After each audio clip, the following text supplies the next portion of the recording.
Chapter 1448. I'm not seeing things. I'm not seeing things. The person standing on the city gate tower is her. It's Yiqian. It's really her. It's really her. Yi Zhixiang was so scared that her limbs were trembling. She stared at the frozen figure, unaware that the audience in front of her had already walked a few meters away.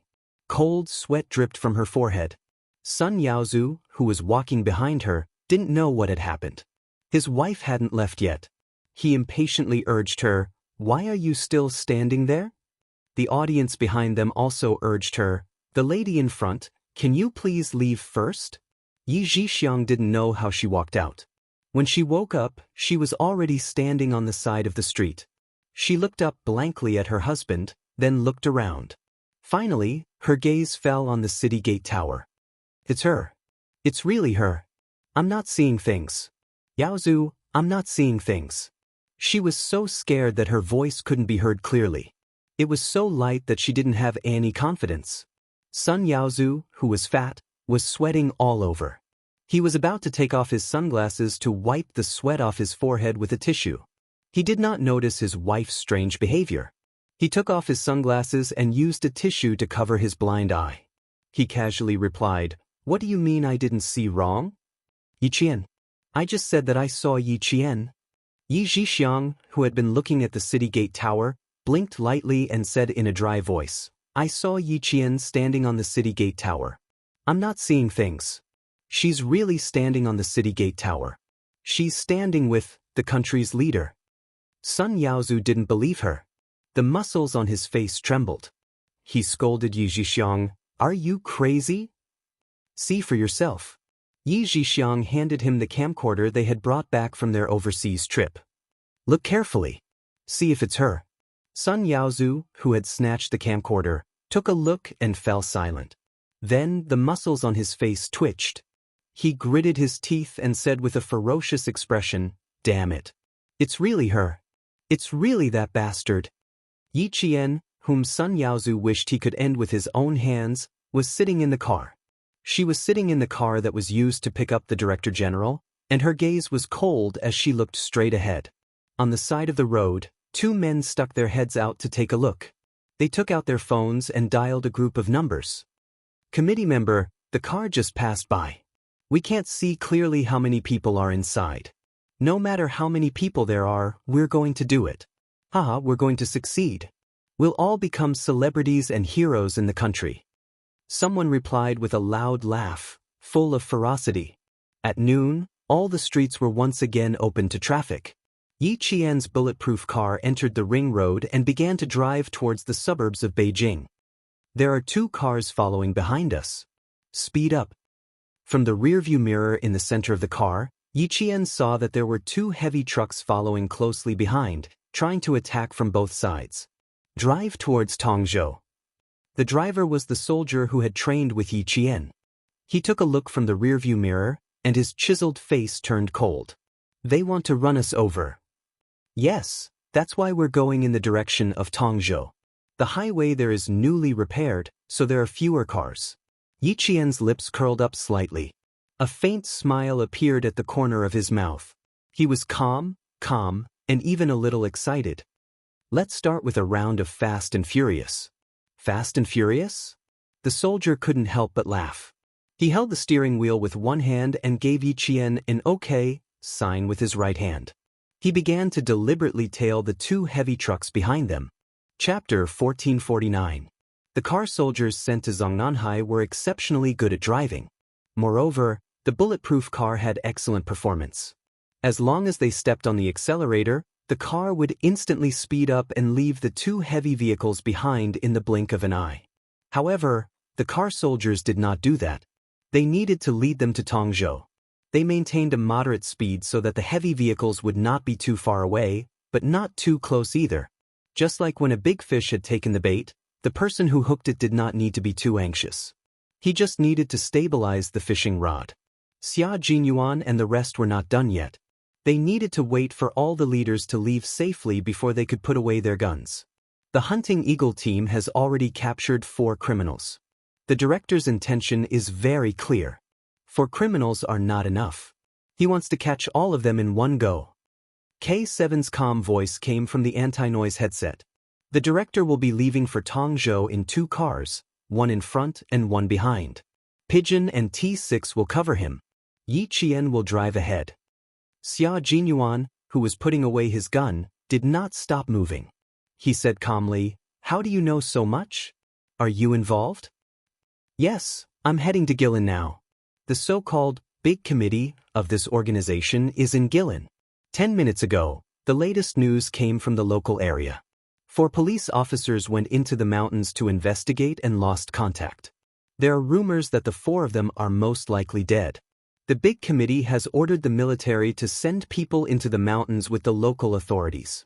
The Hunting Eagle team will be in charge of clearing the outer area. We will be in charge of clearing the inner area. The car will arrive at your location in 3 minutes. See you in 3 minutes." After that, K7 ended the call. He turned around and saluted the Major General.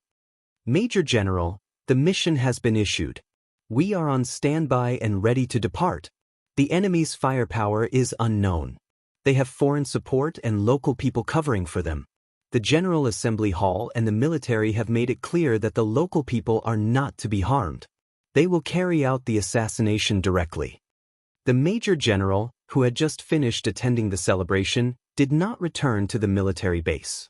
He ordered from the city tower, "The Snowfield Brigade will send a total of 6 soldiers to Guilin.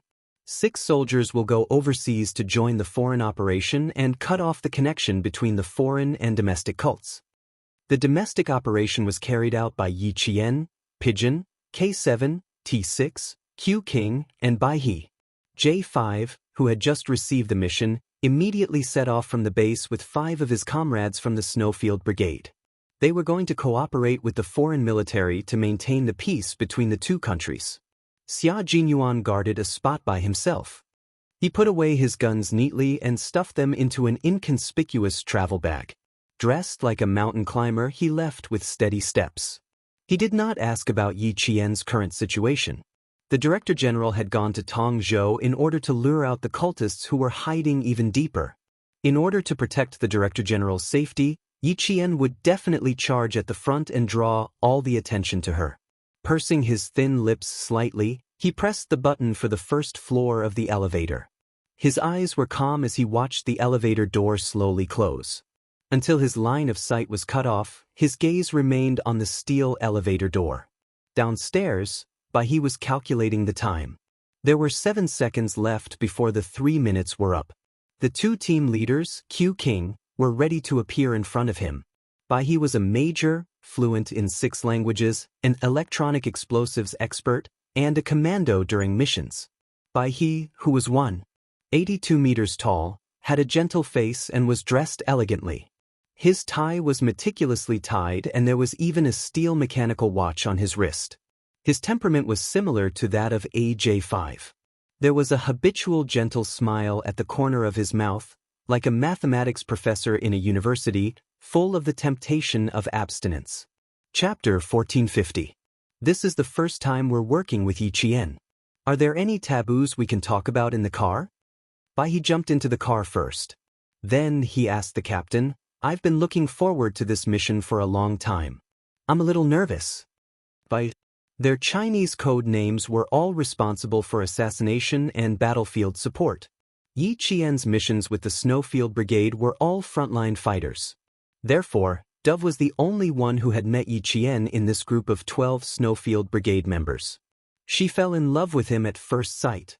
She would mention Yi Qian from time to time when she returned. She had even become Yi Qian's subordinate. Xia Jinyuan got into the car and closed his eyes to rest. When he heard Bai He said calmly, "She's very good. She won't be a burden to anyone. Her sniping is accurate, she's agile, she has good judgment, and she's full of adventurous spirit. Working with her will be a feast for the eyes." It was not an exaggerated compliment. It was the truth. "I'm looking forward to it." The white crane smiled faintly as it looked forward with its beastly black eyes. The smile at the corner of its mouth gradually disappeared as the car started moving. They needed to pick up K7. They also needed to wait for K7 to come over to discuss the specific plan of action. Xia Jinyuan did not get enough sleep last night. In order not to delay the upcoming mission, he made use of the time to catch up on sleep. The two of them did not talk much. They gathered their energy together so that they could be in a better state to take on the important mission. Yi Qian did not know that Xia Jinyuan had joined the mission. At this moment, she was talking to Dove and T6. We're 500 meters away from the highway entrance in the direction of Tongzhou. We'll seize the opportunity to create an accident.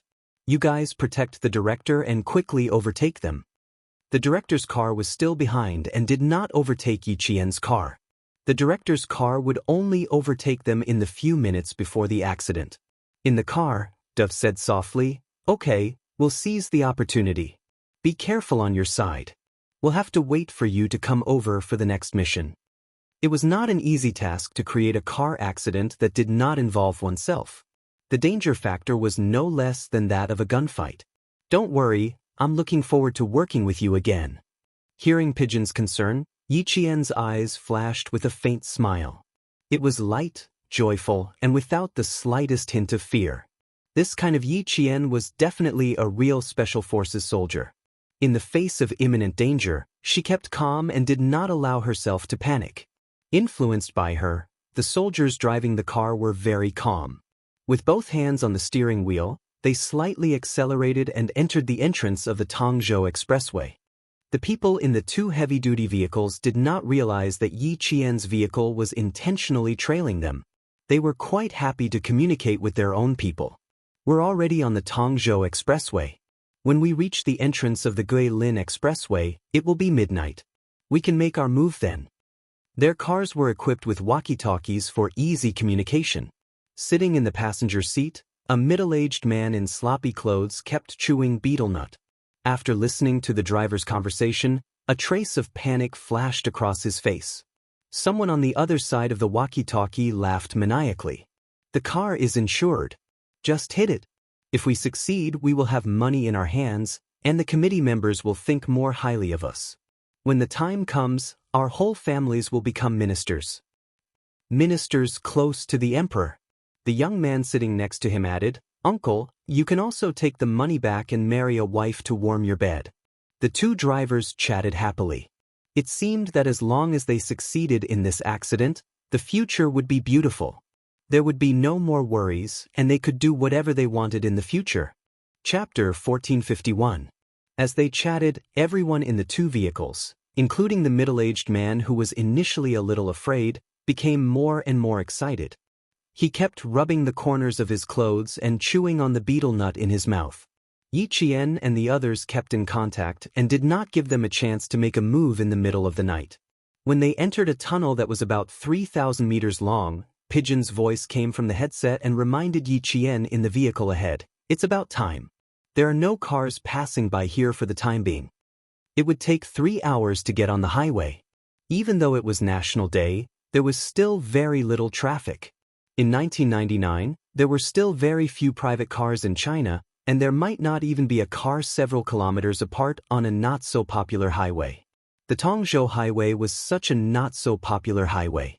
The tunnel was dark, and 3,000 meters was enough for Yi Qian and the others to make a move. After Pigeon finished speaking, she asked again, "Are you driving now, or is someone from Zongnanhai driving?" It would be best to let someone from Zongnanhai drive. She was just afraid that Yi Qian would choose to drive because he was afraid of hurting his men. "Zongnanhai's brother is driving. I trained with him before." Yi Qian thought Pigeon was worried about the driver's skills, but he did not expect Pigeon to be so worried about her that she did not want her to drive. After all, Xia Jinyuan had said that Yi Qian had the best automobile company in southern province and had trained with the soldiers who were sent to Zongnanhai as automobile soldiers. Hearing Yi Qian's words, he was relieved and said to the Director General, "Don't worry, Yi Qian and the others will be fine. The people in the car will also be fine. The traffic police are already on standby. After the accident, the ambulance and traffic police will immediately rush to the scene to deal with it. You guys are too cautious. What's there to protect an old man like me? I'll have to report this to the General Assembly later. I'm not very satisfied with this arrangement." Ever since Yi Qian suddenly left in the bulletproof car he used to go to the City Gate Tower, the Director General's expression had not been good. Although she was a soldier, She was still young. He would rather have something happen to himself than the young lady. Pigeon and the T6 combatants could not respond to these words. They were just following orders and could not possibly question the General Assembly's arrangements. Protecting the leader's safety was also the duty of a soldier. The two heavy trucks drove into the tunnel at a speed of more than 90 kilometers per hour. The T6 driver slowed down and pulled away. At the same time, he shot a look at the pigeons through the rearview mirror. They were going to overtake them the moment the accident happened. The car accident had to happen. This would serve as a warning to the cult, breaking through their psychological defenses and causing them to panic. This would achieve the goal of making them afraid. Besides, didn't the other party also want a car accident? Since they had specially sent out two heavy trucks, then let's have a car accident as they wished. It was better to have a car accident in the tunnel than outside. At least, with the two sides of the tunnel blocking, the car would not rush out of the highway or into the opposite lane. Moreover, when entering the tunnel, they would be limited by the light, so they would habitually slow down. This was equivalent to reducing the risk factor. The pistol was already loaded. Yi Qian gestured to the motorist and rolled down the window. He pressed down on his headset with one hand and counted in a low voice, 1, 2, 3. When he counted to 10, a silver-gray sedan suddenly appeared. It actually sped past the two heavy trucks and swerved to the side. Chapter 1452. The second the car sped out of the tunnel, Yi Qian used the rearview mirror to extend the black barrel of his gun outside. After calculating the resistance caused by the car's speed, he silently fired the bullet from the gun. The entire process of shooting, retracting the gun, and then closing the car window again took about 10 seconds. 10 seconds was enough for the T6 to drive the silver-gray sedan to the front. 10 seconds was enough for a car accident to happen. The sharp screeching of brakes rang out in the tunnel. It was so urgent that it scraped against one's eardrums painfully. Immediately after, there was a loud bang as the car hit the ground. The front wheel, which had been pierced by the bullet, lost its balance. The entire car swayed and leaned to one side of the tunnel, causing sparks to fly everywhere. The people in the car were scared out of their wits. They had all come here with their dreams in mind and did not want anything to happen to them. If something happened to them, they would have no money, no future, and nothing. Step on the accelerator and get out of here. Quick, get out of here. The young man's eyes were bloodshot as he shouted loudly. He did not want anything to happen to him. He was a trusted aide of the committee member, and the committee member had already said that he would get this done. He had money, a lot of money. The driver was already panicking, and he became even more flustered after being yelled at. He did step on the accelerator, but it was too late. As a result, the front of the car collided with the front of the car next to it, causing it to tilt uncontrollably. Bam! An even louder crash rang out. The two cars dragged each other for at least 50 meters before coming to a stop. In the car, the middle-aged man, who was originally scared, was twitching. The lower half of his body was drenched in sweat. He was so scared that he lost control of his bladder. The traffic police and the ambulance entered the highway from another entrance. They sounded the siren and sped towards the site of the accident. Yi Qian and the others even brushed past the ambulance and police car. One was leaving the scene of the accident, while the other was driving towards it. I'll drive when we reach the next toll booth. Thank you for your hard work. Yi Qian unloaded the gun's magazine and said to the driver, we'll be proceeding with the next part of the journey. You'll need to report back to Zongnanhai. The driver nodded. All right, we're still 24 kilometers away from the next exit. No one mentioned the car accident. This was a mission and a very small one. There was no need to discuss it. Pigeon's pleasant voice came through the earpiece again. Yi Qian's ears itched. His voice was pleasant to listen to, but now that it was so gentle, it really did have a hint of gentleness to it. Yi Qian couldn't help but restrain his expression. Well done, Yi Qian. You used a total of 9 seconds. Beautiful. Pigeon said this purely to praise Yi Qian. Of course, the Director General also said. The Director General said that you are very brave and capable. It was a very outstanding shooting from the car. The first shot did not give him a second chance to shoot. Relatively speaking, he also did not put himself in danger a second time. Accurate shooting had to be done on the first shot. If there was a need to fire a second time, not only would the enemy be more vigilant, but it would also give the enemy enough time to counterattack. Therefore, when the comrades of the Snowfield Brigade executed accurate shooting, they would only give themselves a chance to fire one bullet. Yi Qian pursed his lips and smiled. Luckily, they weren't driving too fast. It didn't affect the bullet too much. It wasn't outstanding. It's not good to be so modest at such a young age. The Director General has something to say to you. Yi Qian heard the first half of Pigeon's sentence. Immediately after, the Director General's voice came through. It was still so amiable. When Yi Qian heard this, even the coldness in his eyes softened. Chapter 1453. The higher the position of an official, the more approachable he would be. His speech would have the dignity of a superior, but he would also have an amiable side. When it was time to be strict, he would be strict, but in private he would be amiable. This would show the boldness and breadth of mind of a superior. The high-ranking officials Yi Qian came into contact with were the great leader, Commander-in-Chief Xia, Major General of the Army, Rear Admiral of the Navy, and Director General of the Navy. Every one of them held a high position, every one of them was awe-inspiring, and every one of them was approachable. However, they wouldn't let themselves down just because they were approachable. They would only respect, fear, and look up to them even more. This was a true leader. In comparison, Yi Zhifan was much weaker. He was just a provincial official, but he was displaying his authority everywhere. He spoke in an official tone as if he was afraid that others would not know that he was an official and had authority. In the face of the director's concern, Yi Jian felt warm in her heart after hanging up the phone. She respected the director even more. This was how a person of high status should be. It was precisely because Yi Qian had come into contact with so many high-ranking officials in her early days that it had a great impact on her growth in the future. She was domineering in the way she handled matters, yet she did not lose her friendliness. Later on, the officers under her all respected her greatly. At 5 p.m., the sky in the north was darkening. Yi Qian and Pigeon received a message from the military at the same time, informing them that the tunnel accident had been dealt with.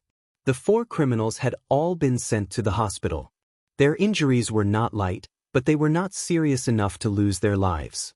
Yi Qian wasn't worried about the criminals' injuries. He only said lightly, "Lucky? That's good too.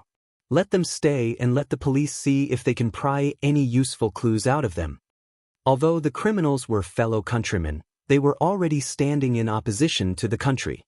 They went against justice, broke the law, and harmed the people and police. To Yi Qian, they were enemies. They were enemies from their own country, their own countrymen. If it wasn't for the fact that the Director General was in the car, Pigeon would have laughed out loud. Yi Qian, what a wonderful person. When the Pakistani side was carrying out a mission, they saw that the children in distress were not afraid of their own danger. They bravely charged into the wolf's den and protected more than 20 Pakistani children by themselves. When he was ruthless, he was very ruthless. He had an exquisite heart that could distinguish between right and wrong. When facing the enemy, regardless of whether the enemy was old or young, he was very clear about the principle of being merciful to the enemy is being cruel to oneself. He did not hesitate to attack, and did not regret it in the slightest. A girl like her was flexible, courageous, and intelligent. Q King had found a treasure when he found her.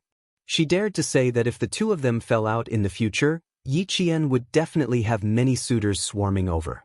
They would even secretly congratulate Q King for finally being dumped and Yi Qian being single again. We will be able to pry some clues out of him. There is a young man who is from the same place as the so-called committee member. He is considered a trusted aide. We will be able to pry a lot of useful clues out of him. Pigeon whispered to Yi Qian before hanging up. At this time, Yi Qian was already driving for himself. The soldiers from Zongnanhai had left from another exit an hour ago. Yi Qian drove alone behind Pigeon and the others, continuing to act as a target. Chapter 1454. The next exit led to Tongzhou. In order to take down the entire organization, The director didn't even care about his own safety and directly announced that he would be going to Tongzhou. Tongzhou was in danger now. Since Yi Qian knew, Xia Jinyuan naturally knew as well. Since they set off late, they bypassed the highway where the accident happened and entered Tongzhou from another entrance. Together with Bai He and K7, they waited at a rest area beside the highway exit for the director's car to arrive. Bai He, who was wearing a suit and tie, exuded a cold and aloof aura. From time to time, he would raise his head to look at Yi Qian to see if they were coming. When K7 saw this, his gaze fell on Xia Jinyuan. Her real boyfriend is here. Doesn't she know how to remind her comrade not to be so impatient? Speaking of which, he hadn't seen Yi Qian in a long time. Last time, when he was captured and almost couldn't make it back, Yi Qian actually snuck into the ST mercenary group to save him and avoided all eyes and ears to contact him. It was undeniable that when he heard that familiar voice, he was so excited that his heart raced nonstop. The second he saw Yi Qian, it was as if he had seen an angel. Yep, an angel with a holy aura. Sitting in the same row as Bai He lowered his head and flicked the non-existent dust off his body. Then he adjusted his tie. There shouldn't be anything inappropriate about his attire. He originally wanted to remind Xia Jinyuan, but now, he was also looking forward to Yi Qian's arrival. Xia Jinyuan noticed the subtle movements of the two soldiers behind him. They were only happy to see Yi Qian because Yi Qian was their comrade. Other than that, they didn't have any other thoughts. There was no need to remind him.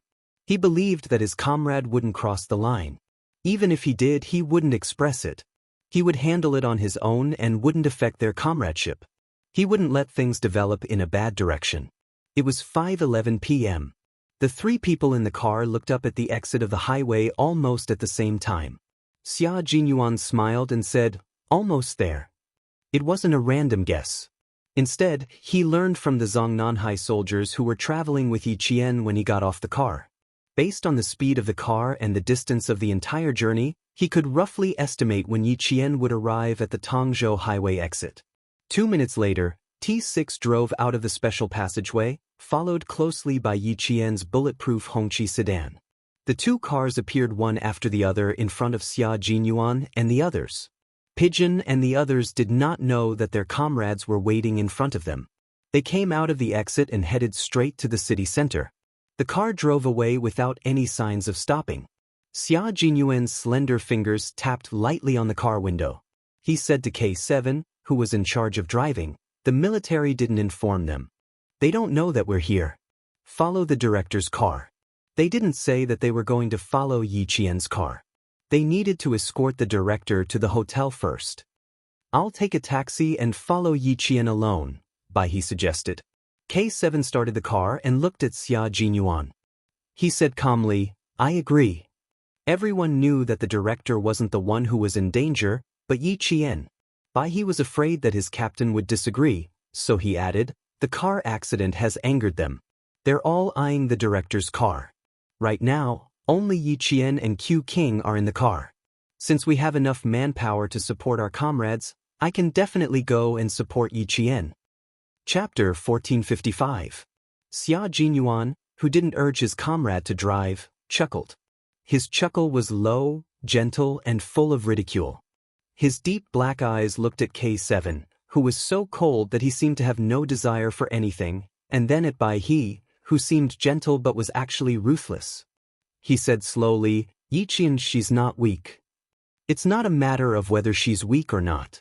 What I mean is, since the situation allows, why didn't you send reinforcements in advance?" Bai He frowned slightly. He didn't quite understand Xia Jinyuan's actions. K7, who favored Yi Qian in his heart, was even more reticent than G3. He still liked to read forensic science books, so he answered on behalf of Xia Jinyuan calmly. "Yi Qian's goal is Q King. She also wants to join the Snowfield Brigade. She wants to join immediately after graduation." Without further explanation, Bai He instantly understood why Q King didn't arrange for him to support Yi Qian. "I see. Then there's no need for reinforcements. Joining the Snowfield Brigade immediately after graduation? Before that, he really needed to train hard. And going on a solo mission was far more dangerous than going on a solo mission. Now that he was in China, he could contact them immediately if anything happened. But if he went on a solo mission overseas, there would be no reinforcements. He could only rely on himself to advance and retreat. If he wanted to return safely, he had to put in some hard work. After knowing Yi Qian's goal, he didn't mention about supporting Yi Qian again. The ones that appeared now were just small fries for Yi Qian to deal with.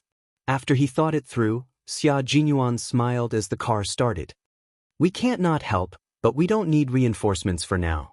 Later, the three of us still have to meet up with Yi Qian. Hearing this, Baihe's smile deepened. I'm looking forward to it. This was getting more interesting. From Q King's words, he only planned to support them silently. He didn't plan to let Yi Qian know that there was reinforcements.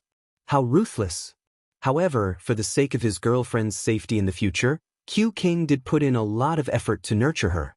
As a comrade, he would definitely cooperate and not be a burden to his comrade. K7, who knew which hotel the Director General would be resting at, quickly caught up with Pigeon. When the two cars were traveling side by side, he honked to remind him. Pigeon, who was in charge of observing the car, looked outside and saw Q King waving at him. Q King's here. Q King, Pigeon, he said softly so he wouldn't disturb the Director General who was in the car with his secretary. T6 took a quick glance at the car as it made a turn. When he saw Xia Jinyuan, there was a flash of envy in his eyes. How great would that be? He would be able to carry out missions with his girlfriend and deepen their relationship. Even though Jia Xen was tempted to join the army because of what he said, but if she joined the Shuiyu Brigade, it seemed like he was indulging in fantasy. Now that T6 was getting more and more interested in Injusin, he was trying his best to make her stand out. At the same time, he did not forget to show off his military charisma. This made Injusin, who was already influenced by Yi Qian, even more eager to join him. T6 felt that there was a need to make his presence known again so that he could coax the girl he liked to join the army. Then he would think of a way to get her closer to him. He didn't ask to fight side by side like Q King and Yi Qian, but only to see her during exercises. The two cars drove along the street and headed to the hotel where the Director General was staying. Chapter 1456. The Director General had two hotels in Tongzhou. The other one was used as bait, and Yi Qian was heading to that hotel. The sky gradually darkened until it was completely night. Neon lights were lit up, adding charm to the dark night. The colorful streamers illuminated the streets, adding a sense of mystery to the pedestrians that didn't exist during the day. At 6 o'clock in the evening, a hotel in Tongzhou welcomed an important guest. The manager of the hotel respectfully led the important guest to the elevator. He lowered his head slightly to show his respect for the guest. This way, please. Be careful, the floor is a little slippery. The Director General walked quickly with a serious expression. After entering the elevator, he immediately said to the soldiers beside him, "The three of you, go and support Yi Qian as soon as possible. I don't want to hear any news that is disadvantageous to her." The criminals were all staring at the Tongzhou hotel where Yi Qian was staying. He was very surprised by the military's arrangements, but he had no right to question the military's arrangements. He could only urge Yi Qian's comrades to hurry over. Xia Jinyuan raised his hand to block the elevator door. After the Director General entered, he smiled and said, "We will go and support her immediately. Don't worry, there won't be any bad news. Also, we believe in our comrades. We won't put ourselves in danger. I believe in you too. This mission is different from before. You all need to be more vigilant and protect yourselves. The troops are still waiting for you to make contributions. Your comrades are also waiting for you to return." The Director General did not know that the special forces that were sent this time were super elite special forces. The concern in his words warmed the hearts of every soldier in the Snowfield Brigade. Fighting for the country, fighting for their beliefs, and fighting for the leaders who contributed to the country was an unshirkable responsibility of every soldier. It was also a sacred responsibility. In Tongzhou International Hotel, someone in a room on the 5th floor took out his binoculars from time to time and carefully looked at the entrance of the hotel. When he did not find the target, he put down his binoculars angrily and paced back and forth in the room. Not here yet, not here yet? Did something go wrong? He was a little restless. He walked and stopped at times. In the hotel lobby, someone was reading a newspaper. Occasionally, he would look up at the entrance of the hotel, then look down at the newspaper in his hand with a gloomy expression. When Yi Qian came in alone, she started scanning the front of the hall. By the time she reached the front desk, she had already finished scanning the entire hall. The check-in information had already been registered, so all they had to do was take the room card and check in. When they passed by the sofa in the hotel lobby, Yi Qian nodded slightly and looked in the direction of the sofa. Yi Qian had a square face, a beard, thick eyebrows, and a scar at the peak of his eyebrows. He wore a navy blue jacket, light blue jeans, and a black and white ball target. He looked to be 1.74 meters tall and had a rather muscular build. Yi Qian only needed to take a glance at him from the corner of his eye to remember his appearance and what he was wearing. Yi Qian could not help but slow down when she saw the man taking something out of his jacket. Then, the square-faced man took out a phone with a flashing screen and answered the call. I didn't find anything. Could it be that there's a traffic jam? You wait upstairs first. I'll keep watch downstairs. No matter when they come over, it's fine as long as they come out at night. Let's get this done as soon as possible and satisfy the committee member. When the words committee member drifted into Yi Qian's ears, Yi Qian's eyes immediately darkened. The leader of the cult was the committee member. He came from a mountain village, did not study, and relied on his mouth to recruit followers. Chapter 1457. Yi Qian lowered her head slightly as she walked into the hotel room. Her eyes darkened slightly. The man in the lobby needed to be dealt with. His accomplice in the hotel also needed to be dealt with. Then, how many criminals were staying in this hotel? What would happen next?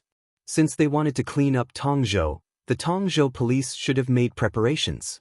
The director was the bait, so the police couldn't have done nothing. So, what was she going to do next? Yi Jian, who was sitting by the bed, frowned slightly. The Major General had told her that one of her main tasks was to ensure the safety of the director during the grand ceremony, as well as the safety of the director for the next 2 days. Then the problem was she was not by the director's side now. The second mission was to enter a mountain village in Guilin and find the policeman who had been brutally dismembered by the criminals. The Major General had said that this was her follow-up mission. Since she wasn't protecting the director and hadn't received any orders to go to a mountain village in Guilin, she was going to be left alone in the hotel tonight. She was just going to be a target. Even if she was going to be a target, the criminals had to know about her. But it was obvious that the other party didn't know about her. Otherwise, the square-faced man would have taken a few glances at her when she walked past him. But he didn't. For a moment, Yi Jian couldn't understand the military's arrangement. She couldn't understand, but Xia Jinyuan knew. He had already guessed the military's intentions when Yi Qian drove into Tongzhou alone. They wanted to use this opportunity to train Yi Qian. That was the military's only intention. Furthermore, they had specifically instructed him not to contact Yi Qian in a hurry and not to allow anyone, including the pigeons, to contact Yi Qian. They wanted Yi Qian to be completely isolated and helpless. Thinking about it carefully, Little Fox had never gone on a mission alone before. She had never been isolated and helpless. It was fine for her to know about this mission, but it would make the director, who didn't know the military's intentions, worried. He didn't have any objections to the military's arrangements. Little Fox had set him as her goal. Her goal was to enter the Snowfield Brigade. She even wanted to join as soon as she graduated. The military would only be stricter with her. As Xia Jinyuan was thinking about this, his face turned cold. Even K7, who was in the same car, couldn't help but stare at him. Focus on driving. Xia Jinyuan, who did not look up, reminded her calmly, people are coming and going, and there are even pedestrians who run red lights. If we get into a car accident in a busy city, we will become a laughing stock.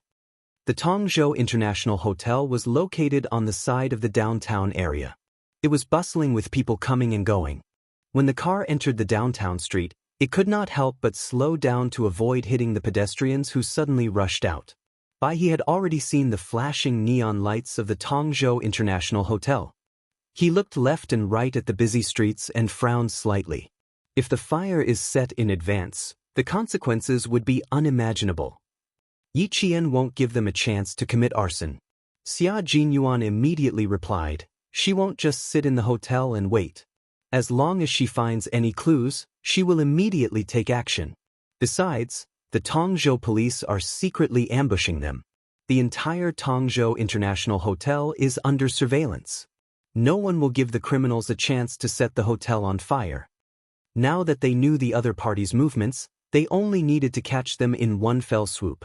Naturally, they needed to know the other party's situation at all times. The police of Guilin cooperated with the police of Tongzhou. Tonight, the Tongzhou International Hotel would not be too peaceful. Chapter 1458. Yi Qian, who knew nothing, knew that the hotel wasn't very peaceful tonight. She didn't wait in the room and returned to the lobby with a cup of coffee that was just right. The square-faced man was still there, but he looked increasingly impatient. He would cross his legs from time to time and put them down again. The newspaper in his hand was shaking, and his patience was running out. Yi Qian narrowed her eyes as she walked past. When the man suddenly changed his legs, she walked over without a trace and tripped him. The coffee spilled on the square-faced man's clothes, and she tripped over him. She staggered a few steps forward and fell head first into the sofa. Do you have eyes? The square-faced man didn't think he was in the wrong. Instead, he scolded Yi Qian, do you know how to walk? You spilled all over me. Yi Qian, who pretended to be unsteady, quickly apologized. Sorry, I didn't pay attention to my feet. I'm so sorry. Are you scalded? If your clothes are wet, I'll pay for it. Or do you want to change in the bathroom and I'll hand it over to the hotel for dry cleaning? Sometimes good-looking people were treated well. The fierce-looking square-faced man saw the face of the woman who had spilled coffee on him, and his attitude changed for the better. Although he was still angry, at least he didn't scold her anymore. He only said, "Be careful." After that, he stood up and glanced outside the hotel, then walked towards the bathroom. Yi Qian, who had apologized again and again, looked at the back of the square-faced man. The corners of her mouth turned up slightly. After confirming that he was walking towards the bathroom, she followed closely behind. The man on the left and the woman on the right. Yi Qian pushed open the bathroom door that was slowly closing and hung the cleaning in progress sign on the door handle of the men's bathroom door. Then she dashed into the men's bathroom. With a click, the bathroom door was locked. The square-faced man, who was taking off his jacket, didn't pay attention to his back. By the time he realized that something was wrong, it was already too late. Yi Qian's movements were very fast. Just as the man took off one of his sleeves, she took a step forward and grabbed the sleeve.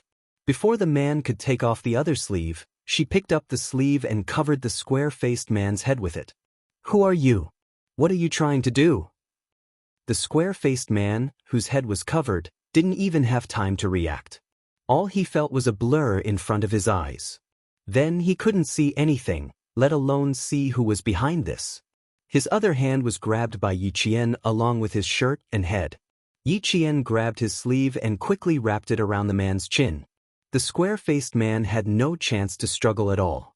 Yi Qian nimbly threw him over his shoulder, and his entire body was restrained by Yi Qian. Let go. Let go. The man's chest was in pain from the fall, and he struggled with all his might. He looked tall and strong, but how could a man without any skills deal with Yi Qian, who was from the special forces? After struggling for a while, Yi Qian knocked him out. Against such a person, Yi Qian did not feel any sense of accomplishment. It was too easy. About 3 minutes later, the square-faced man's voice suddenly came from the bathroom. Fuck, he's still not here at this time. Will there be a problem? Don't tell me he won't come. Why don't you come out and take a look? Don't tell me you've already entered the hotel and I didn't see you. That can't be. You suspect that you saw wrong? The voice came from the phone. Yi Qian's eyes flickered as he held the phone and said, I don't know. Anyway, I didn't see him. Come out and get me. Let's discuss if we should call the committee member. The voice belonged to the square-faced man. Chapter 1459. On the other end of the phone, the square-faced man's partner's breathing obviously quickened. When Yi Qian heard this, a faint light flashed in the depths of his eyes. It was obvious that the other party was not only confused because things did not go according to their plan, but also because their emotions were fluctuating. This was a good thing for her. The committee member has high hopes for us. If we don't even know how to light a fire, how are we going to explain it to the committee member? If we don't do a good job, Mr. Charlie definitely won't contact the committee member for us. The man on the other end of the phone was obviously anxious, as if a broken pot was about to break. Motherfucker, if we really can't do it, we'll just set the place on fire at 1 o'clock in the morning. Who cares if the secretary or bureau chief has checked in? Let's start the fire first. Set the place on fire at 1 o'clock in the morning, Mr. Charlie, committee member. Yi Qian, who caught the sensitive words, immediately realized that the square-faced man and the man on the other end of the phone were only able to contact the committee member through a man named Charlie. In that case, these people were all small fry. Small fry also had their advantages. They were timid, afraid, and easily frightened. Let's find Mr. Charlie first. That's fine too. We'll just set the place on fire anyway. Alright, cut the crap. I'll come up and find you. Yi Qian's voice was the same as the square-faced man's. The square-faced man's voice was mixed with a Guilin accent, and Yi Qian's voice was Guilin accent. In her previous life, Yi Qian had been forced by Ying to wander all over the country without a fixed residence. He had also lived in Guilin for 2 months. At this moment, he had really helped her a lot. Come up first. I'll pick you up at the elevator. On the other end of the phone, the square-faced man's partner was obviously out of ideas. He raised his hand and pulled the curtains open again to look down at the hotel.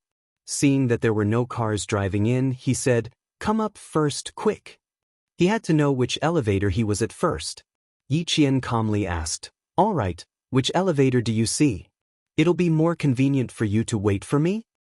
"The elevator on the 5th floor." "Hurry up." Without the slightest suspicion, the man motioned for his accomplice to come up as soon as possible. It was already so late, but the target still hadn't come up. He didn't know what to do. Then he must be on the 5th floor. Yi Qian muted the man's phone and walked out of the restroom. She walked towards the 5th floor with a calm expression. After a while, she pretended to be nervous and called the man. "You'd better not wait for me at the elevator. I don't know what's going on, but I'm so nervous. Leave the door ajar, and I'll go to your room to find you. Don't hang up, we can contact each other immediately if anything happens." With the same voice as the square-faced man, when Yi Qian went up to the 5th floor, she did not check the rooms on the left to see if there were any openings. Instead, she checked the rooms on the right, facing the main entrance of the hotel. On the other end of the phone, the man also said that he didn't see any cars driving into the hotel. It was obvious that he was looking at the main entrance of the hotel. In addition, the man was timid, afraid of trouble, and impulsive. Other than his own room, she couldn't think of where else he would go. She asked him to leave the door ajar as a test to see if he was in his room. The man didn't refuse. Instead, he happily agreed. After probing for a while, Yi Qian was sure that the man was in his room. Chapter 1460. Yi Qian's search speed was neither slow nor hurried. She strolled along the long corridor that was covered with thick carpets. Step by step, she continued until she saw the door of a room that was about 5 steps away from her. The door was slightly ajar. The other party was also cautious. Although the door was open slightly, the safety chain was still on inside, so he could close the door immediately in case anything happened. With a slight smile on his face, Yi Qian continued to use the square-faced man's accent to communicate with the other party on the phone, instructing him to remove the safety chain. Although the man on the other end of the phone didn't see his companion, he didn't have any doubts when he heard the familiar voice. He even said, "You're finally here. I'm sweating all over." The voice came from inside the room, then neared the door, followed by the sound of the safety chain being removed. Yi Qian, who had been waiting for this moment, flashed out from the side and closed the door. The entire process took about 30 seconds. In the room, a thin and small man about 1.65 meters tall, about 25 or 26 years old, stared at the uninvited guest with wide eyes. Who are you? What are you doing?" He was knocked down by Yi Qian, who rushed in. Fortunately, The hotel room was carpeted, so he didn't hurt much. As the man spoke, he got up. "What are you doing? You must have walked into the wrong room." Yi Qian, a young girl with delicate eyebrows and neat bangs, was wearing a business suit. No matter how the young man looked at her, she seemed harmless and not dangerous. "Contact Mr. Charlie and tell him the plan." After rushing in, Yi Qian grabbed the silver wire that hadn't been wrapped around her wrist for a long time. She walked past the young man, who was only wearing a short-sleeved t-shirt because the heater was turned on in the room. "By the way, how are you going to start a fire at 1 in the morning?" Up until now, the young man still hadn't realized that something was wrong. When he saw the girl who came in looking like she knew everything, he was even more confused. In fact, Yi Qian was too calm. It was as if he was visiting an acquaintance for a chat. Apart from using a bit of strength to force his way in, he spoke calmly after entering the room. For a moment, the young man was bewildered. When he heard her mention Mr. Charlie, and the fact that she had set a fire at 1 o'clock in the morning, the young man was the first to be shocked. His expression changed as he blurted out, "How did you know?" "I know a lot. We still need to keep an eye on the ground. We can't come up. Keep an eye on this side too." Yi Qian looked around and confirmed that he was the only one in the room. He didn't have any dangerous weapons on him. He sat down on a round chair by the window of the hotel. His eyes were cold as he looked at the young man sternly. "Set fire. If they come on time, it won't be a problem to set fire to them." But they didn't come. "It's best to ask Mr. Charlie first." The young man didn't look like a repeat offender at first glance. Yi Jian's half-truth and half-lies, coupled with the imposing manner of a strategist, made the young man, who was originally baffled, suddenly seem to have found his backbone. He quickly sat on another leisure-round chair and looked at Yi Jian up and down. After a while, he said, "Who the hell are you? Why haven't I seen you before?" As he spoke, he couldn't help but straighten his body. His eyes were vigilant and he questioned without much confidence, "Tell me who you are first." "I'm someone the committee member arranged to help you at any time. Otherwise, how would I know about your plan? The car accident plan this morning has already failed. So this time, as long as the target appears, we must succeed. We can't afford to fail." Chapter 1461. When Yi Qian told him what had happened during the day, the young man's vigilance dissipated. He sighed deeply. "That's right. They couldn't do it and made things difficult for me and Brother Xion. Mr. Charlie isn't here. Alright, I'll contact Mr. Charlie. If he doesn't come, should we still set the place on fire?" Then he glanced at Yi Qian and asked in confusion, "Why didn't my uncle mention that he would arrange for someone else to come? He only told me that old Dong and the others would come to help me. He didn't mention a woman like you." This sentence made Yi Qian feel that something was amiss. It sounded like this young man had some status. Old Dong should be the square-faced man. How many? Where are the rest of them? He had to find them. "If you didn't suddenly ask Old Dong to come up, I wouldn't have appeared. Old Dong can only stay in the lobby. How can he leave so easily? As for the others, call them now and tell them to keep an eye on them. Don't be impatient." Yi Qian tried to get information from him again. He didn't need to be careful. He used a reproachful tone to get information from him. "If you ask this person to come up and ask that person to come up, what if the person you're waiting for appears? Don't you know the identity of the other party? How to get information from him and how to get the information he wanted as soon as possible." These were all skills that a special forces soldier needed to know. After the young man finished calling his companions, the smile on Yi Jian's face deepened. It was the first time he was fighting alone, and he was facing a powerless enemy. He wondered if he was lucky. Yi Jian was indeed lucky. She met a guy who wanted to earn some credit so that he could go back and ask his uncle to put in a good word for him to make a fortune. 5 minutes later, the young man called the other 4 accomplices.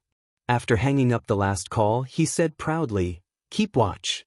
There won't be any problems." One was guarding the back door, one was watching the parking lot, one was hiding in the hotel's computer room, and the last one was at the door opposite the young man. Yi Qian knew that it was about time for him to take action. All he needed was for the other party to contact Mr. Charlie. The clock pointed to 9 p.m. Xia Jinyuan, who was sitting in the car, looked at the time and said to K7, Contact Yi Qian and ask her if she found anything. Yi Qian had planned to keep the young man alive to see if he could find more clues. However, when he heard that his uncle also wanted to meet the committee member, Yi Qian knew that there were no other useful clues. Hearing K7's voice, Yi Qian, who had tied up the young man with the bedsheet, lowered his voice and said, "The criminals plan to set the hotel on fire at 1 a.m. tonight. I have already found several of their accomplices at the hotel, and one of them was not at the hotel." She told them everything she knew so that the three people in the car could hear her clearly through the hands-free mode of the phone. Xia Jinyuan raised his eyebrows slightly and smiled at Bai He. He had said that his little fox wouldn't just sit around and wait for death. She was already taking action. "Yi Qin, take care of the other 4 criminals." Xia Jinyuan finally spoke. He said slowly with a hint of coldness in his voice, "No one is supporting this operation. Think of a way to take care of it alone." Chapter 1462. Xia Jinyuan's cold voice came through the phone, and Yi Qian was stunned for 3 seconds. It wasn't because of what he said, but because of his arrival. She had been in contact with pigeons all the way from Beijing to Tongzhou. Why was Xia Jinyuan here? Is there a problem? While she was stunned, she heard his cold voice again. This time, it sounded like an order. Yi Qian's expression was tense as she replied, "No problem, I will deal with the remaining criminals as soon as possible. However, Mr. Charlie needs backup. He is too close to the hotel, and if there is any movement he will immediately run away." She didn't ask why he wanted her to deal with all the criminals in the Tongzhou International Hotel alone. Faced with an order, she chose to obey. K7 glanced at Xia Jinyuan. Seeing that his captain nodded in agreement with Yi Qian's request, he said to Yi Qian, "Okay, be careful." Just as he was about to hang up, he seemed to have thought of something. His calm voice became a little darker. "A soldier can be a king. Every soldier of the Snowfield Brigade is like that." For a person who was so calm and emotionless to suddenly say something so emotional, let alone Yi Qian, even Xia Jinyuan and Bai He were surprised. No, it should be said that they were surprised. "I understand. Thank you for the reminder." After Yi Jian recovered from her shock, she replied with a smile, "That's great, that's really great. Even K7 cares about me. Does that mean that all the special forces from the Shuiyu Brigade have accepted me as their comrade?" Yi Jian thought. K7 told her that every soldier of the Snowfield Brigade could fight alone. They had the ability to fight 1 against 10. It wasn't that their comrades didn't want to support them, but that they believed in their combat ability. Yi Qian had no problem dealing with a few small fries. He tied up the young man's limbs and dragged him directly to the bathroom. Then he stuffed a towel into the man's mouth. In order to prevent him from escaping, Yi Qian tied the man to the toilet bowl with a towel. Finally, when he closed the bathroom door, he used the belt of his bathrobe to tie the door lock from the outside. One of the suspects is in the men's washroom in the hotel lobby, the second last seat. The other was in the bathroom of room 5015 on the 5th floor of the hotel. "I'll deal with the rest of the suspects now." Yi Qian told K7 the location of the suspect that had been taken care of. The rest of the cleanup work could be left to K7 and the others or the Tongzhou police. With that one word, he ended the call and turned to Xia Jinyuan. "The follow-up work will be handled by the Tongzhou police. Will the criminal Mr. Charlie also be handed over to the Tongzhou police?" For the police, this was an opportunity to perform meritorious deeds. Moreover, the Snowfield Brigade couldn't easily interfere with local affairs. Naturally, they had to ask clearly. "Inform the Tongzhou police and tell them the location of the 2 suspects that have been arrested. Don't say anything else for the time being. If they need our help, it won't be too late to take action." Xia Jinyuan was also well-versed in local politics. Although they had a high chance of winning, since the Tongzhou police were already deployed, they would definitely complete the task successfully. Otherwise, how would the local officials answer to the director who personally acted as the bait? As for Mr. Charlie, Xia Jinyuan pondered for a few seconds and said to Bai He, "Contact Pigeon, I need to ask the director." The director hadn't rested. When he received Xia Jinyuan's call, his serious face suddenly smiled. Yi Qian did well. This Charlie is the biggest fish in Tongzhou.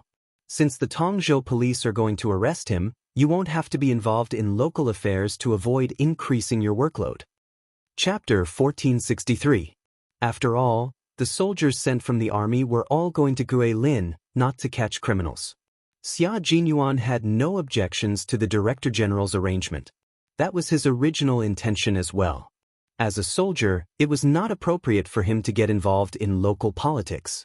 Even if he was part of the military police, he had to be clear about his position. He should not try to show off his skills in other people's areas. If that happened, not only would he not be rewarded, he would probably be dragged back to the army. The Tongzhou police had already made preparations. The members of the Snowfield Brigade chose to watch from the sidelines and watch Yi Qian take care of the criminals who wanted to set the hotel on fire. It was nighttime in the north, and the temperature dropped rapidly. Yi Qian, who was near the stairs, called one of the criminals who was guarding the hotel's engine room. She had just taken care of the criminals who were guarding the parking lot and the criminals who were guarding the back of the hotel.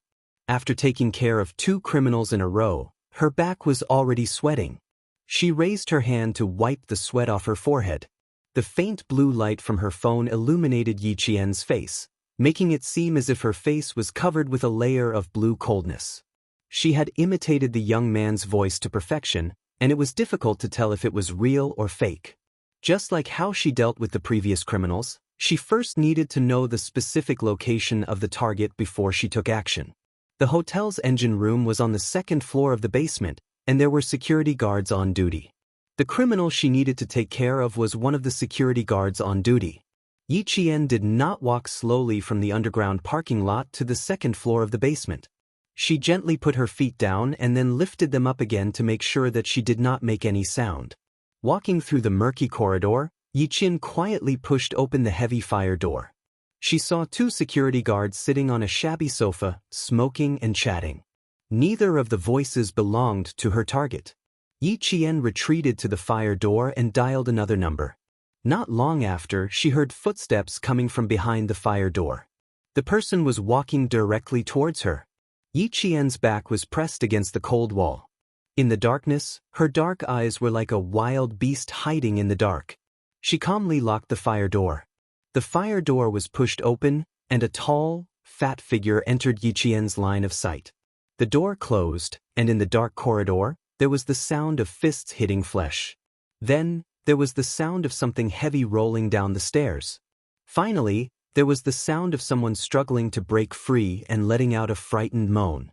Yi Qian pulled out the man's belt and buckled it into the man's mouth. He then wrapped the belt around the man's head and locked it in place. The man could only make muffled sounds. The criminal, who was wearing a security guard uniform, also helped her. He took out the decorative belts and tied them together. Then, with another belt, he tied the criminal's legs together. Even in the dark, Yi Qian tied the criminal's hands and feet tightly together. At this moment, the tall, fat, and strong criminal was tied up in a reverse arch by Yi Qian. His chest and stomach were pressed against the cold ground. His chin was raised high, and he had no strength to struggle at all. The third one was dealt with. She takes an average of 5 minutes to deal with one. K7, who received another call from Yi Qian, raised his eyebrows slightly. There was a subtle smile on his indifferent face. He said to Bai He, "Are you looking forward to meeting her even more?" Bai He nodded.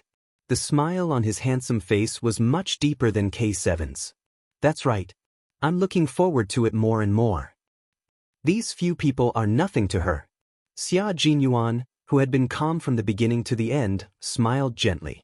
No one knew better than him how powerful his little fox was. His little fox wanted to ascend to the throne, so it was not a big deal for her to deal with a few small fries. Chapter 1464. Xia Jinyuan waited quietly for Yi Qian to resolve the dangerous situations in the hotel one by one. He waited quietly for her to complete her mission for the night. The Major General sat alone in his office with his head lowered as he worked. Other than occasionally lifting his head to pick up a document that was placed further away, he never lifted his head or moved around. The alarm clock placed directly on the desk rang. Only then did he look up from a pile of documents, put the work in his hands aside, and raised his hand to pick up the landline receiver. At 9:30 p.m. Xia Jinyuan received a call from the Major General. The Major General only asked, "How is Yi Qian doing?" Xia Jinyuan seemed to have been waiting for the Major General to call. When he heard the Major General's call, he replied calmly, "The cleanup has been completed. The Tongzhou police are cleaning up the dangerous items in the hotel according to the criminal's statement. Yi Qian is doing very well. She took a total of 1 hour and 7 minutes to get rid of 6 criminals. At the same time, she assisted the Tongzhou police in apprehending one of the main criminals in Tongzhou. It was not a difficult task for Yi Qian to watch." The Major General, who originally had a serious expression on his face, smiled faintly. "Xiao Yi, this is the first time you have completed a mission without carrying any weapons. You have a good start. To Yi Qian, this was a mission, but to the military, this was her first time fighting alone. It was also a test." "Yes, it is indeed a good start. Major General, I wonder if the military is satisfied?" Xia Jinyuan's thin lips curled up as he asked with a smile. His unfathomable black eyes gazed out of the car window. Inside the car, the neon lights were reflected, adding warmth to his cold eyes. "I think you should be very satisfied." His question and answer made the Major General laugh out loud. "It seems that you have already guessed my intentions. Not bad. Yi Jian has the whole situation under control.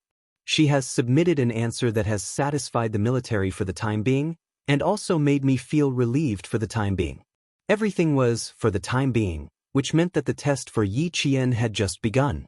The military wanted to see if she could calmly face a one-on-one battle. They also wanted to see if she could quickly find a solution when she fell into a situation where she had no support and no clue but had to carry out a certain mission. Although the mission to rescue K7 was also a solo mission, at least the goal was clear. He knew that there were reinforcements behind him, and if there was any danger, he could immediately contact his comrades.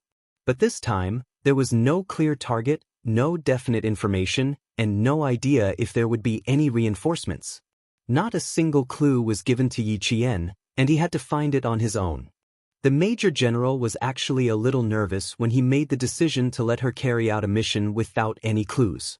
In addition to being daring and careful in carrying out this kind of mission, one also needed to know how to look for clues, how to control the whole situation, and how to further communicate with the criminals. At the same time, one also needed to complete the mission in secret so that one could successfully escape. Yi Qian had to think about all of this by himself. He had to do it by himself. There could not be any accidents in between. Just like this time, once she was exposed and the criminals noticed something strange, they might set the place on fire in advance and use the most extreme method to fight against the police. Xia Jinyuan sneered. "It is also because you believe in her and are willing to give her a chance. If he did not believe in Little Fox, how could he let her fight alone? How could he arrange such a mission to train her?" Chapter 1465. The smile on the Major General's face tightened and his eyes sharpened as he explained his plan to Xia Jinyuan. "You hope that she can enter the Snowfield Brigade directly after graduation. What about me? Pigeon's team can't be led by you all the time. You need a leader." This was the reason why Yi Qian was being nurtured with all his heart. It was because she had the ability to lead the entire team. Moreover, her overall ability was above average and was comparable to that of Xia Jinyuan. When the leader recommended Yi Jian to go to the capital to protect the Director General, he was already thinking further. He immediately discussed with the military headquarters not only to let Yi Jian go to the capital to protect the Director General, but also to let her join the cleanup operation and arrange for her to act alone. At the same time, the Major General and the military had promised that Yi Qian would become a qualified Special Forces soldier within the next 4 years. She would be able to enter the Snowfield Brigade immediately. If Yi Qian wanted to become an outstanding Special Forces soldier like Xia Jinyuan and the others, she would have to train hard. Based on her outstanding performance in the past few years and her hard-working personality, it was possible for her to enter the Snowfield Brigade directly after graduation like Xia Jinyuan. Thank you for your trust in her. I can also promise you that Yi Qian will not let you or the military down. She was even willing to put aside her hatred for the time being just to become an outstanding Special Forces soldier. Xia Jinyuan completely believed in the girl he loved and would not disappoint those who had placed their hopes in her. As for himself, as her goal, it could be said that he had witnessed her growth along the way. It was so exciting and so difficult. Step by step, every step was so steady and steady. She did not take any shortcuts. How could Yi Qian not become an outstanding special forces soldier like this? The Major General also believed that Yi Qian would not disappoint him.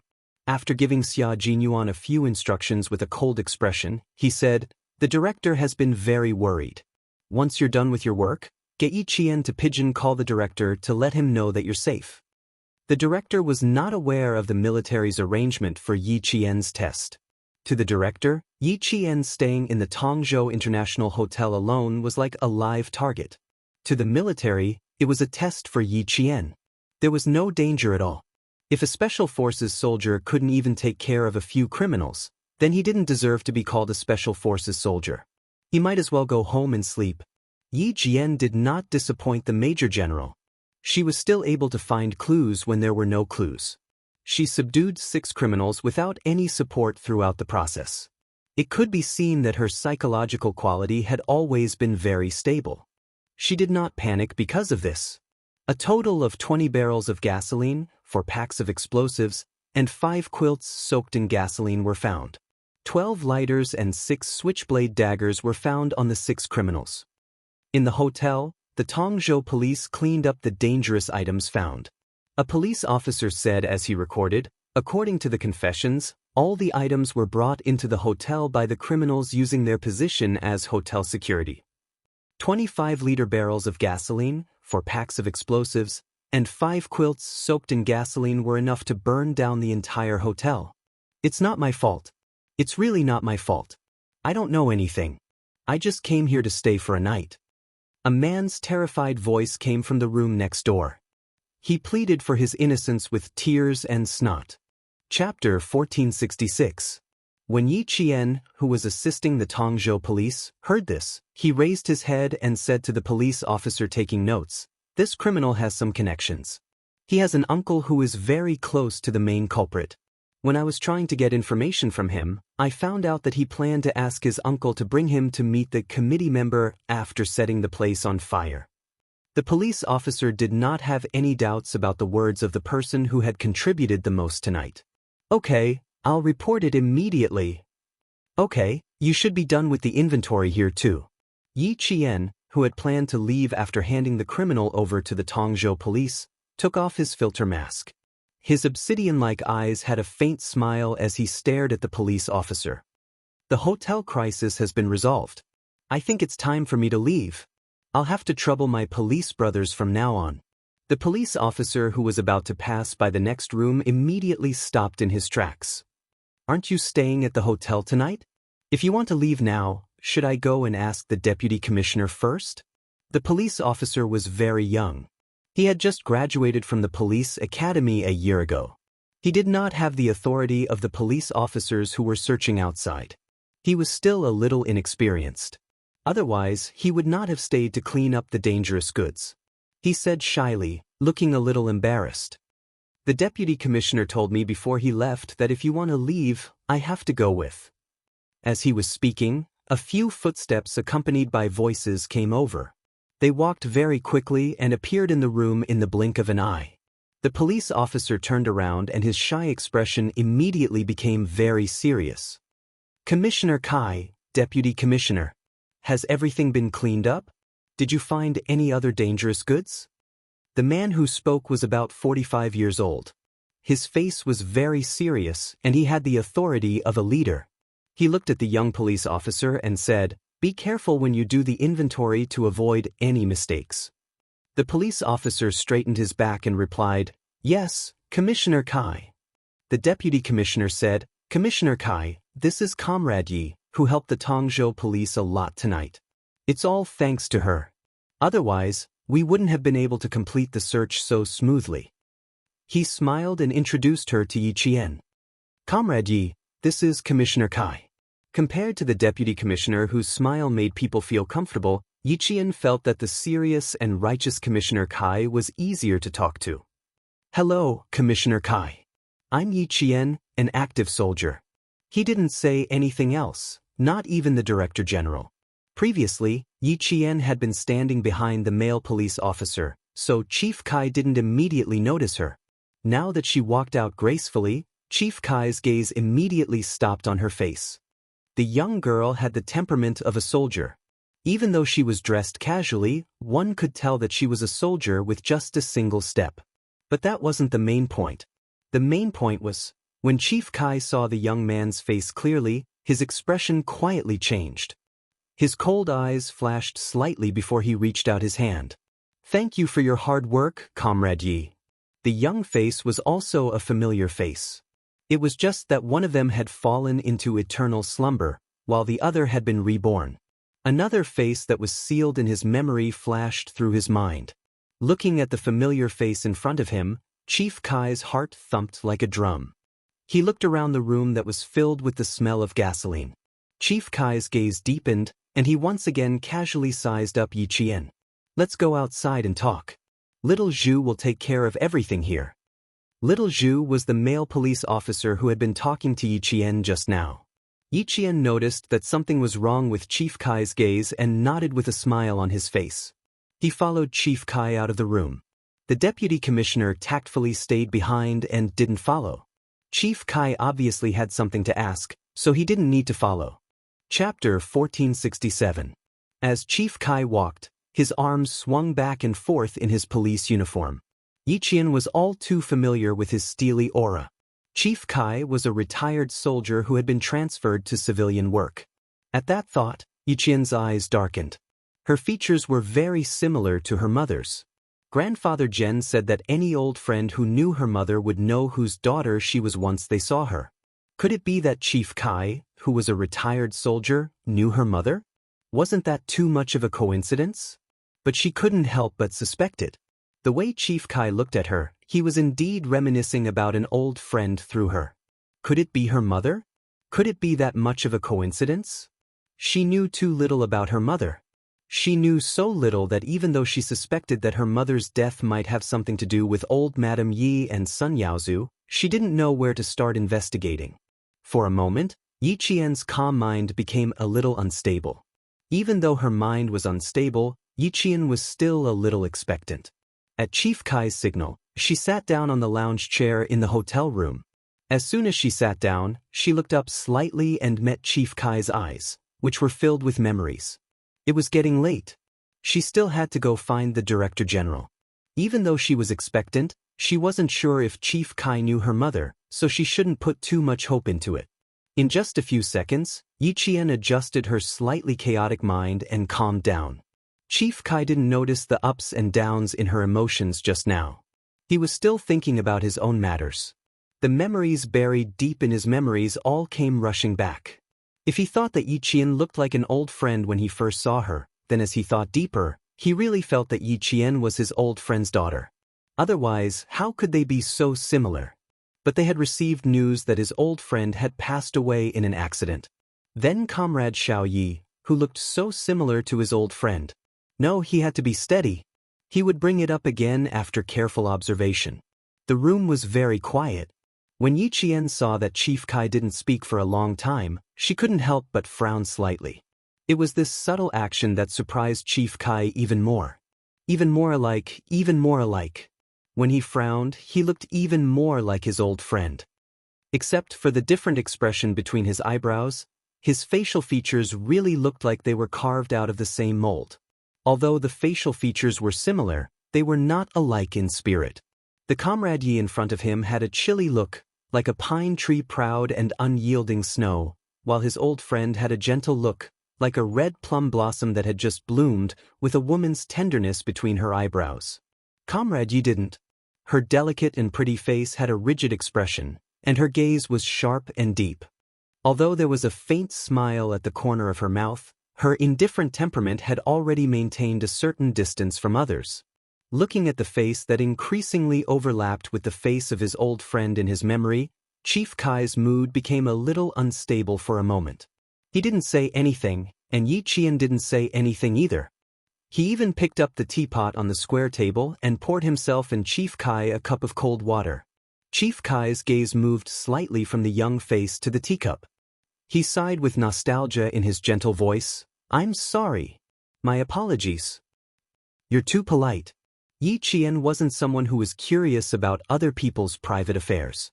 Even if he could tell that Chief Kai was reminiscing about his old friend through him, he didn't want to know. Chapter 1468. If Chief Kai's old friend was her mother, then he would definitely mention it. If not, then there was no need for her to know about other people's private affairs. Yi Qian, who was very clear in her heart, completely calmed down. Even the chief of the Tongzhou City Public Security Bureau couldn't see through her thoughts. Her polite answer, calm smile, calm face, and calm handling made Chief Kai take the cup she handed over and say, "It's rare to see someone as steady as Mount Tai." Chief Kai also didn't immediately mention that his old friend was similar to Yi Qian. The official business hadn't been resolved yet, and private matters could be discussed later. After taking a sip of cold water, Chief Kai put down the cup and looked at Yi Qian again. Seeing her drink the cold water calmly under his gaze, there was no trace of nervousness on her face, and there was no trace of restraint in her movements. Chief Kai's smile deepened, and he nodded secretly. She solved the hotel crisis with her own strength and immediately contacted the Tongzhou City Police after the incident. She didn't have the slightest intention of claiming credit, and then immediately left to the police to deal with the follow-up matters and didn't show up again. It was rare for someone so young to be able to act so steadily. Xiao Yi, I will truthfully write this merit in the report and submit it to the Great Hall. Xiao Yi, I will report this merit to the Great Hall. When Chief Kai talked about official business, he spoke clearly word by word, unlike the deputy chief who was deliberately vague, afraid that Yi Qian would steal the credit from the Tongzhou City Police. Although the Tongzhou City Police knew that there were criminals in the hotel, we didn't know what they were planning, nor did we know that the hotel's security guards had joined the cult. If it wasn't for your help, tonight wouldn't have gone so smoothly. I will write it in detail in the report, and I won't hide anything. If there are any commendations in the future, the Tongzhou City Police will contact you in time. It will more or less help your military career. Soldiers and police were the same. They all needed to make contributions. The more commendations they received, the more help it would be in the future. Moreover, this was her merit, and no one could take it for themselves. What belonged to her could only belong to her. The Tongzhou City Police wouldn't go so far as to steal credit from a soldier who helped them. But Yi Qian didn't need it. He smiled and said, Chief Kai, you're too polite. This is the responsibility of a soldier. Besides, I didn't do anything else. I just caught a few criminals while I was at it. The final follow-up work was finished by the Tongzhou Police. The ones who really worked hard were the Tongzhou Police. Just like his old friend, although she was a woman, she was an upright person. She was never fond of grandiose achievements, nor did she enjoy being in the limelight. After drinking half a glass of water and chatting for 4 to 5 minutes, Chief Kai relaxed after hearing her attitude towards the matter. He leaned back in his chair and gazed deeply at Yi Qian.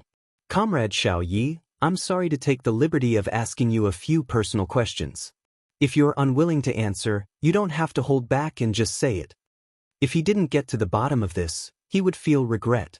Yi Qian's hands tightened around the glass of water. His expression didn't change as he smiled and said, Please go ahead. Facing Chief Kai's deep gaze, Yi Qian knew that he was deeply missing his old friend at this moment. His originally calm heart stirred again. He thought that Chief Kai didn't plan to talk about his old friend, but he suddenly mentioned it when he was about to leave. Yi Qian's heart was filled with hope again. Chapter 1469. How great would it be if Chief Kai really knew her mother? He didn't say it immediately. He stared at her for a long time before sighing. You look very similar to an old friend of mine with the surname Sun. Your features are very similar, but your temperament is completely different.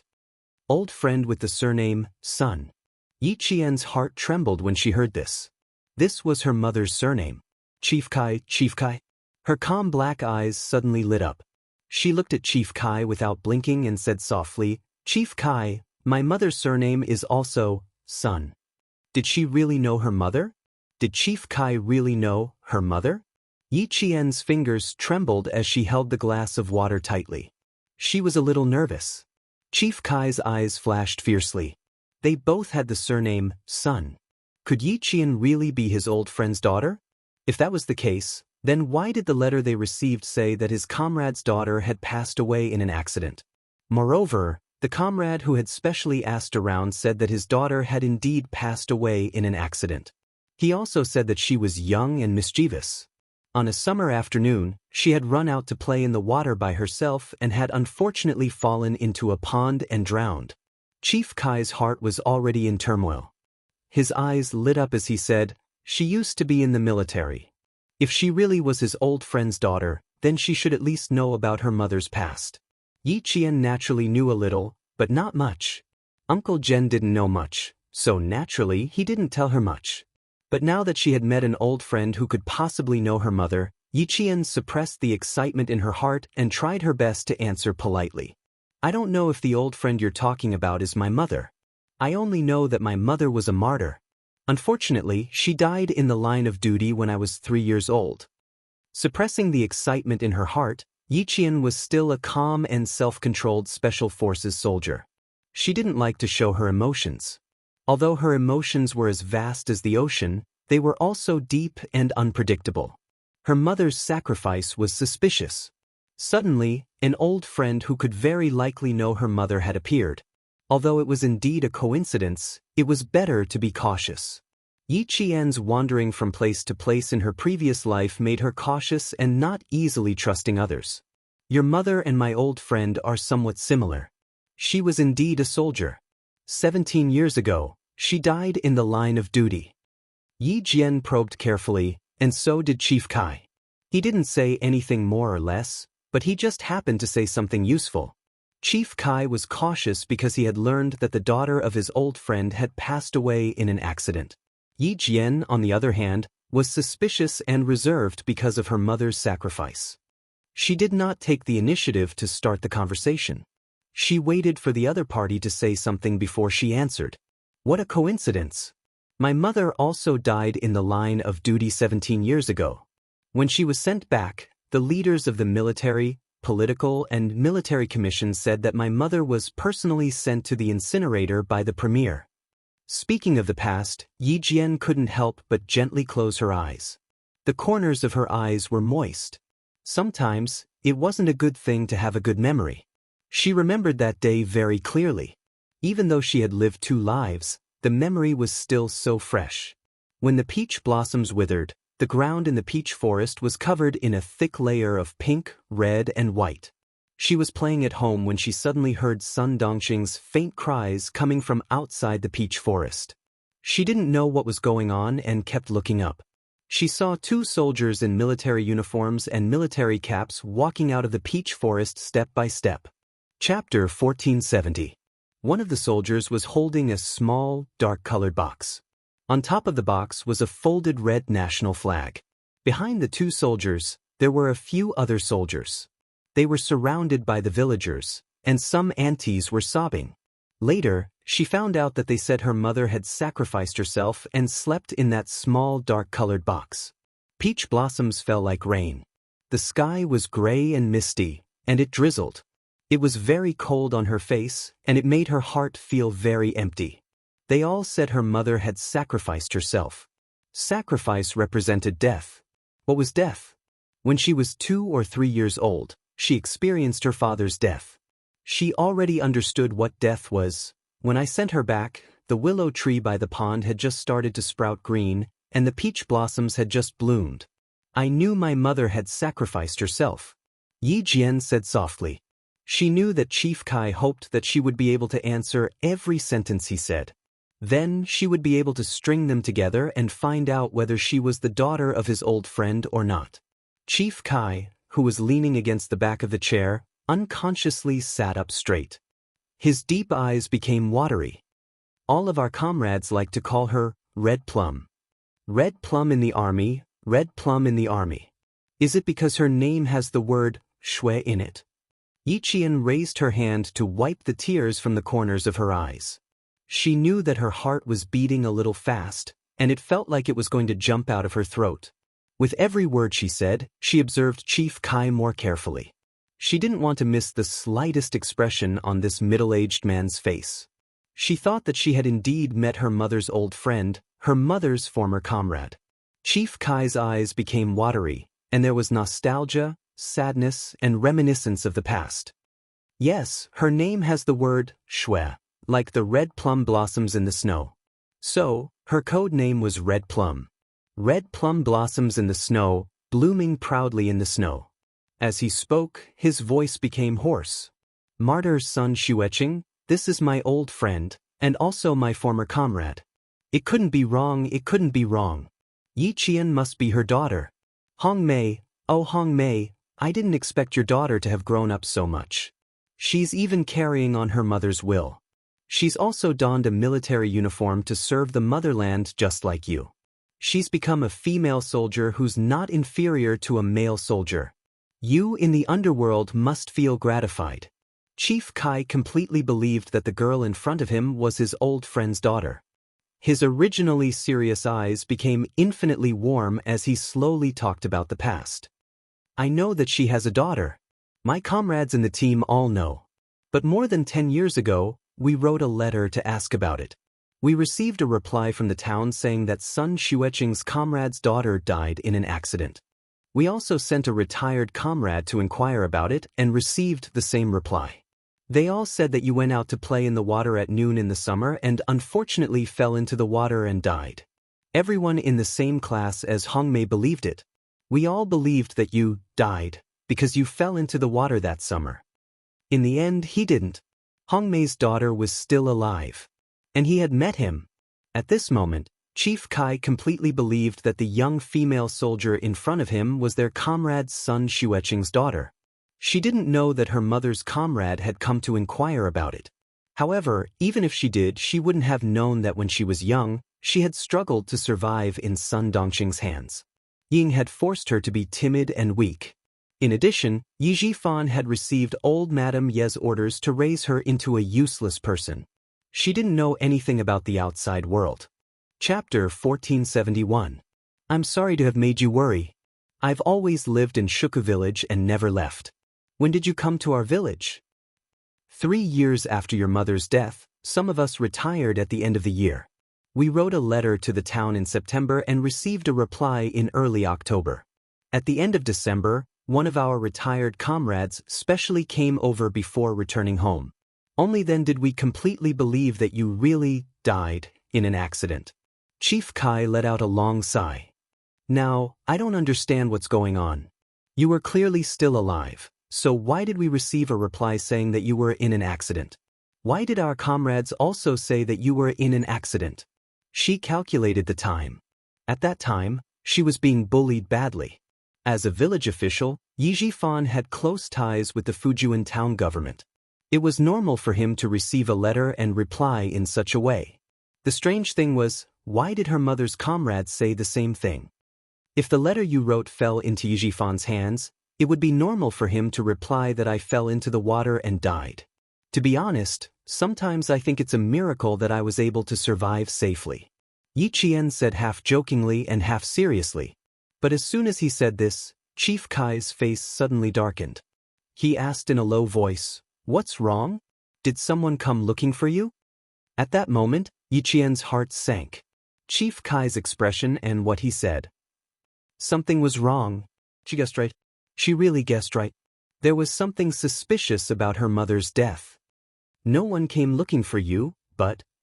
Yi Qian lowered her head as her mind raced.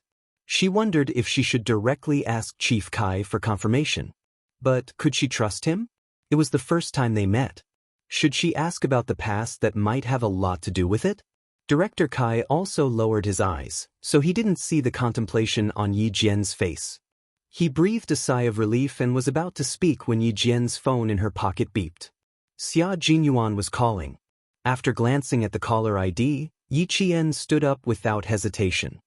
Chief Kai, thank you for telling me about my mother. I still have some matters to attend to, so I won't disturb your work any further. There are still many things about your mother. Chief Kai stood up and stared deeply at his old friend's daughter. He saw the determination in her eyes, and her gaze was even sharper than her mother's. He paused for a few seconds before saying, "If you want to know more about your mother, you can contact me at any time." It was clear that Chief Kai had hesitated when he said this. After a moment of hesitation, his eyes were filled with determination. Yi Qian, who had always been suspicious of her mother's sacrifice, felt her heart sink. She thought that she would definitely contact Chief Kai because he knew about her mother's situation. "All right, maybe one day I will really come and disturb you." Yi Qian took the phone number that Chief Kai had written on his notebook at the last minute. He glanced at it and memorized the numbers. Yi Qian bowed slightly to Chief Kai before walking away. The young female soldier left without looking back. Just like her mother that day, even though she knew it was dangerous and that she might not come back, she accepted the mission, packed her equipment, and left without looking back. Yi Qian only knew that when her mother sacrificed herself and came back, the willow trees were green and the peach blossoms had withered. She did not know that when the red plum blossoms left, the world was covered in white snow and the only red plum blossoms were blooming. Chapter 1472. The door slowly closed and the young man walked out of sight. Chief Kai slowly sat back in his chair with a serious expression on his face. Did his comrade, who had gone through thick and thin with him, lie? Hong Mei's daughter was still alive, so why did he say that the news was confirmed? What if his comrade really lied? Chief Kai's hands, which were casually placed on the armrest, slowly clenched into fists. Hong Mei's daughter was very smart. She should know something, which was why she was so careful when she answered his question. If she really knew something, who told her? What would she do next? When would she call him? Yi Qian knew that she would definitely call Chief Kai. In her previous life, she was muddle-headed and didn't realize that her mother's death was suspicious. Since she was back in this life, she would definitely investigate. Yi Qian's mind was in turmoil as she walked step by step. She was very steady and did not panic at all. The calmer she was, the harder it was for others to tell what she was thinking at this time. She would definitely call him, but not now. She's out. In the car, K7 put away his binoculars and said to Q King, who was resting with his eyes closed, "Aren't you going to get out of the car to welcome her?" The car was parked on the side of the road where they could see the hotel's revolving door. Xia Jinyuan didn't need to use binoculars. His dark gaze pierced through the cold night and the dim light to see his girl walking over calmly with her head held high and chest puffed out. Xia Jinyuan, who had no intention of getting out of the car, put his hand on the door lock and opened it. He was still using binoculars in the front passenger seat. He adjusted the focus so that he could clearly see the girl's face. However, just as he was about to take a closer look, the girl's eyes, which were originally looking straight ahead, suddenly moved. She looked straight at him with a gaze that was as sharp as a knife. He was so shocked that he quickly put down his binoculars. He turned to K7 in shock and said, "She's very sensitive. She noticed me as soon as I adjusted the focus." Why did the Major General train her so well? Why did she make the leaders miss her so much? Why did the military open the door for her? "You'll know when you get to know her." K7 asked a few whys, but he did not explain himself. After that, he started the car and waited for his two comrades to return. The white crane looked outside with a pensive look in its eyes. But naturally, it was because she had something extraordinary about her. She had an ability that no one could surpass. Before they even met, he was already frightened by her sensitivity. There was silence in the car. Outside the car, Yi Qian saw Xia Jinyuan walking towards him and quickened his steps. "I'm sorry for making you wait." She stopped in her tracks and spoke first. "I was delayed by something. It's a personal matter," she explained in a more serious tone. Xia Jinyuan raised his hand and gently patted her shoulder. "It's okay. Get in the car first." She had already said that she was delayed by personal matters. Based on his understanding of her, it was obvious that she would tell him about this matter and not hide it from him. If she really wanted to hide it from him, his little fox wouldn't even mention it. The hotel's green belt was equipped with dim streetlights. There were also spotlights near the roots of the shrubs. Although Yi Qian was standing in the light, her beautiful face was still hazy. Xia Jinyuan could clearly see her expression. It was filled with sadness and palpitations. Chapter 1473. What's going on? Xia Jinyuan, who had stopped with her, stared deeply at Yi Qian. His right hand, which was originally patting her shoulder, slowly lowered. Under the cover of the night, his slender fingers touched her fingertips. The touch was so cold that he directly held her hand tightly. Suppressing his doubts, he said in a soft and deep voice, "Now is not the time to think about personal matters. No matter how big the matter is, it has to be temporarily suppressed." Holding her hand tightly, the two of them walked side by side. In addition to the K7, there is also a comrade from the Snowfield Brigade, codenamed Bai He. We received orders from the military and a call from the Guilin police. Tonight we need to rush to Huzhou. We will take the 6:17 a.m. flight to Guilin tomorrow morning. His hand was very warm. The warmth from his palm and fingertips warmed Yi Qian's cold fingers. So, even if there is a personal matter, you have to put it to the back of your mind. We are soldiers. When the order is given and the mission is carried out, personal matters are insignificant compared to national affairs. I don't need to say more. You know this in your heart. Hide the sadness in your body and force back the tears in your eyes. Yi Qian, raise your chin and remember your identity. It was impossible to be comforted while carrying out a mission. Yi Qian, whose eyes were a little red, took a deep breath. Thanks to the night and the cold night wind, she did not lose her composure. Feeling the strength from him, Yi Qian gently closed her eyes and nodded. When she opened her eyes again, there was no trace of tears in her eyes. There was no sadness in her either. There was only the cold temperament of a soldier beside her. He was wise, calm, and had already unsheathed his sword. Bai He was already standing in front of the car door. As soon as Yi Jian came over, he took the initiative to shake hands with him. His movements showed the elegance and grace of someone from a famous family. "Hello, Yi Jian. I'm Bai He. I have always heard about you from my comrades. Today, I finally got to meet you. Your gaze stunned me." When he mentioned it, Yi Qian realized that the person who had secretly watched her when she walked out of the hotel was Bai He. "Hello, Bai He. I am Yi Qian. I'm sorry for making a fuss just now."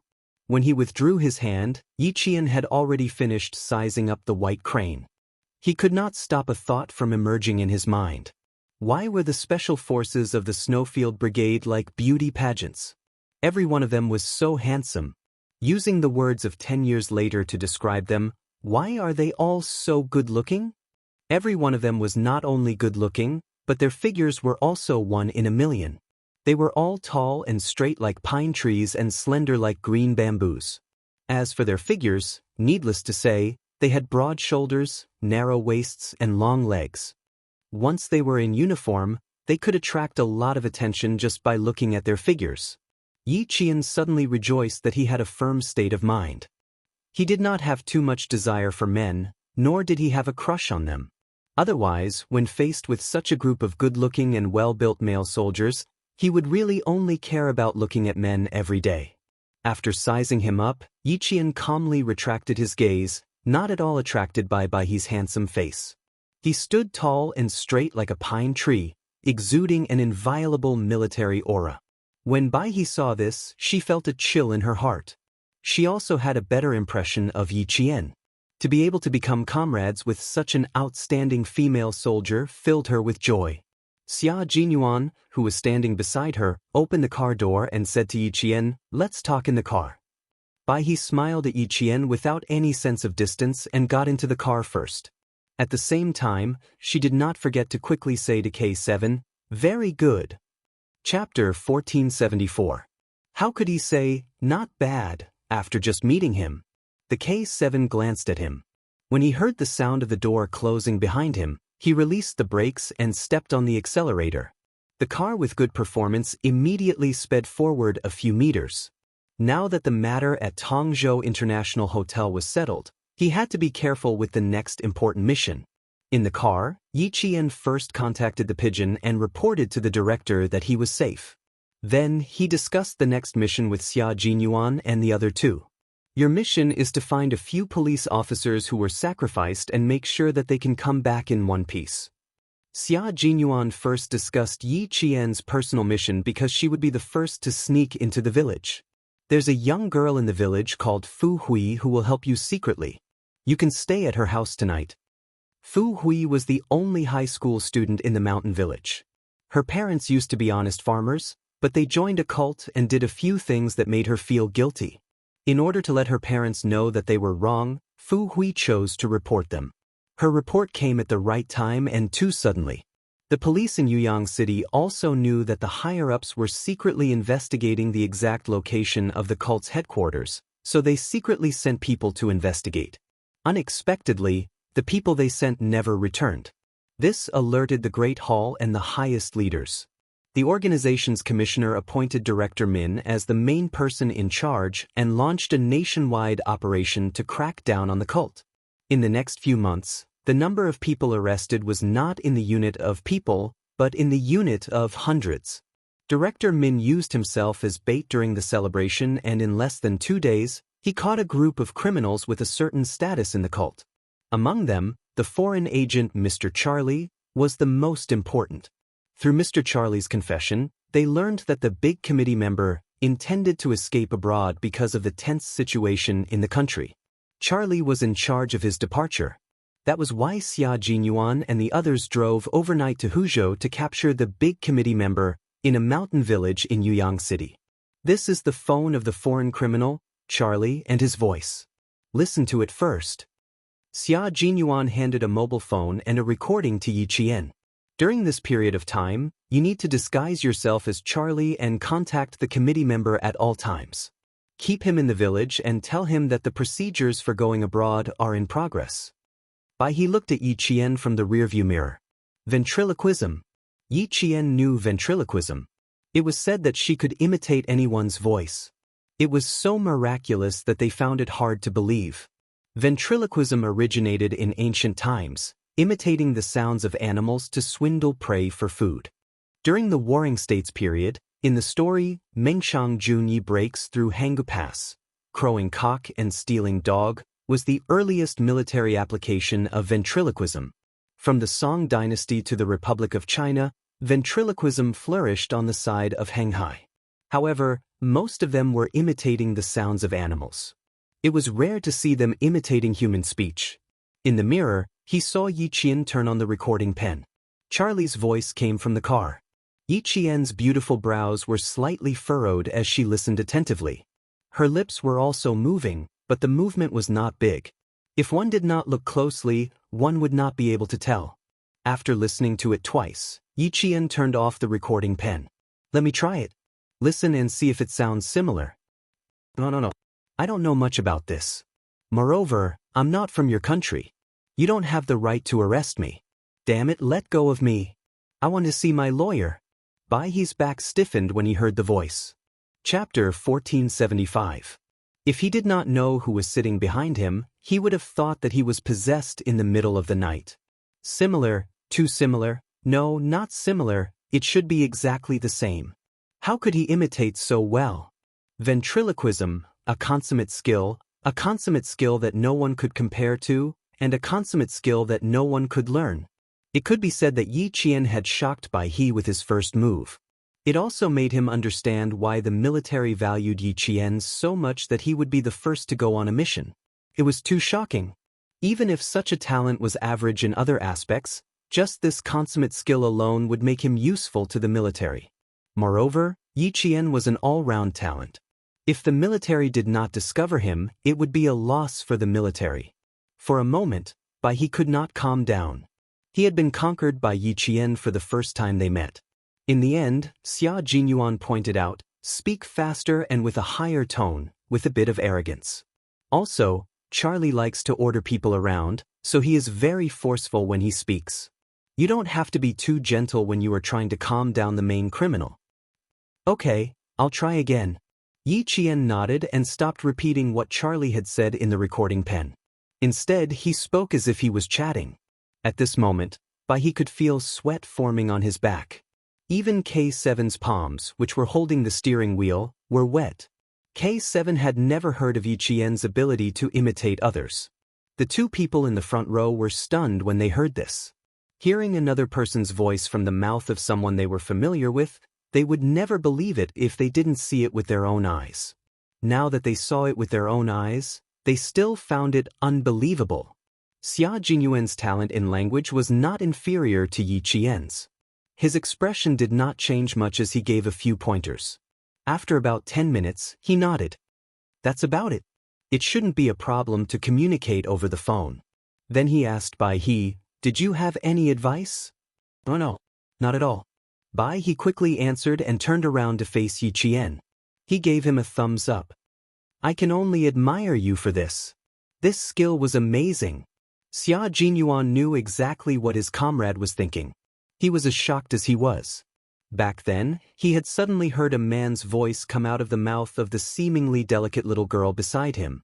Moreover, the voice was exactly the same as the voice of the criminal they were trying to subdue. Fortunately, he was hiding in the dark and didn't let her see the loss of self-control on his face. Yi Qian pursed her lips and smiled. My voice is wider than others, so it'll be easier for me to learn this. Other than the elderly and children, she had no problems with the rest. In her previous life, this was one of her escape treasures. One person could play several roles in a room and scare away the people sent by Yi Ying and Yi Zhifan many times. I want to learn from you. Bai He subconsciously finished her sentence, but halfway through he realized that he needed to consider his words carefully. After a few seconds of pause, Bai He continued, it's not easy to learn from you. In fact, there aren't many people in the country who can do what you did. Yi Qian thought about it and agreed. In her previous life, she had learned this skill by accident. When she discovered that she had talent in this area, she was also shocked. Chapter 1476. It's a little difficult, but if everyone knew how to do it, I wouldn't have to do it. She said teasingly. Her eyes curved into crescents, and the smile in her spirited black eyes rippled like a pool of water. Her words made the three of them laugh. K7 said calmly, I know you're good at shooting, but I didn't know you could do this kind of amazing ventriloquism. It seemed like the taciturn K7 would talk more when he was with Yi Qian. Xia Jinyuan was already used to it, but Bai He, who didn't know, was surprised. K7, did something good happen to you today? You said 10 sentences in half an hour, and each sentence was more than 5 words long. He will be more gentlemanly in front of Yi Qian. Xia Jinyuan answered for his comrade. Not only him, but G3 as well. As long as they are in front of Yi Qian, they will talk a lot. The car had already left Tongzhou City, and the next intersection was the highway to Huzhou. K7, who didn't need a GPS, seemed to be very familiar with Tongzhou, and the car made several turns before it reached the highway. As he entered the highway, he replied calmly, What do a bunch of men have to say? Don't you know that the opposite sex attracts the opposite sex? Looks like I have to talk to the political commissar and tell him that K7's thinking is a little empty, and he needs to communicate more with the female soldiers. Xia Jinyuan raised his eyebrows, and his thin lips curved into a faint smile. He was relaxed and gentle. We're a bunch of men, and we're making K7 suffer. K7 actually continued in a serious tone. You can also request the military to find a few more female soldiers who are as good as Yi Qian. With both men and women working together, it won't be tiring. That's impressive, you even know that. Bai He was even more surprised. Who was K7? He was a man who was more boring than a monk. In the military, other than training, going to the laboratory, and reading, he had no other hobbies. His life was as dull as a cup of water. In the military, there was a saying that described K7, cut off the roots of love, and live in seclusion in the Zhongnan Mountains. It meant that K7's coldness was so cold that it reached his soul. Q King was cold too, but his coldness was different from K7's. K7's coldness was as if he had cut off all emotions and desires. How could he joke around with such a person? He even joked about, repel like opposites attract.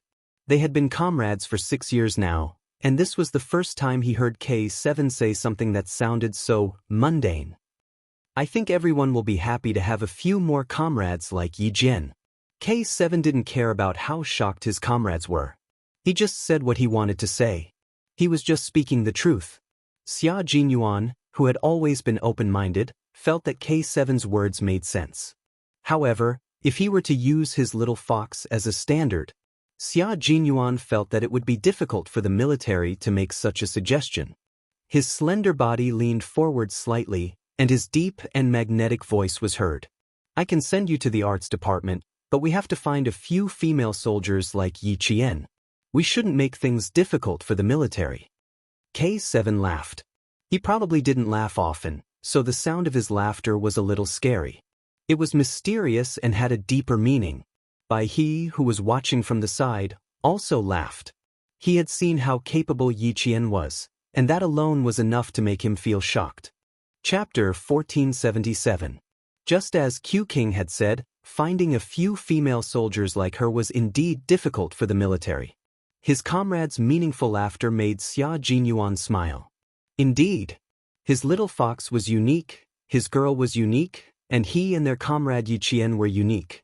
Major Xia Jinyuan, who could portray elegance and perfection at any time, changed his sitting position. His deep eyes gazed gently at Yi Qian. He looked at the girl he loved deeply, as if he wanted to carve her into his heart. Even if he closed his eyes, she was the only one in his eyes. Yi Qian felt a little uncomfortable under his gaze. Why does he keep staring at me? In the past, when he saw that I was uncomfortable, he would comfort me. After all, I've lived 2 lives and have never come into contact with people like him. I'll be fine once I get used to it. Today, Yi Qian realized that she had been too naive.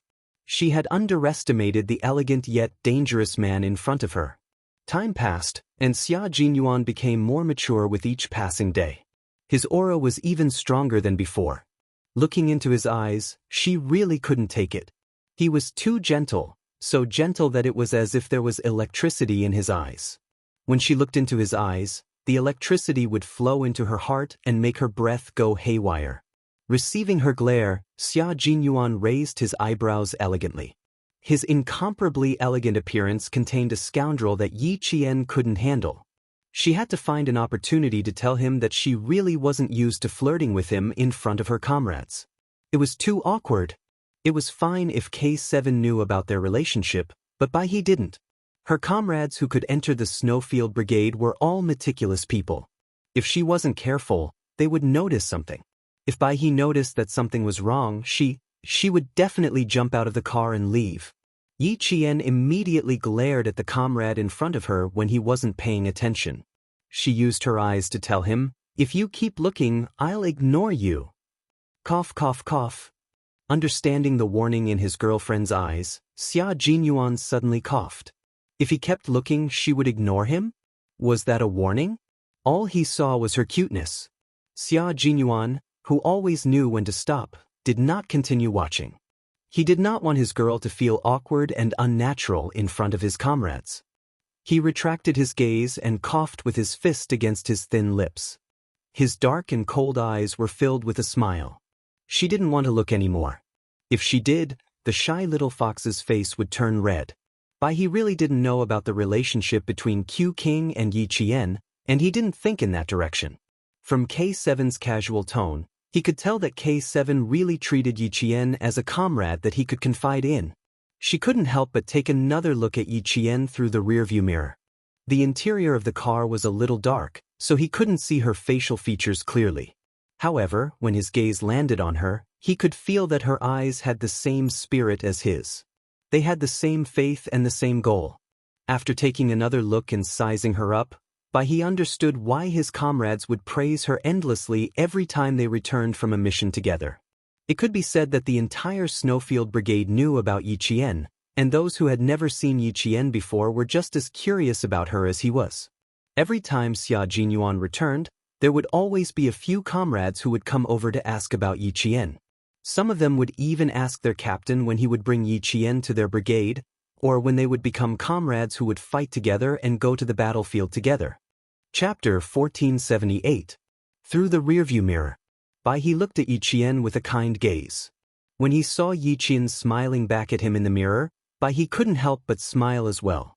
He thought to himself, just like K7 and the others, I'm looking forward to her arrival. I'm looking forward to her becoming my comrade.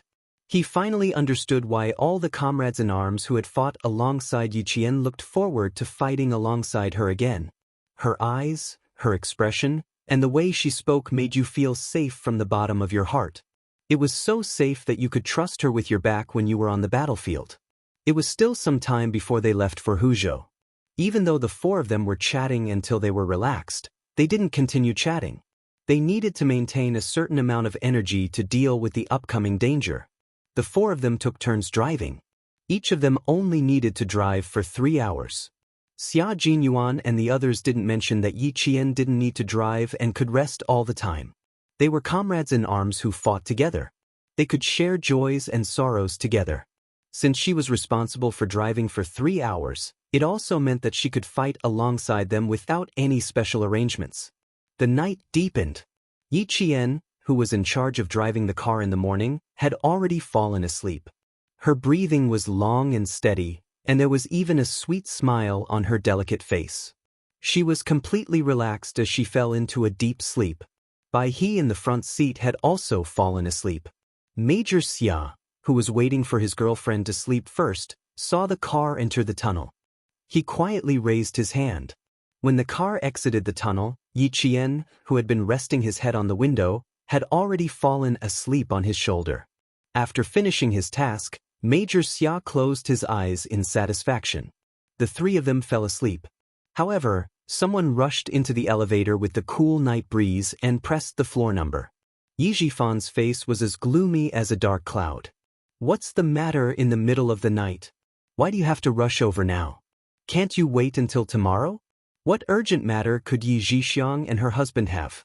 It's most likely related to that old hag again." Sun Dongqing's mouth didn't stop nagging from the moment they arrived at the hotel.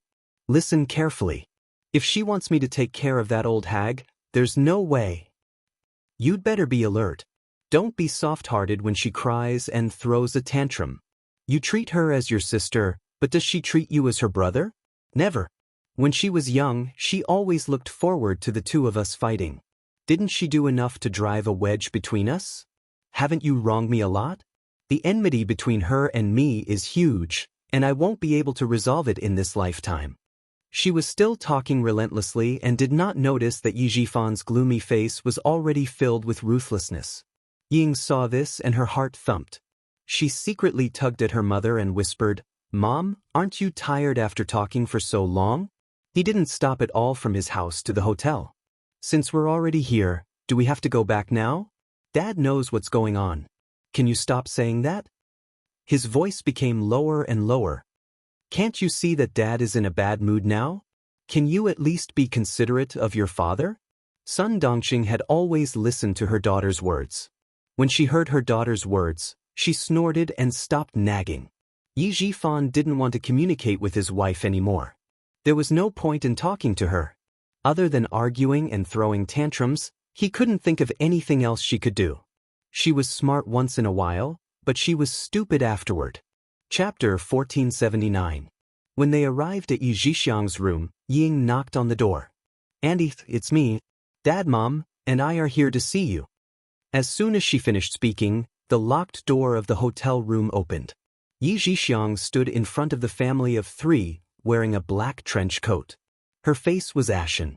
Ever since she confirmed that the person standing on the city gate tower was Yi Qian, she could not relax for even a second.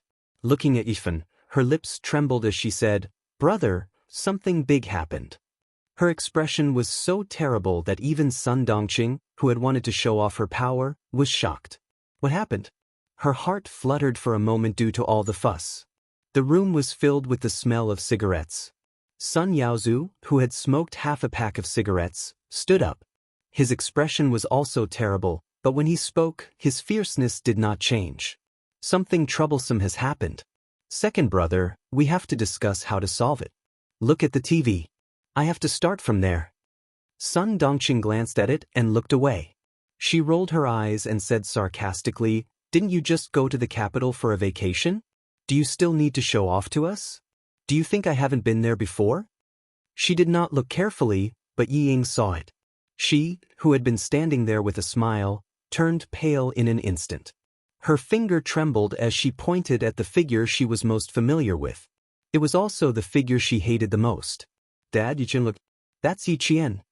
Yi Jifan saw it only a few steps later than his daughter. His eyes narrowed as he stared at the figure on the TV. This. After being reminded, Sun Dongqing finally saw Yiqian. She looked at him in disbelief and stuttered, This, isn't this the city gate tower? Why is she standing with the leader? Everyone wanted to know. Everyone wanted to know why Yiqian was standing with the leader of the country. Yi Ying, who was leaning against the bed, fell onto the bed. The photo stimulated her so much that she was in a daze. She mumbled, How is this possible? How is that possible? No way, no way, no way. Sun Yaozu saw that the mother and daughter did not believe him no matter what. They only knew how to repeat bullshit like, I don't know how to. He cursed in his heart. Motherfucker, I didn't ask you to come here to listen to bullshit. Nising, your aunt recorded it with a DV camera. You don't believe me? Do you think I'm trying to scare you? Do you want to watch the recording? Come here and watch. He pointed at the DV camera on the coffee table, glanced at Yi Ying, and said to Yi Jifan, Brother Tingrui, you decide what to do. This damned girl is attending the celebration with the leaders of the country, and she's even standing on top of the city gate tower. I told you to raise her into a useless person, but you fucking sent her to the country's leaders with your own hands. Second brother, if you don't give me an explanation for this, I won't let you off. Sun Dongqing didn't think about how to deal with the aftermath. She rushed over and picked up the DV machine on the coffee table. Her hands trembled as she pressed the buttons. How do I do it? What are you going to do with this lousy thing? I want to watch the video. I want to watch the video. She was panicking, she was really panicking. On the other side, Ying got up from the bed and stumbled over. Her body was trembling. Mom, give it to me, show it to me, I want to see it. I want to see it. Chapter 1480. Yi Ying's reaction was bigger than anyone else's. After snatching the DV camera, the more anxious she was, the more she didn't know how to use it. Her lips trembled as she pressed down hard on the function button, so hard that her fingertips turned white. How could this be? How could this be? She had just accepted that Yi Qian had gone further than her and stood higher than her. She had finally adjusted her mindset. Why did something unacceptable happen again? But Yi Qian was better than her now. She had to accept it. As long as she worked hard, she would surpass her one day. She would return to the past, and Yi Qian would only be able to look up to her. But in the end, Yi Ying's face was not only pale, but she also looked crazy. She was in a state of confusion and was not normal at all.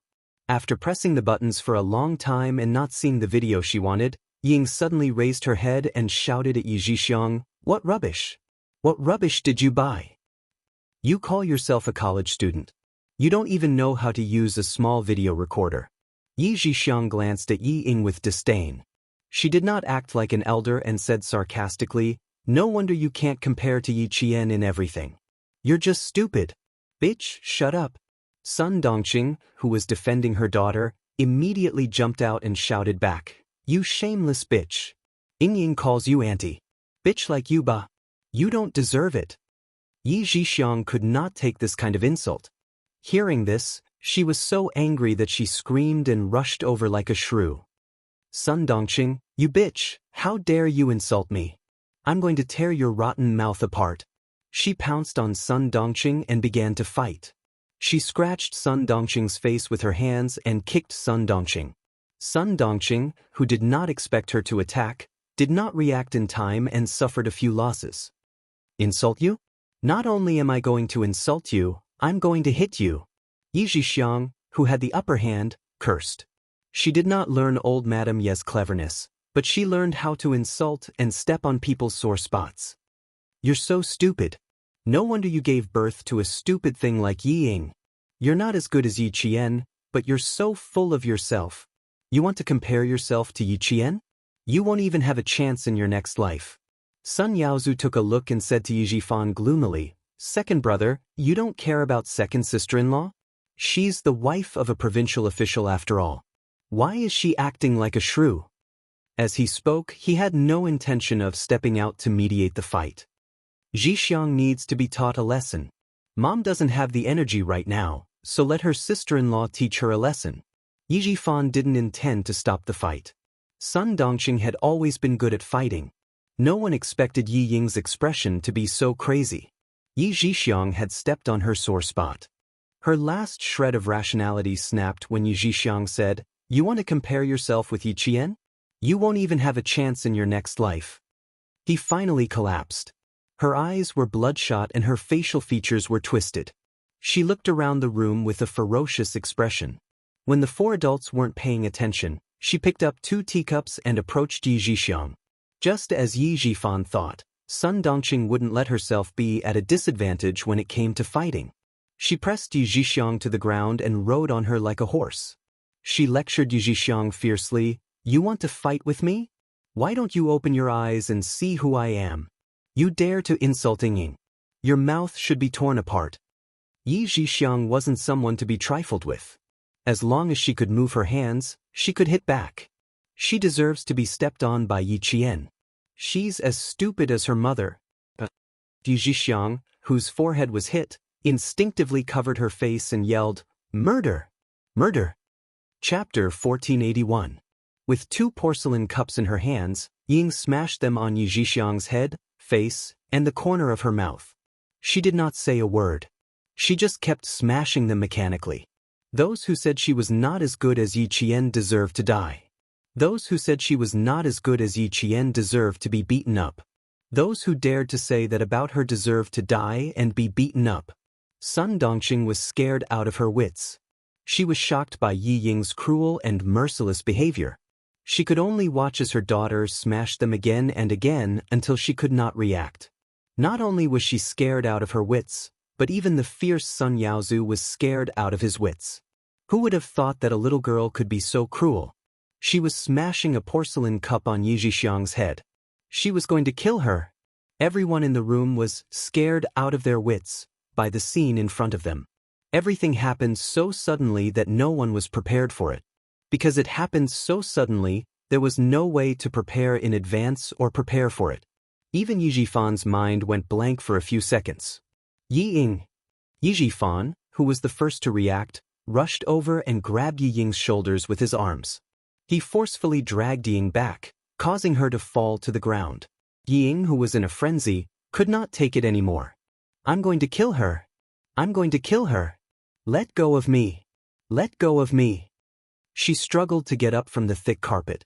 She waved the blood-stained porcelain cups in her hands. Her eyes were bloodshot as if she was possessed. "I'm going to kill her. I'm going to kill her." Yi Jifan could not control her anymore. The back of his hand was also smashed. He grabbed Yi Ying and yelled at Sun Yaozu, "What the fuck are you doing? Take the cups away from her." Then he said to Sun Dongqing, "Call 120. Yi Zhixiang screamed in pain. She covered her face with her hands and blood flowed through the gaps between her fingers. The carpet was soaked in blood. If anything were to happen to Yi Zhixiang today, his daughter would be ruined. Completely ruined. Sun Dongqing, who got off Yi Zhixiang, scrambled to find her handbag and pulled out the 120 emergency number. Sun Yaozu also reacted. He rushed up and snatched the cups from Yi Ying's hands. He kicked Yi Ying's chest. "Fuck. I didn't expect her to be so cruel." His wife was beaten. He did not have much affection for his wife. Yi Jifan didn't have time to stop her. He could only watch as his daughter was kicked on the spot. Her eyes turned white, and she fainted for a moment. Instead, he heaved a sigh of relief. Yi Ying's screams could not be heard in the noisy room. Only Yi Zhixiang's screams could be heard. Sun Dongqing looked at the blood flowing through the gaps between Yi Zhixiang's fingers. Her heart raced and she panicked. "Take our daughter away quick." Yi Jifan was also panicking, but he knew that he had to clean up the mess. He needed to take his daughter away as soon as possible and not let the medical staff see her. "Take your and your daughter's passports and go straight to the airport. Call me as soon as you buy the tickets to any city." Sun Yaozu would not let Yi Zhixiang off so easily. He had to send his daughter away before he could react.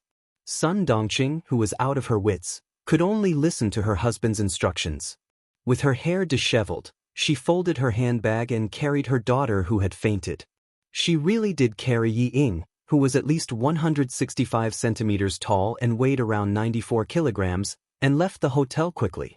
Chapter 1482. They were originally here because of Yi Qian, but in the end, it ended with her in the hospital. Her nose was broken, and there were several serious injuries on her head, forehead, and chin that required stitches. The bones on the back of her hand were cracked. When the results came out, Yi Jifan's hand trembled as he held the report. This is going to be hard to explain. Ying Ying is in big trouble, he muttered to himself. She gave Sun Yaozu a handle on her. Trouble is coming. Yi Jifan sat down tiredly. He didn't move for a long time, so he closed his eyes and sat there quietly like a statue. Yi Qian, who he originally wanted to raise as a good-for-nothing, became an important person. He accompanied the country's leaders to the city gate tower to watch the grand celebration. His daughter, who he had painstakingly raised to become a phoenix, became a runaway and accomplished nothing. He couldn't understand how things got to this point. He couldn't figure it out no matter how hard he thought about it. He wanted to ask Yi Qian. He really wanted to ask Yi Qian what happened on the second day of junior high. How did she suddenly wake up? How did she suddenly know how to work hard? She worked hard and was in the limelight, but she made others feel uneasy. The hornless dragon jade pendant, Yi Xinfan, Sun Xueqing? Yi Jifan thought about the past. In the end, he covered his face with both hands and buried his head. His straight back also bent down. Yi Qian, who was thousands of miles away, didn't know about Yi Jifan's thoughts. She was still sleeping soundly on Xia Jinyuan's shoulder. She didn't even realize that K7 and Bai He had stopped to change shifts. At 2 o'clock in the morning, Xia Jinyuan gently supported Yi Qian's shoulder. His movements were slow and gentle as he helped her lean against the car window again. He said to Bai He, who was sitting in the back, "Let her rest against the car window. She can change her pillow from left to right. She won't get a stiff neck." Bai He, who didn't know what was going on, nodded and said, "I'll adjust her position." K7's eyelashes fluttered slightly. J5 and V7 always said that Q King was shameless. He really was shameless. Yi Qian, who was leaning against the car window, found it funny. He really knew how to find excuses. At 5 in the morning, Yi Qian prepared to switch shifts with Xia Jinyuan. She drove all the way to Huzhou Airport to catch the earliest flight to Yung. The flight tickets had already been booked, and the four of them boarded the plane at 7:15 a.m. News came from the Pigeon that the Director General would also be taking a plane to Guilin. After a night of interrogation, they managed to pry out a lot of clues from Charlie, as well as the crimes that were not discovered. The Director General was furious. The Pigeon's interrogation skills have improved again. Xia Jinyuan, who knew the result, said to Bai He with a smile, "How dare you say you can't take the scare? You didn't even use your ultimate move and you already confessed everything." Bai He thought of the Pigeon's interrogation methods and sneered. Everyone has their own specialization. She's a psychology doctoral student after all. There were many talents in the Snowfield Brigade, and any one of them was much better than the average person. Every one of them had several titles. Yi Qian, who was sitting in the middle, had a tranquil smile on her face. She quietly watched the two of them talking in low voices. Her comrades were so powerful, so how could she fall behind? When you're with experts, you'll wholeheartedly chase after their footsteps and learn from them in order to motivate yourself and allow yourself to ceaselessly improve and grow. This was the principle of one is marked by the company one keeps.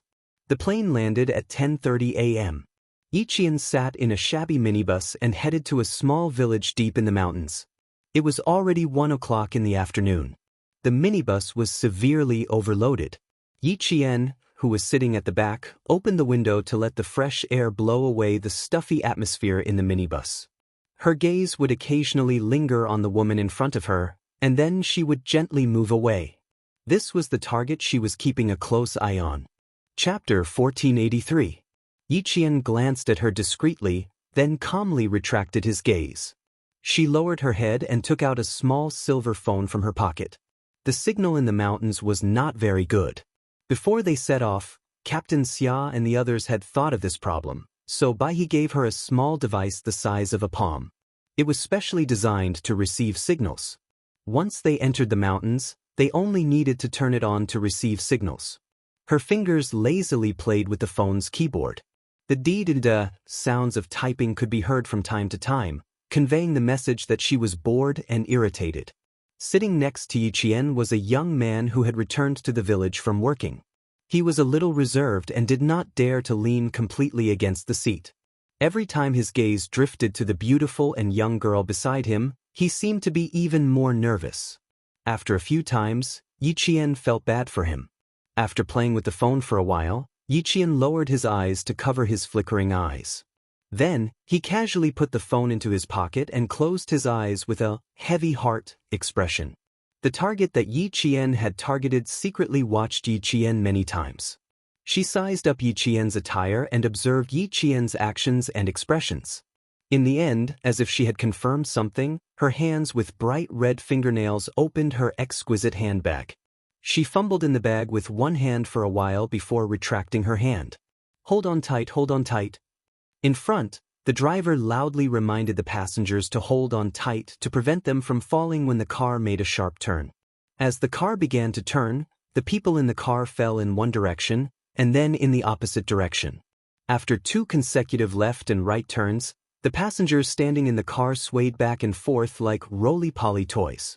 It was 2:30 in the afternoon, almost 2 hours before Yiqian boarded the car. Some people wanted to board the car midway. They probably did not want to stand in front, so they kept squeezing to the back. The passengers who were squeezed said, "Why are you squeezing? There are no seats in the back. I like to stand in the back. What can you do to me?" The one who got on the bus was a sloppily dressed man. He used the simplest and crudest language to reply to the passengers who had insulted him. Someone whispered, "Don't mess with him. He's a hooligan in this area. He usually makes a living by stopping cars from other places. If he sleeps on the road without paying, he won't get up. His villagers call him Old Rascal." Most people wouldn't provoke this kind of person for fear of getting into trouble. The man nicknamed Old Rascal was not angry. Instead, he felt proud. He squeezed to the back of the crowd and exchanged glances with the woman Yiqian was staring at. He saw that the woman was glancing in Yiqian's direction. Old Rascal followed her gaze and looked over. When he saw Yiqian, his yellow eyes widened. Indeed, the good one had arrived. Sister Li's taste was indeed high. The two of them exchanged silent glances. Then the Old Rascal walked over to the young man sitting with Yiqian and said, "Stand up, I want to sit here." His voice was just like his nickname, Rascal and Barbaric. "I'll count to 3. If you don't stand up, I'll beat you up." The young man was naturally unwilling, but when he saw Old Rascal suddenly pull out a knife from his pocket, his expression changed. He lowered his head and hugged his old backpack tightly. He silently stood up. Yiqian did not open her eyes. As the car swayed, her body swayed as well. She maintained her balance and did not move left or right. Chapter 1484. Little girl, it's so tiring for you to sit like this. Come, lean on my shoulder. I guarantee you'll be comfortable. Less than 2 minutes after they sat down, the sloppily dressed Old Rascal began to speak rudely. "Don't be shy. Don't you think it's right to rely on your friends when you're outside?" After he finished speaking, he reached out to grab Yiqian's shoulder. His action made Yiqian's eyes turn cold. She opened her eyes and stared at him like a newborn calf without a trace of fear. "You'd better get your dirty hands off me. Otherwise, I'll call the police." After getting into the car, this person made eye contact with his target. They were going to put on a show. Yiqian knew very well what was going on. She pulled a long face and stared coldly at the man who wanted to touch her.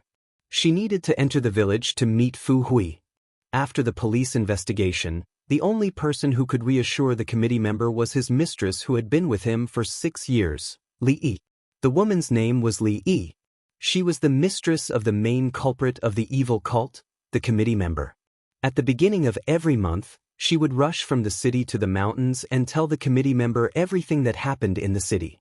The man who wanted to touch her was definitely someone that Li Yi had deliberately called up.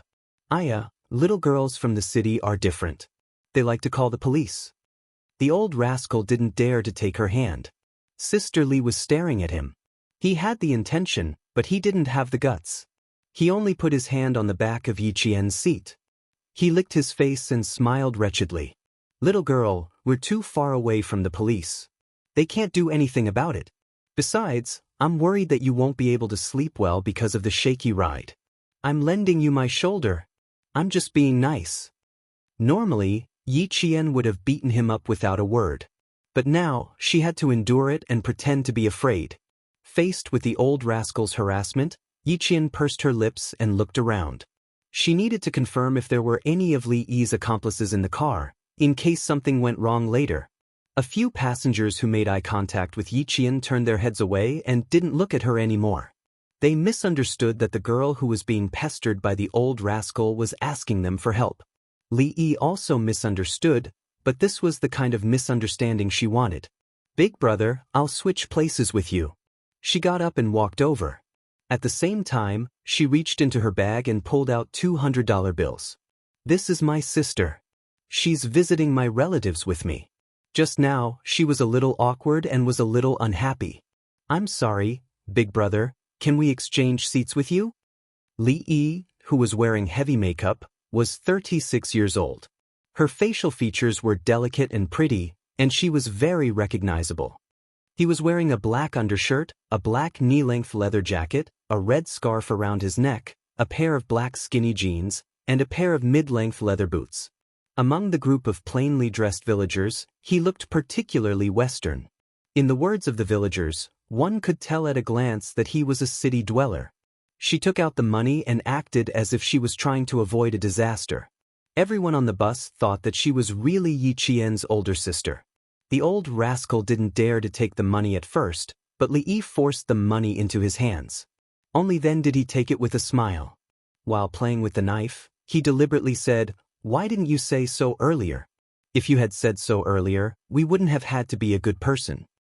After taking the money, he immediately got up and asked the driver to stop the bus and let him out. Once he took the money, there was no need to give it back.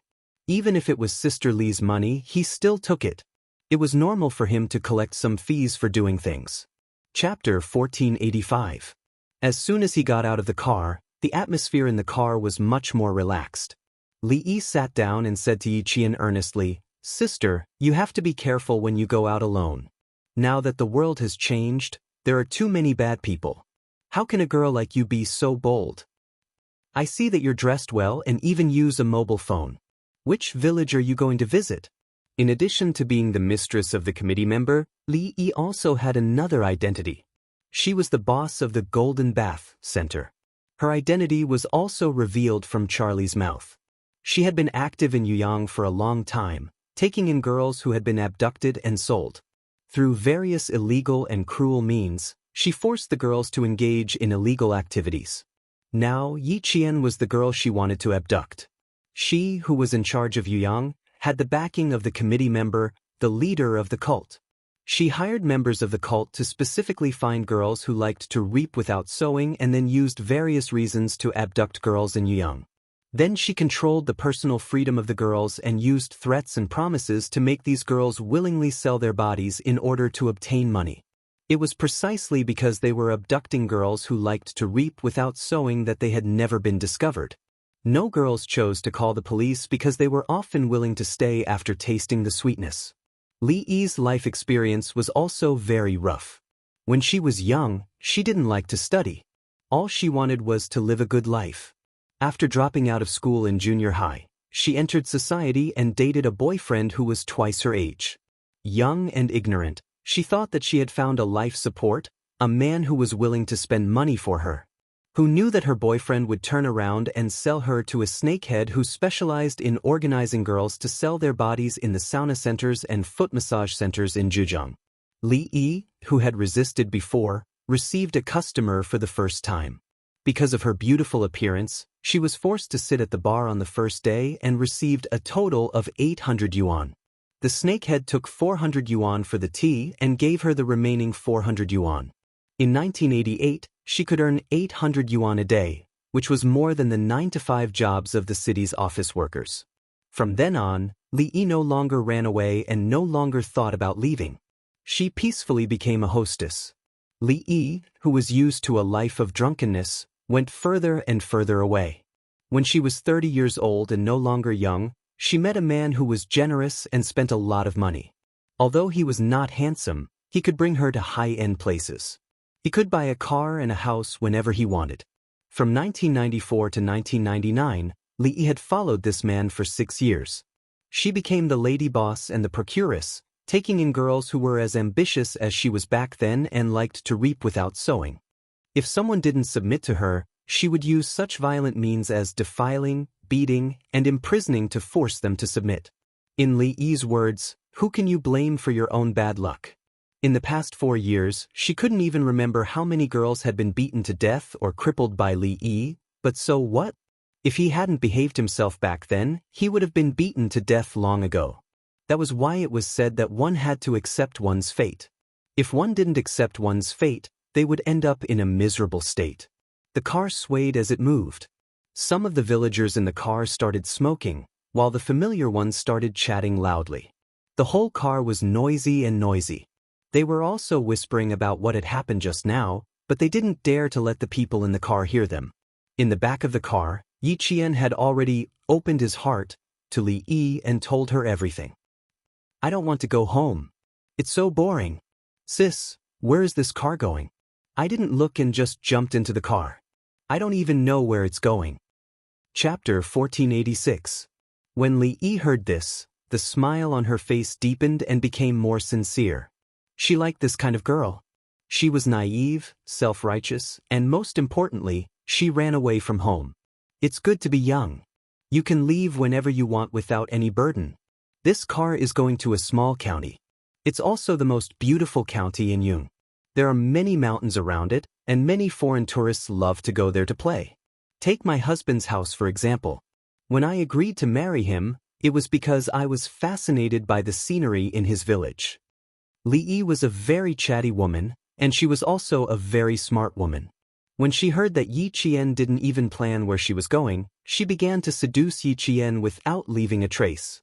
If Yi Qian was really a girl who didn't hide from worldly affairs, after nearly an hour of chatting, she would definitely completely believe Li Yi, who gave off a generous and kind impression. No wonder the big committee member only trusted Li Yi despite having so many mistresses. With her glib tongue and outstanding interpersonal skills, it was easy for her to gain the big committee member's favor. Yi Qian, who had been tricked for so long, began to fish for information. She tilted her head and asked excitedly, "Is it really that beautiful? Where is it? Is there food? Where do you live? Are the people there good? I heard that the people in the village like to raise dogs. Will I be bitten by a dog if I go there?" "There's a chance. The fish has taken the bait." Li Yi quickly said, "Beautiful, very beautiful. If you go there, you won't want to leave. That place is the most beautiful mountain village in our county. There's food and shelter. The villagers are very kind. There are definitely dogs. As long as you don't run around, they won't bite."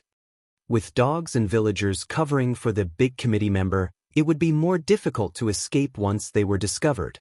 They would be surrounded by the whole village. The few police officers who were sacrificed were like this. "I see. I'm most afraid of dogs." Yi Qian hesitated and sighed. "I don't have anywhere to go. I don't want to go where there are dogs. Sister, is there a hotel in your county?" If Li Yi kept an eye on her, she would definitely think of a way to restrain the dogs in the village. Then she could quickly contact the high school student, Fu Hui. When their ugly faces were exposed, he would first confuse the dogs guarding the house so that Captain Xia and the others could sneak into the village. Every word he said had a deeper meaning. Yi Qian entered the village and began to deploy his troops. To Li Yi, whatever Yi Qian said was not a problem at all. She said straightforwardly, "What's so difficult about that? When the time comes, we just have to lock the dog up." After saying that, he pretended to be surprised and said, "Hey, little sister, you want to go to my husband's village to take a look?" She thought that she was the one who had fished, but she did not know that she was the one who had been caught. She had been firmly hooked by Yi Qian's bait. Why were they in such a hurry to rush from Huzhou to Yang? It was because the police had grasped Li Yi's movements and knew what kind of plan would make her fall for it. Yi Qian was a female soldier sent by the military to assist the Yuyang police. She was asked to be the vanguard to lure Li Yi into the enemy's territory. This was the mission given to her by the military. The fish had been hooked. Yi Qian, who was extremely patient, did not immediately pull in the net. The target was too cunning and had to be dealt with carefully. After chatting for another 10 minutes, Yi Qian nodded and agreed with a smile. He said, "Sister, you're so nice. Then I'll bother you for a few days. I won't be staying for too long. When you leave, I'll go with you." The smile on Li Yi's face was unusually deep. She did not expect to gain so much. A few hours of driving was worth it. Chapter 1487.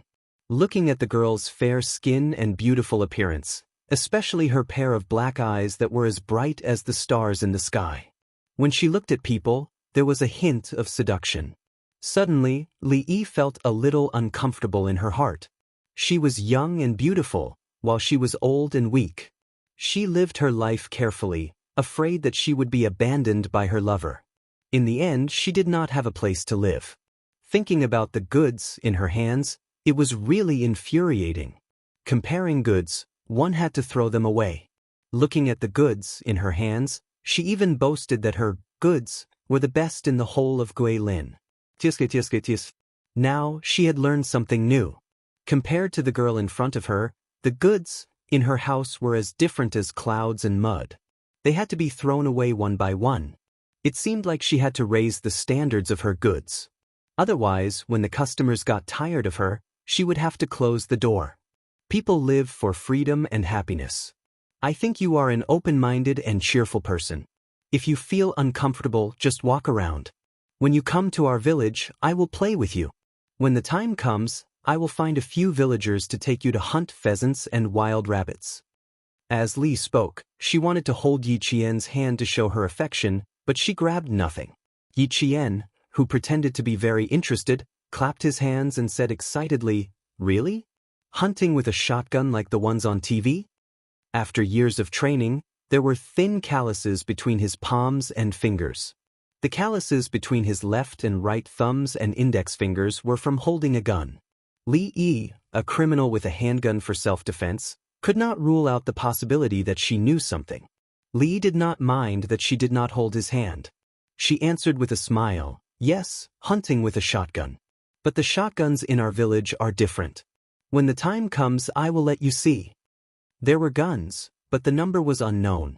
Yi Qian's pupils constricted slightly. He picked up the bottle of mineral water and took a sip. The overseas organization provided guns, bullets, and drugs. She needed to find out if these dangerous items, which were banned by private individuals, were in the village. As such, she had a few things to do before she could contact Captain Xia. First, meet with Fu Hui. Second, find the remains of the sacrificed police officers. Third, find out the location of the prohibited weapons and the approximate number. Fourth, draw the terrain of the entire village. Find out if the entire village was a member of the evil cult and if there was support from the neighboring villages. However, he could ask Fu Hui about it first. 5. The dogs in the village need to be dealt with collectively. Yi Qian's mind spun as she sorted out the things that needed to be done one by one. Her expression did not change as she looked at Li Yi, who had exaggerated in order to trick her. Yi Qian's gaze turned slightly cold. According to the information, Li Yi's crimes were monstrous. She would send people to beat, scold, defile, and torture the disobedient young girls she had abducted. There was no other path for such a person other than death. How could Li Yi, who continued to talk to Yi Qian, know that she was in danger? In order to coax Yi Qian to follow her obediently, she had to talk so much that her saliva ran dry several times. At noon, they boarded the bus until 6 o'clock in the evening. The worn-out bus finally arrived at the small county town. Li Yi stared at Yi Qian as soon as she got off the bus. She purposely tried to scare him. The small county town is a little messy. Don't run around. If you get harassed by the local ruffians, even Sister Li can't save you. Yi Qian said disapprovingly, "I can ask the police for help. I'm not afraid." Look, what a naive girl. She still wants to ask the police. In such a small place, the police and the people are family. Li did not say anything. She only gave Yi Qian a meaningful look. She pointed at a food stall with its lights on across the road. That's owned by Sister Li's sister-in-law. Let's sleep at her place tonight. Tomorrow morning, we'll go to Sister Li's husband's place. Chapter 1488. Guilin was located in the southwestern hinterland of our country, bordering 5 provinces. It was the transportation hub of the entire southwest. From Huzhou to Guilin was equivalent to crossing half of the country, from the north to the southwest. The small county that Yi Qian lived in was located in a relatively remote location in Guilin province.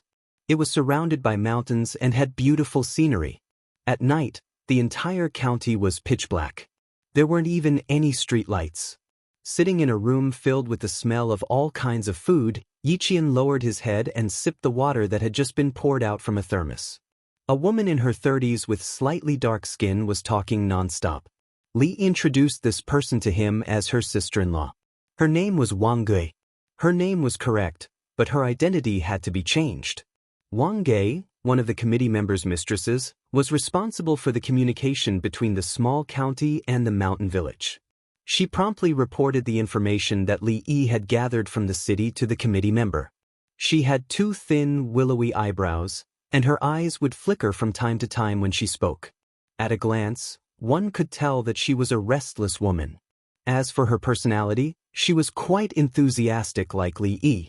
When she saw Yi Qian enter, she was stunned for a second. Then, she warmly welcomed Yi Qian as if he was an important guest. In a short while, she praised him as if he was a fairy. Anyone who heard it would feel a little elated. From the moment he entered until now, Yi Qian had drunk 2 glasses of water in a row and had not stopped. When faced with such a calm person like Yi Qian, no matter how much she praised, her heart was not affected at all. However, she still had to pretend to be shy. She held her breath and made her face look a little red. The more she acted like this, the less vigilantly Yi became. She secretly gave Wang Gui a provocative look, and a smug smile appeared at the corner of her mouth. Wang Gui relied on the fact that she had been with the committee member for a year. Every day, she tried her best to get the shop in Yuyang into her hands. When she failed, she abused Li Yi's authority. But, Wang Gui, you want to fight with me? You're too inexperienced. Wang Gui, who was angered by Li Yi's gaze, felt a dull pain in her chest. Unconsciously, even the smile on her face became a little stiff. The powder on her face was a little thick, and under the dim yellow light, one could see the creases at the corners of her eyes and lips. The corners of his mouth twitched, and he patted his forehead exaggeratedly. "Oh, look at my memory. After chatting for so long, I still didn't forget to ask if you guys had dinner. You definitely haven't eaten, right? It takes 5 to 6 hours to travel from the city to our county." Wang Gui was quite smart. She didn't immediately vent the anger in her heart. She simply changed the topic. Didn't Li Yi say that she intended to starve the goods she brought over? It was not what she wanted. But he couldn't really go against her, but he had no choice. Li Yi was the woman most trusted by the committee member, and he still had to rely on her to make money in Yuyang. Even if he had an unclear relationship with the committee member, he didn't dare to be presumptuous in front of Li Yi Qian, who was drinking water in a refined manner, glanced at the 2 of them without leaving a trace. His eyes moved slightly, and a trace of understanding flashed through the depths of his pupils. Wang Gui and Li Yi were not on good terms. "I'm not hungry. Little sister, are you hungry?" Li Yi, who was secretly gritting her teeth, turned her head and said to Yi Qian with a smile, "I didn't have much of an appetite after sitting in the car for a few hours. I didn't even care if you were hungry, little sister." Wang Gui was a good person now. Who did she think she was? Yi Qian, who was drinking water, didn't need to say anything. She only needed to smile at whoever said something. It was easy to provoke the 2 of them to dislike each other. Chapter 1489. Yi Qian smiled at Li. Wang Gui stood up with pain in her chest and said lightly, "I'll cook some noodles for you. My husband wants to go out to play cards tonight and asked me to cook dinner early. I'll have to trouble my sister to eat noodles." Li Yi also stood up and apologized with a fake smile. "Thank you for your hard work. I'll sleep upstairs with my sister tonight." Then she looked at the open door and walked towards it while saying, "Who would come to buy things at this late hour?" Leaving the door open in the middle of the night, my sister from the city might be a little scared. I'll go lock the door. Her intention was to prevent Yi Qian from leaving. At this time, Wang Gui had to put down her complaints about Li Yi. "Okay, lock the door again. The streets haven't been peaceful recently. The ruffians in the county are getting more and more lawless. They even dare to come to other people's shops to ask for money. Brother-in-law likes to go out to play cards at night.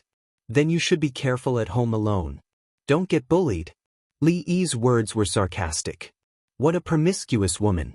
No wonder the ruffians in the county like to come to your house. After locking the door, Li Yi said, "She'll go to the kitchen to take a look." Then she felt relieved and left Yi Qian alone. She followed him into the kitchen. Yi Qian looked at her back as she left. The faint smile at the corner of her mouth suddenly became cold and bone-chilling. Then she quietly got up. It was not difficult for her to deal with Li Yi and Wang Gui. "Our house is small. Don't dirty your clothes," Wang Gui said sarcastically as she rinsed the pot until it made a hua-hua sound. She used so much strength that it seemed like she was going to scrape off a layer of Li Yi's skin. The committee member called and said that she'll send someone to pick you up early in the morning. She asked if you brought everything. She did not know what the committee member was like. A woman who was almost 40 years old was really concerned about it. Li did not enter the kitchen. She leaned against the door and lazily flicked her fingertips. "I brought everything." Did she say anything else? "I didn't say anything else. It's just your stupid idea last time to get rid of the policeman who entered the village. Now it's great. The committee member is so busy now." Wang Gui pushed the blame even harder, as if he couldn't wait to see the bottom of the pot. He probably thought that he was making fun of someone he didn't like. Hearing her mention the previous incident again, Li Yi's face darkened. Hasn't the matter been resolved? Is there a problem? Outside, Yi Qian clenched his fists. There was a cold glint in his dark eyes, like a sharp blade. The sacrificed policeman was actually killed by Li Yi. With his back pressed against the cold wall, Yi Qian exhaled softly and continued to listen carefully to the voices coming from inside. Suddenly, Yi Qian moved his feet and returned to his original position as quickly and nimbly as possible. Li Yi, who had quietly walked out, sneaked a peek outside. When she saw that Yi Qian was sitting properly, she felt relieved and returned to the kitchen. "What's there to see? She's already in your hands. Do you think she can escape?" Wang Gui directly grabbed a handful of chopped green onions and sprinkled them into the bowl. She turned to look at the cautious Li Yi, lowered her voice, and mocked. "I don't know if there's a problem, but I know that the small county hasn't been very quiet recently. My mahjong friends at the bus station said that recently, there have been some people who don't look like ordinary people coming over from time to time." Hearing that, Li Yi's heart skipped a beat. Ever since she had gotten rid of the policeman in the village, she had not been able to calm down for a single day. It turned out that she would only be able to come over 2 days later. When she received the call that day, she immediately left. She did not bring anything else but her passbook. Chapter 1490. You're thinking too much. What's the problem? Suppressing the panic that suddenly rose in her heart, Li Yi answered angrily, but she paid attention in her heart. Whenever there was an unusual person or a good car in the county, Wang Gui's mahjong friends would come over to inform her in advance. If they said that there was a problem, then there was probably a problem.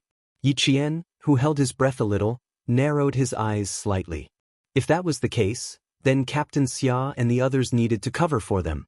The criminal whose real name was Qin Jiafu had a great influence in the small county. The cult's power was like a net that enveloped the sparsely populated county. No wonder the police were so cautious, and no wonder the Director General requested military support. Without military support, it would be difficult to control the influence. If you say there's no problem, then I'll take it that there's no problem. What are you going to do with the goods outside? Do you really want to bring them back to the committee member? Wang Gui put the pot on the gas stove, turned around, and saw Li Yi leaning against the door again. The corners of her mouth twitched, and she snorted contemptuously. She was almost 40 years old. Why was she still pretending to be young? The goods outside were the ones who were called young. Why was Li Yi pretending to be young? She received a text message this afternoon saying that she had brought a good over. In the text message, she praised the good. She felt sick of it when she saw it. Who knew that Li Yi was not exaggerating this time? She was really as beautiful as a fairy. I say, why did you suddenly become so generous? You actually want to bring a young and beautiful girl back. Aren't you afraid that the committee member will kick us away when he goes abroad? Wang Gui's words had always been unpleasant to the ears, and Li was too lazy to argue with her. Her face changed when she heard the last sentence. Wang Gui even knew about going abroad. Not many people knew about this, and Wang Gui was definitely someone who did not know. Li Yi, who was shocked, couldn't help but straighten her body. If even Wang Gui knew, then, did anyone else know? The water in the pot boiled until it was hot. Wang Gui, who was stirring the noodles with a spoon, did not notice that Li Yi's face was a little gloomy. She glanced sideways at the door and waved for Li Yi to come to her side. Last week, when I sent oil, salt, rice, and vinegar over, I accidentally heard the committee member contacting the outside, saying something about arranging the time to go abroad as soon as possible. Do you think the committee will want to go abroad? Ever since those policemen were dealt with, the news outside was unusually tight. It was said that even the capital was alarmed, but he didn't know if it was true. It turned out that she had overheard it. Li Yi's heart was slightly relieved. He had to ask her if she had told anyone else, such as Wang Gui's husband who was a cuckold. None of the people he sent out returned, and there was no news at all. It was obvious that they were either not caught or had been cleaned up by the police. Tongzhou International Hotel should have been on fire the night before, but it wasn't. Mr. Charlie called and told her that the Beijing commissioner who investigated them did not stay in the International Hotel at all, but the Tongzhou police had sent people to surround the hotel. If he hadn't used the identity of a foreigner to enter the hotel and take the 6 members who were responsible for the arson away, 1 or 2 of them might have been caught by the police. They were being watched so closely that they had begun to set up traps to capture them. It was likely that even Yuyang City had people mixed in with them. Perhaps, even the small county town had sent people to secretly investigate. Chapter 1491. Once the police knew that the committee member was trying to go abroad, she would not be able to leave. It had not been so serious in the past. Ever since she killed those policemen, life in the association had not been easy. She had received several calls from informants, saying that the higher-ups were secretly investigating the brothels in Yuyang City. She must not cause any more trouble. Wang Gui could not be left alive. Li Yi's face turned cold when she had the intention to kill. However, Wang Gui did not notice anything with her back facing her. She was also scheming in her heart. Li Yi was the committee member's most trusted woman. Any news from her mouth could not be fake. She rolled her eyes a few times. In the end, because she was uneasy, she could only smile and ask carefully, "Don't you have any news in the city?" I heard the committee member's tone. "It's really not very good. You're probably going abroad." Li Yi could become the committee member's most trusted woman. How could she be a simple person? Hearing that, she rolled her eyes and deliberately mocked. Wang Gui, what bad ideas are you scheming again? I didn't even know that the committee member was going abroad. How could you eavesdrop? She said in a tone of disbelief. Did Li not know? The committee member did not want to take her out? Wang Gui's abacus was rattling in her heart. She had never thought of going abroad. She only wanted to use the committee member's hands to make a fortune and then live a good life. However, she did not know that because of her words, she had attracted a fatal disaster. She had heard the committee member say that he was going abroad and even mentioned a Mr. Charlie. She knew that it was a foreigner's name. However, Li Yi said that she did not know if the committee member was going abroad. Lying to her? Or did Li Yi really not know? Wang Gui, who was skeptical, used her chopsticks to scoop the cooked noodles into her bowl. When Li Yi saw this, she directly snatched the chopsticks from her hand. Don't scoop too much noodles. Do you really want to feed her? Wang Gui, even if you have a problem with me, you have to know your limits. What can I have against you? You do it yourself. Wang Gui turned her waist and simply ignored her. When she saw that there were less than 5 mouthfuls of noodles left in the bowl, Wang Ge pouted and muttered to herself, "A woman's heart is the most vicious." Li Yi, who had always been cautious, did not want to talk to her anymore. How could she let a girl who had not been completely seduced be completely full? Even if she brought her to the shop and locked her up, she would not let them be full. The reason was very simple. Humans, once they were full they would toss and turn. However, she was someone who disliked tossing and turning. "You really don't know that the committee member is going abroad? Li Yi, let's have a heart-to-heart talk. The big committee member is going to go abroad. If he stays, we will have to suffer." When Li Yi was about to leave with the bowl, Wang Ge, who did not give up, suddenly asked again. "I don't know." Li Yi, who was holding a bowl of hot noodles, replied coldly with a flash of ruthlessness in her eyes. "I'm afraid that Wang Gui can't be left alive. He has brought up the matter of the big committee member. If I really want to deal with him, I have to talk to the big committee member." After taking 2 steps, he stopped and turned around to meet Wang Ge, who was winking at him. "She has a phone with her.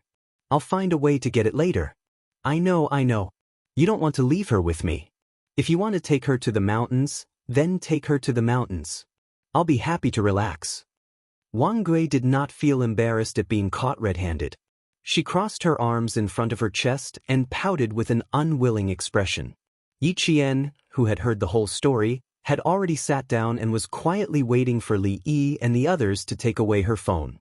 However, she did not intend to keep this phone. Chapter 1492. Li came out and saw Yi Qian sitting obediently. She quickly put on a smile and said, Come. Sister, have a bowl of hot noodles. You can rest early after eating." Of course, she had to eat until she was full. Only when she was full would she have the strength to work. Yi Qian needed to conserve her strength and energy. There was also a small accident when they were eating noodles. The mobile phone on the table was knocked to the ground by Li Yi. When she picked it up and returned it to Yi Jian, it fell into the noodle soup. Yi Jian calmly watched her and Wang Gui's performance and finally took away the burnt mobile phone. At 8:30 p.m., Li Yi took Yi Qian to the 2nd floor to rest. She said that she and Wang Gui had not seen each other for a long time and had a lot to talk about. She didn't want to talk. She wanted to know if Wang Gui had told anyone about the committee member going abroad. Wang Gui was probably doomed. She could see the murderous intent on Li Yi's face. Lying in bed, Yi Qian listened to the sound of the truck's engine and siren as it drove by. Her heart was calm. If Wang Gui was really doomed, she wouldn't stand up to help her. She had done a lot of things to help the wicked. She deserved to die. Yi Qian, who had lived 2 lives, had experienced many things in her previous life. While she was arming herself, she was also indifferent to some things. She had a strong sense of responsibility, but if she was asked to help someone who deserved to die, she couldn't do it even if she wore a military uniform.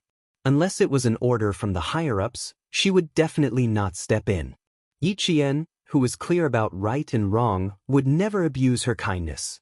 She could distinguish between good and evil, and could also distinguish between beauty and ugliness. Wang Gui, who belonged to the evil category, would not be listed as her protector. Downstairs, Li Yi said with a cold expression, "You know a lot of people, and now is a special time. You should watch your mouth and don't bring trouble to the committee member. It's impossible for her to go abroad.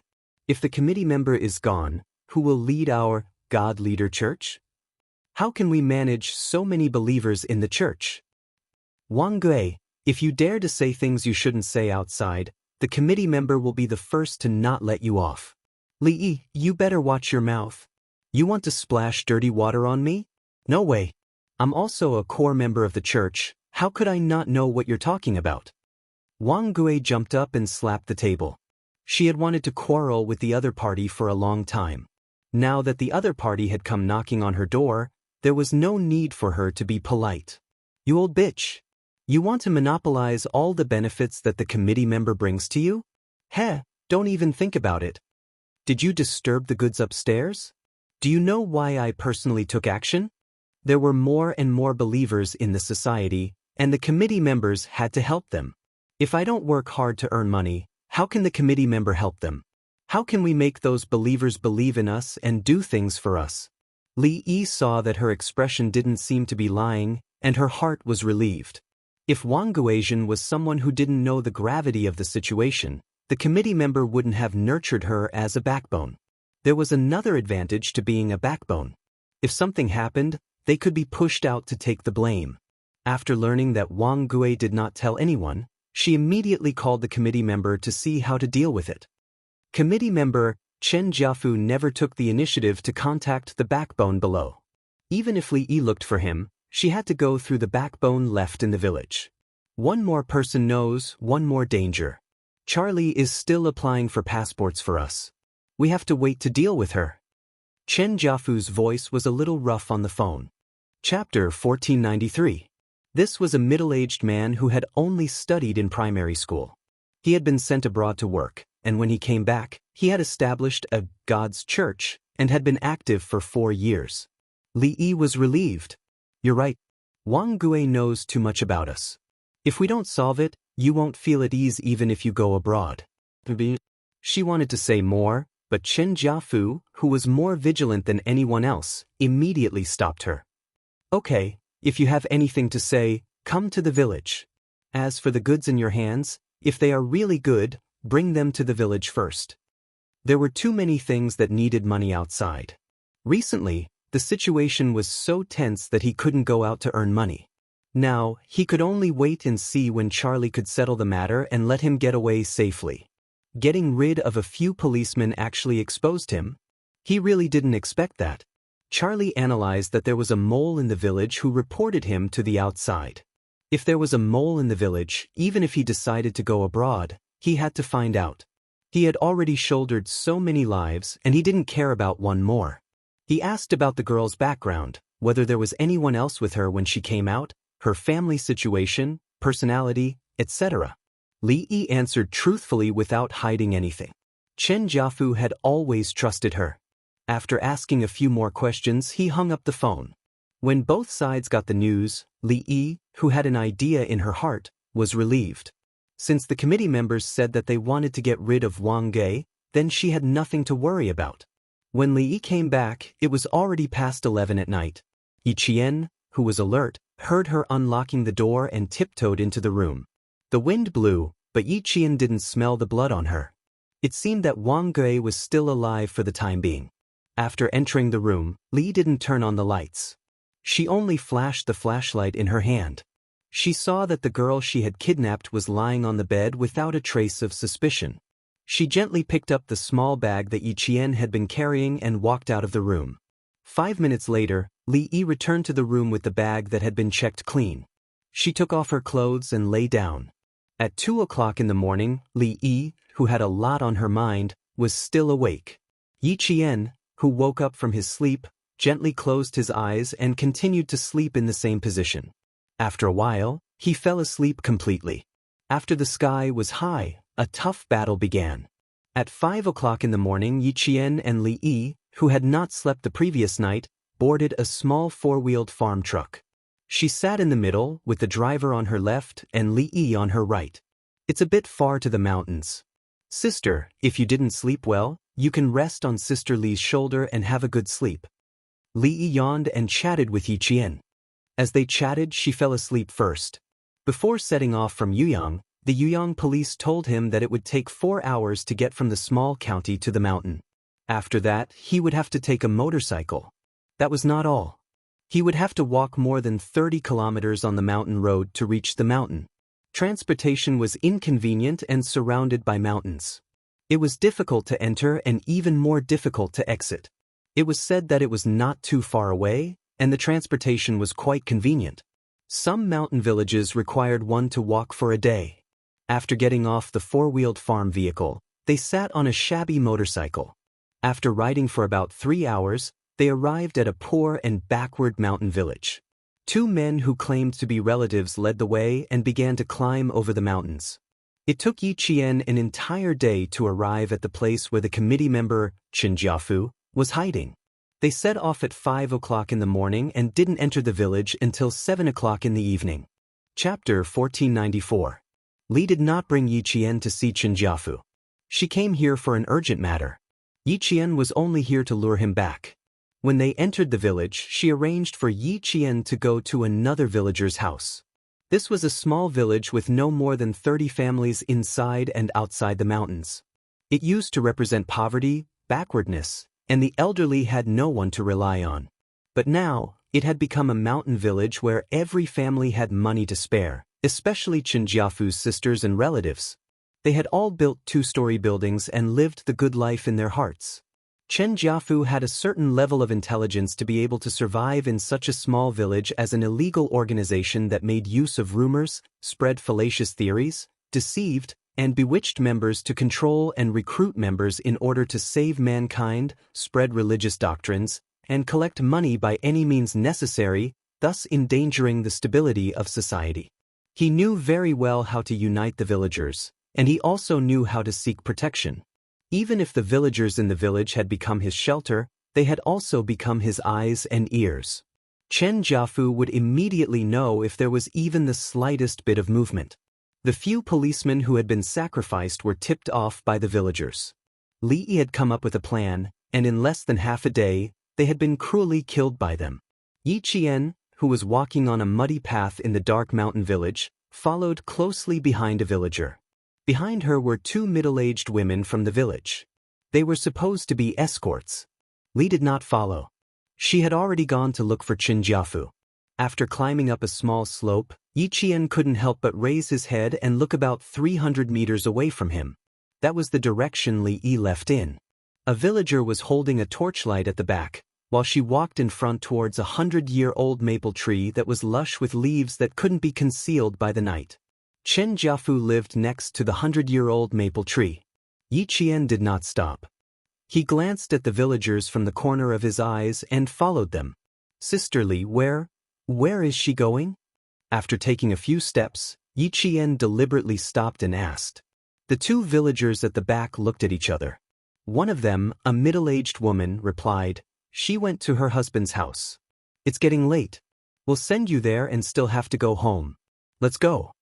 She did not want to say a single word to Yi Qian. She was on high alert. Yi Qian did not ask any more questions. If he did, it would arouse their disgust and alertness.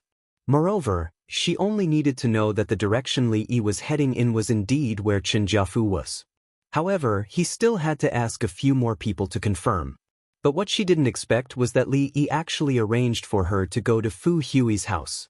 Fu Hui was the only girl in the village who had attended high school. She was also the only girl in the village who had read a lot of books. If it wasn't for her report, the Guilin police wouldn't have been able to find out the origin of the Master Church and where the main crimes were committed. As for Fu Hui's parents, they looked honest. It was hard to imagine that their hands were stained with evil. The man and two women who were in charge of watching over Yi Qian pulled Fu Hui's parents to a dark corner and whispered, "Sister Li will be bringing him back to Yang in a few days. Keep a close eye on him and tell your daughter to be more alert." "Leave it to my family. Sister Li's business is our family's business." Fu Hui was extremely anxious. She pulled Yi Qian into her room. "Where did you come from? Why did he come here with Sister Li? Do you know where this is? What's your family's phone number? Hurry up and tell me." Chapter 1495. To see if a person was sincere to another person, the answer could be seen in his eyes. Without a doubt, Fu Hui's concern for Yi Qian was sincere. She was very, very concerned about Yi Qian, and was also very, very worried about her situation. The adults in front of them were still talking, and their eyes would occasionally look towards the house. After talking for a while, the three villagers who had escorted Yi Qian here left in the night. "Tell Fu Hui to keep a close eye on them.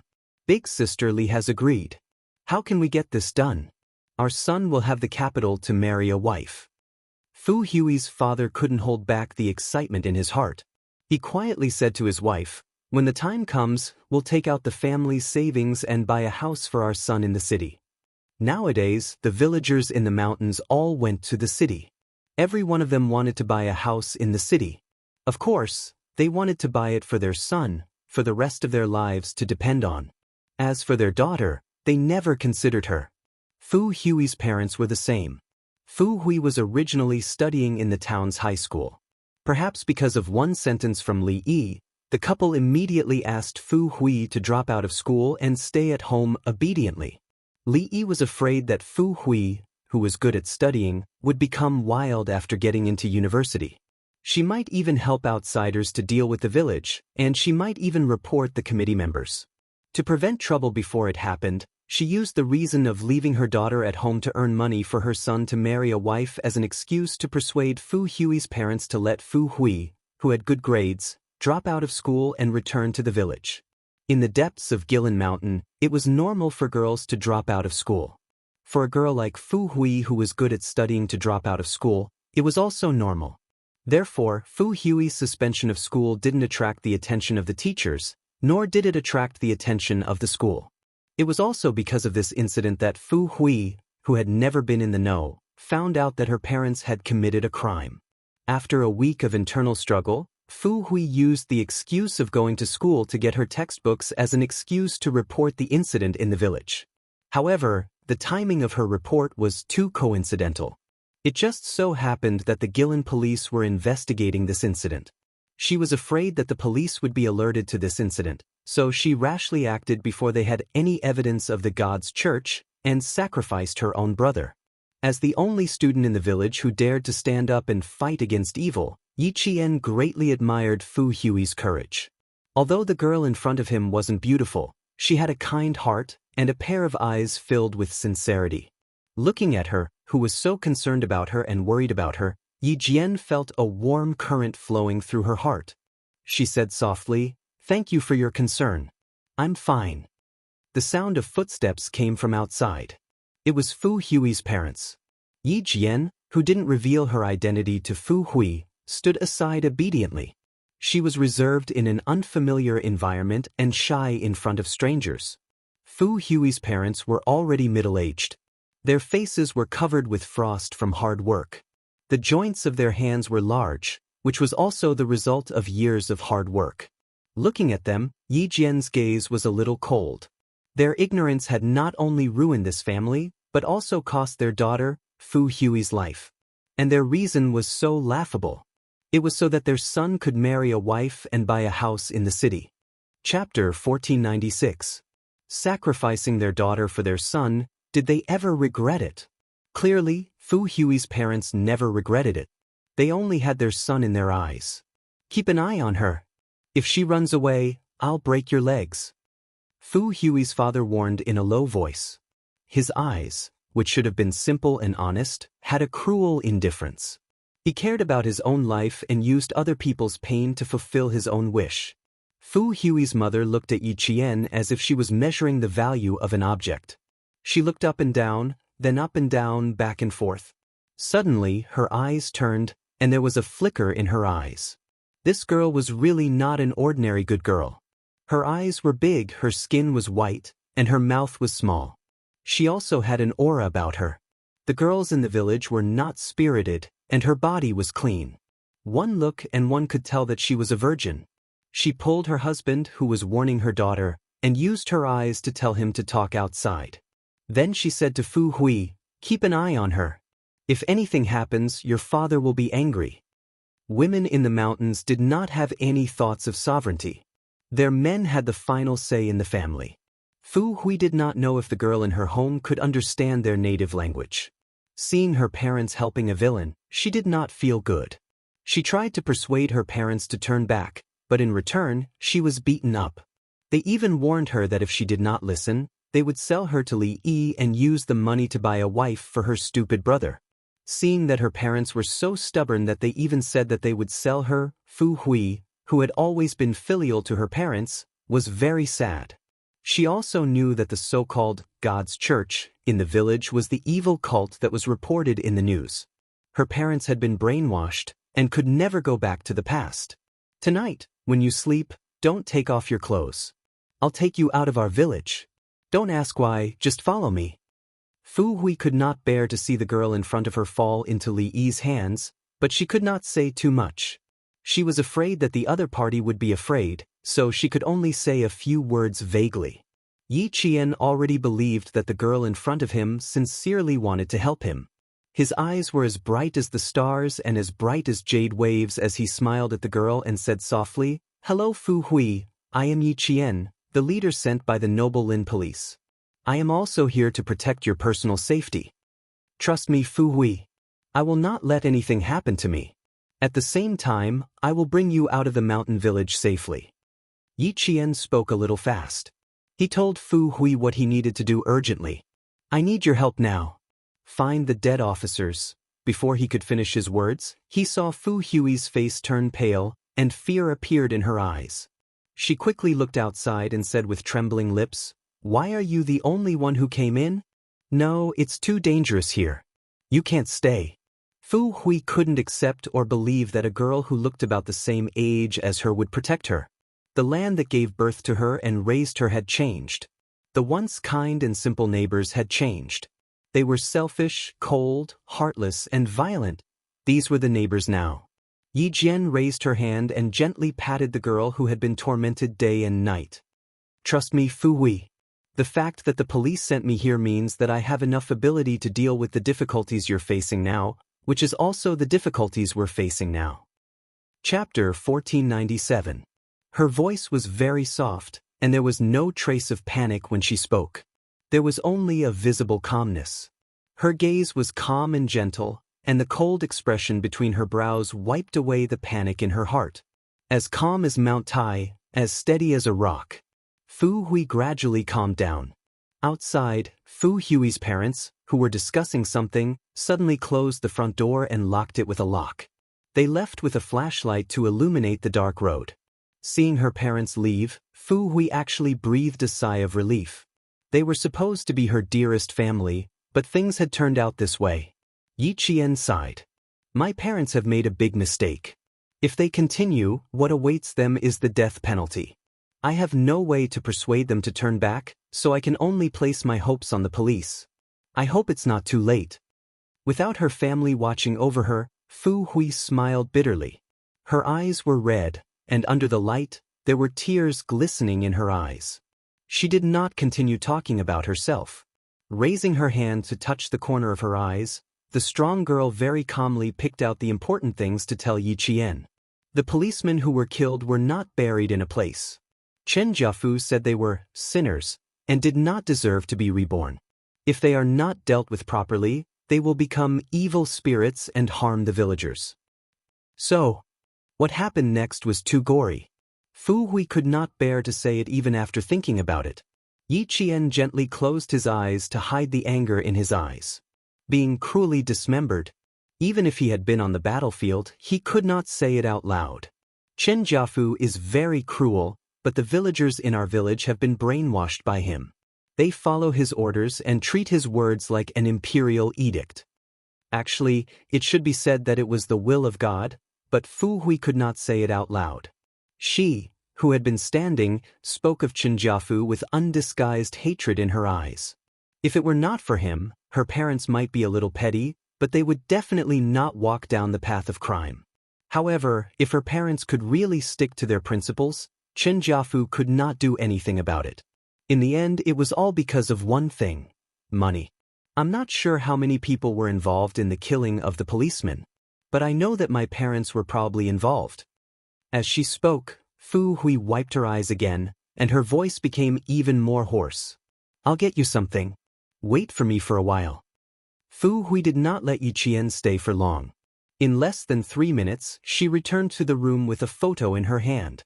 When she handed it over, she said with a sad expression, "I found this in the pig manure pool in my backyard." That was why Fu said that her own parents were involved. In the photo, the young man was in high spirits. He was wearing a brand new police uniform and white gloves as he saluted the camera. This is one of the deceased police officers. He's only 24 years old. "Fu Hui, I need your help. No matter what, I have to find them so that their families can see their intact bodies."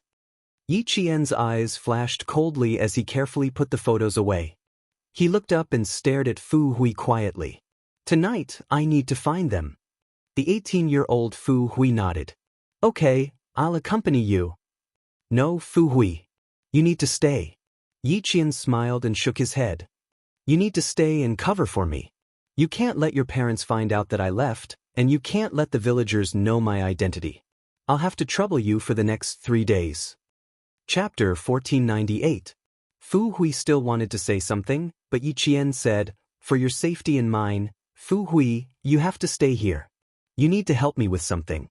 Just in case, I need to know how many dogs there are in the village, which families have them, and which don't." Every family has one. Fu Hui understood why Yi Qian asked that. The police officers were found by the dogs in the village. "I have one at home too, but it's locked up in the backyard." Hearing this, Yi Jian frowned slightly. If every family had a dog, it wouldn't be good. She didn't have enough medicine with her. Yi Qian unzipped his jacket and unzipped the side zipper.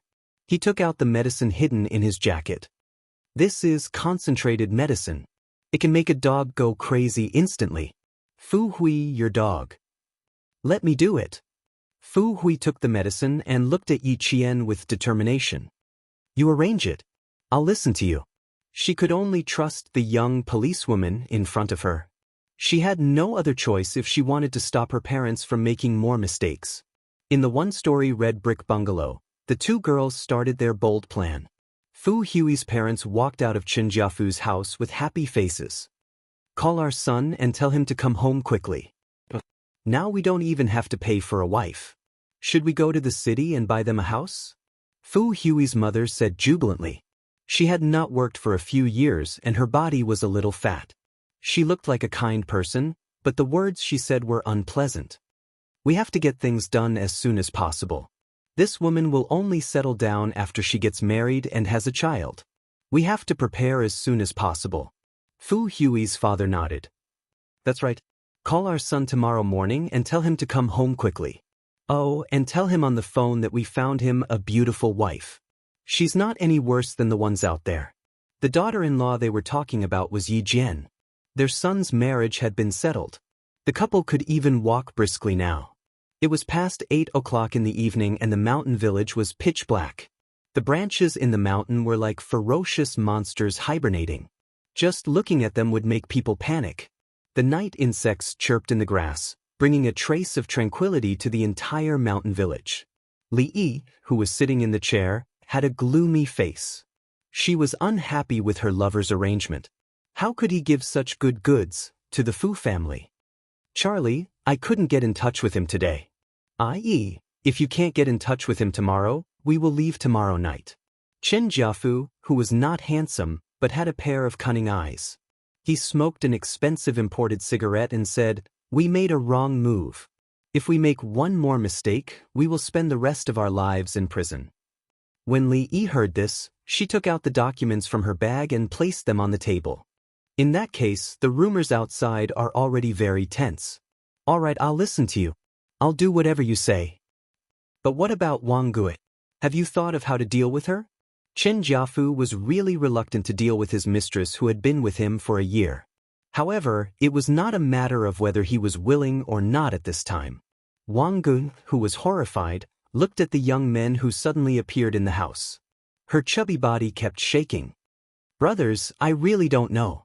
I really picked up this mobile phone.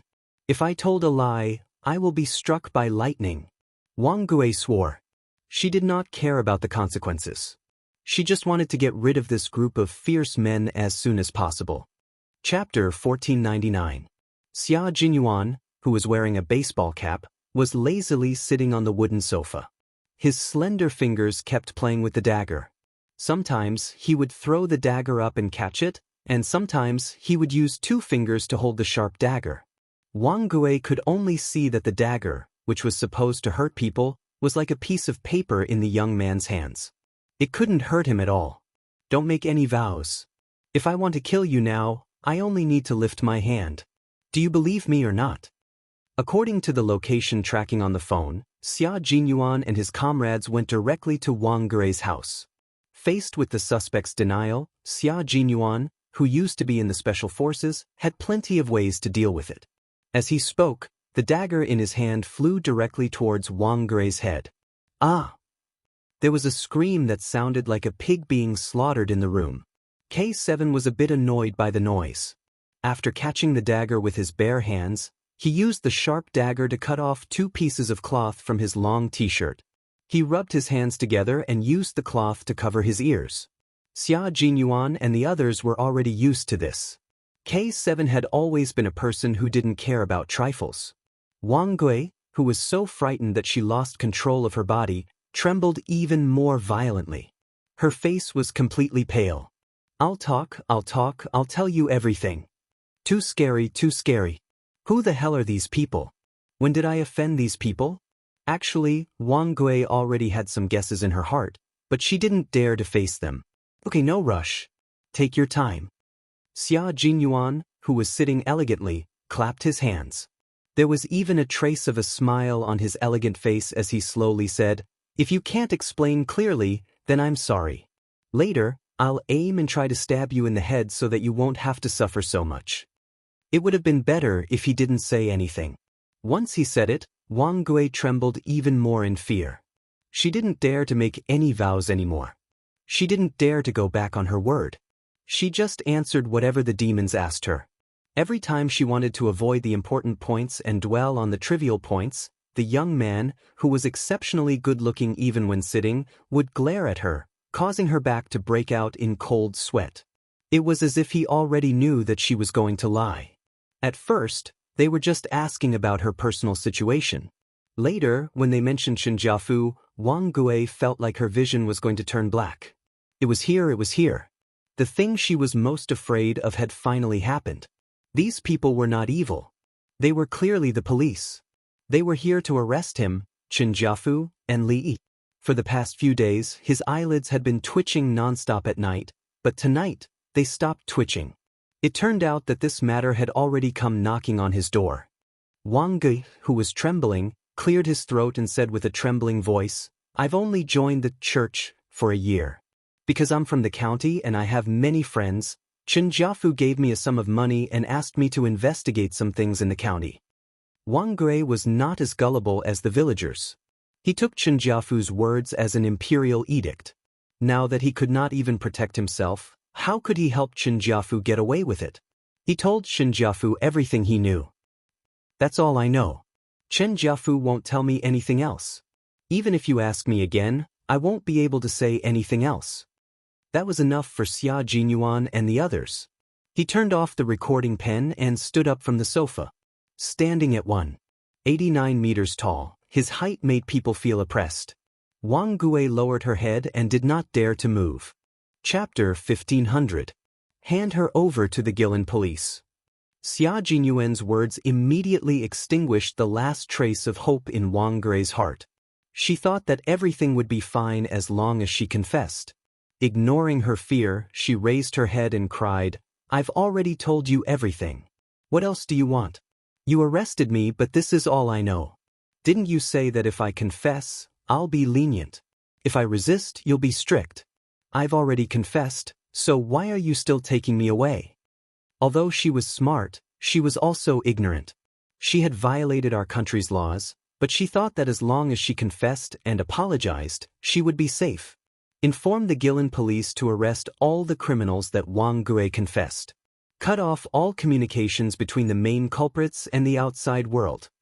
After Wang Gui was taken away, her grocery store temporarily became the base of the Snowfield Brigade. Xia Jinyuan turned on the satellite map and pointed at a spot. His handsome face was as cold as water. Shinjiafu's hiding place is here. It's surrounded by mountains, so transportation is inconvenient. The Guilin police will control all the provincial roads and stations in the county. We'll drive to the mountain village tonight to meet up with Yi Qian. At the same time, we'll control all the villagers in the mountain village to prevent a riot. According to Wang Gui's confession, all the villagers in the mountain village where Shinjiafu was hiding had been brainwashed. If they only arrested Shinjiafu, all the villagers would revolt. This was the last thing the leaders wanted to see. We'll be the vanguard. Pigeon and the rest will be the support. Yi Qian will be the spy. At the same time, we'll protect the witness, Fu Hui. Brother, this battle is a little special. We have to be vigilant. Don't let the bullets go off accidentally. The people in this battle were all citizens of the country. They had to be careful to avoid leaving behind any evidence that would lead to criticism. He nodded. We can fight, but we can't kill. We can't use guns. That's basically it.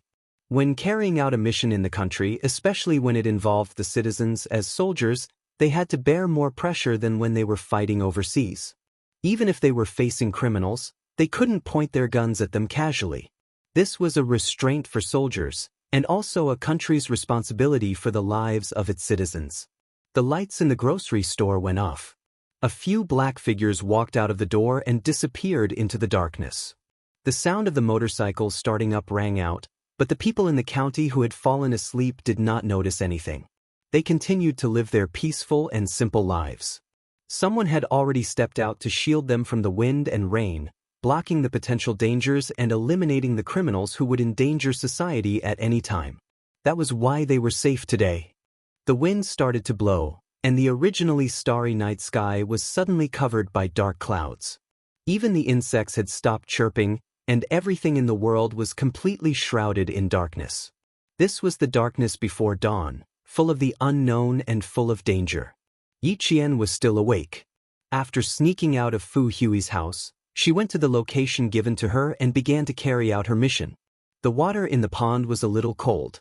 Yi Qian, who had only taken off her jacket, took a deep breath and dived into the pond. Without any protection, she used her hands to search. Fu Hui said that the woven bag was thrown in the center of the pond, so she just had to follow the center of the pond and slowly search for it. Fortunately, the pond was quite far away and there were no houses nearby. Even if the sound of the water was a little loud, it wouldn't attract any attention. Yi Qian's hand touched a woven bag filled with stones in the mud. His heart suddenly sank. She found the first woven bag. Chapter 1501. She slowly dragged the woven bag out of the water bit by bit until the water reached her shoulders.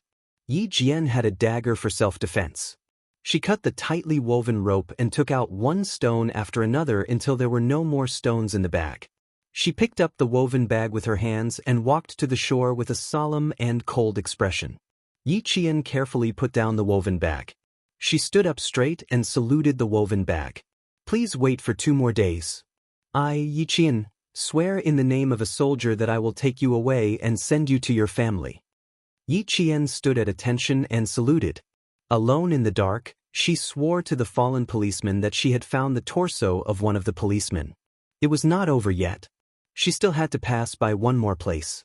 Fu Hui had provided a total of 8 locations. That meant that the fallen policemen were buried in 8 different locations under Chen Jiafu's instructions.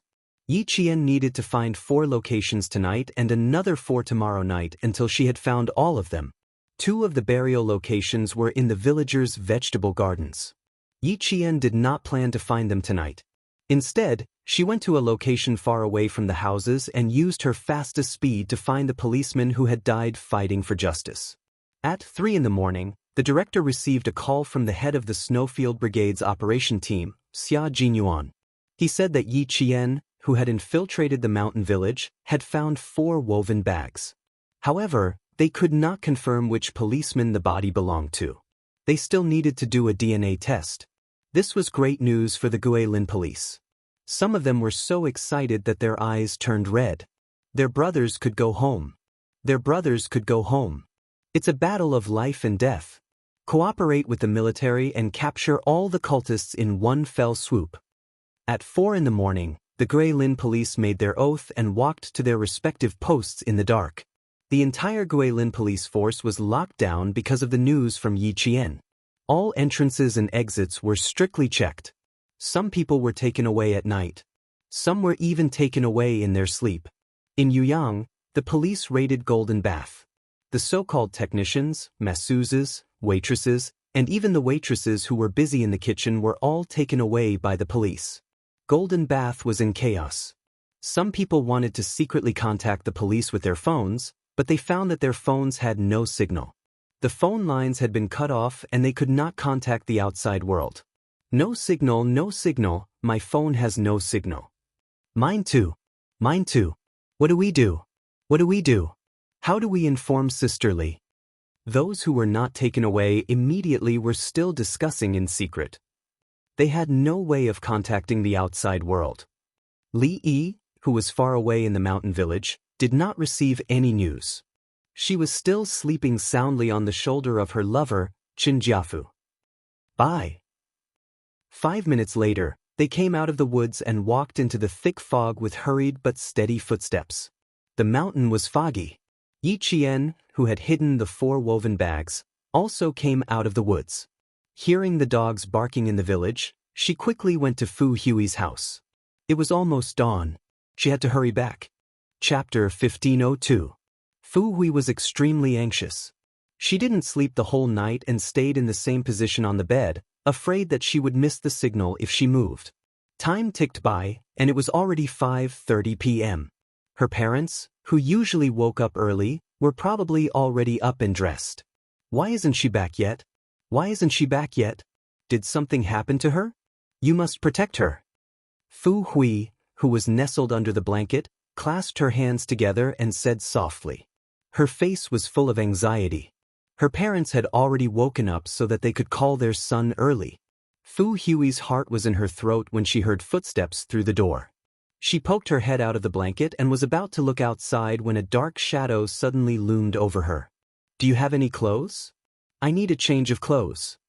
Yi Qian, who was dripping wet, stood by the bed and smiled at Fu Hui. I'm sorry to have made you worry.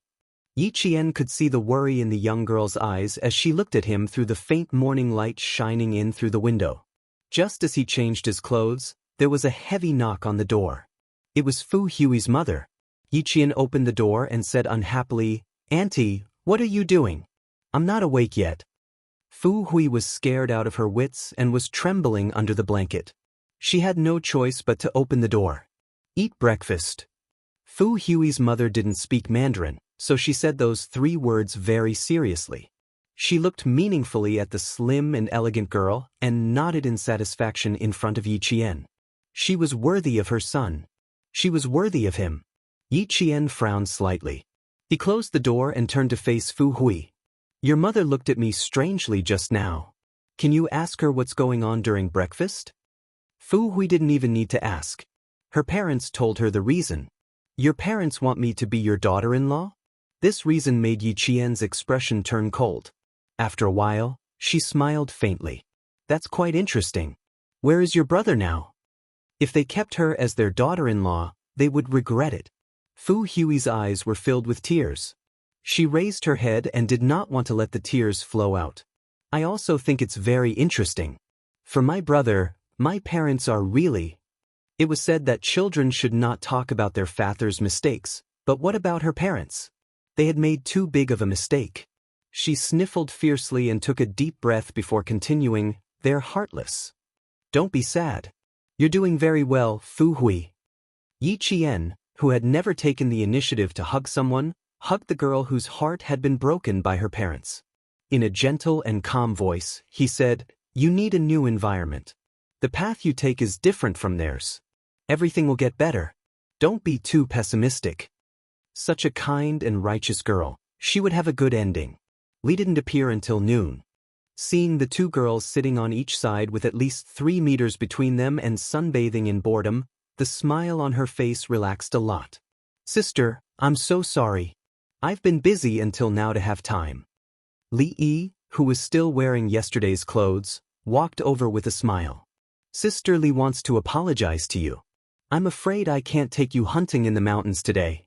We'll have to wait until tomorrow. Yi Qian seemed to have just woken up. She struggled to open her eyes and blinked again. It was as if she finally saw who it was. She said weakly, Sister Li, I think I have a cold. Tomorrow is fine. I want to sleep. Chapter 1503. Yi Qian's words really touched Li Yi's heart. Hearing this, she immediately waved for Fu Hui, who was sitting far away, to come over. Fu Hui, this is an important guest that I brought over. She's also an important guest of your family. You have to treat her well. When Fu Hui came closer, Li Yi's smile deepened. You have to treat an important guest well. You can't let her suffer, and you can't tire her out, understand? She spoke to Yi Qian first, then turned around to face Fu Hui. When she turned around, her expression changed drastically. She was smiling when she faced Yi Qian, but when she faced Fu Hui, her expression turned cold. She held Fu Hui's hand tightly and warned her in a low voice, "You're not allowed to bring her anywhere except the village. You're not allowed to bring her to the neighboring villages or the mountains. You can't let go until your brother comes back. Do you hear me?" Li didn't like Fu Hui. Why did a girl like her study so much? If you study too much, your heart will become wild. It's not easy to control it. Fortunately, the whole family was obedient. Otherwise, she would definitely think of a way to deal with them. Fu Hui had long been wary of Li Yi. When she heard this, she nodded blankly. She was so obedient that she didn't seem to have any opinions of her own. Seeing this, Li Yi nodded in satisfaction. She turned around and continued to speak to Yi Qian with a smile. "Sister, let her accompany you to the village today. Aren't you afraid of dogs? Every family in the village has a watchdog. Don't run around. Be careful not to get bitten by a dog. If you feel bored, come find Sister Li. Sister Li will take you around. When Sister Li is free, I'll take you to have some fun."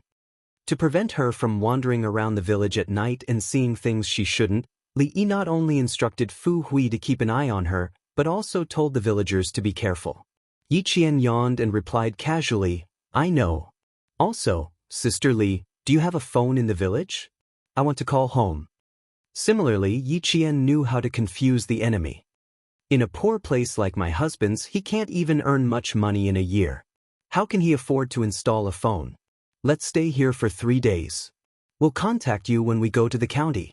However, Li Yi, who wanted to see if they were still there, didn't want to continue the conversation. She didn't want to talk about the phone. Once she left with Chen Jiafu, anything in the village would have nothing to do with her. However, at this moment, she really regretted bringing him back.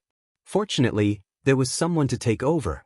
Otherwise, it would really be a burden. She was afraid that Yi Jian would cling to her in order to contact her family.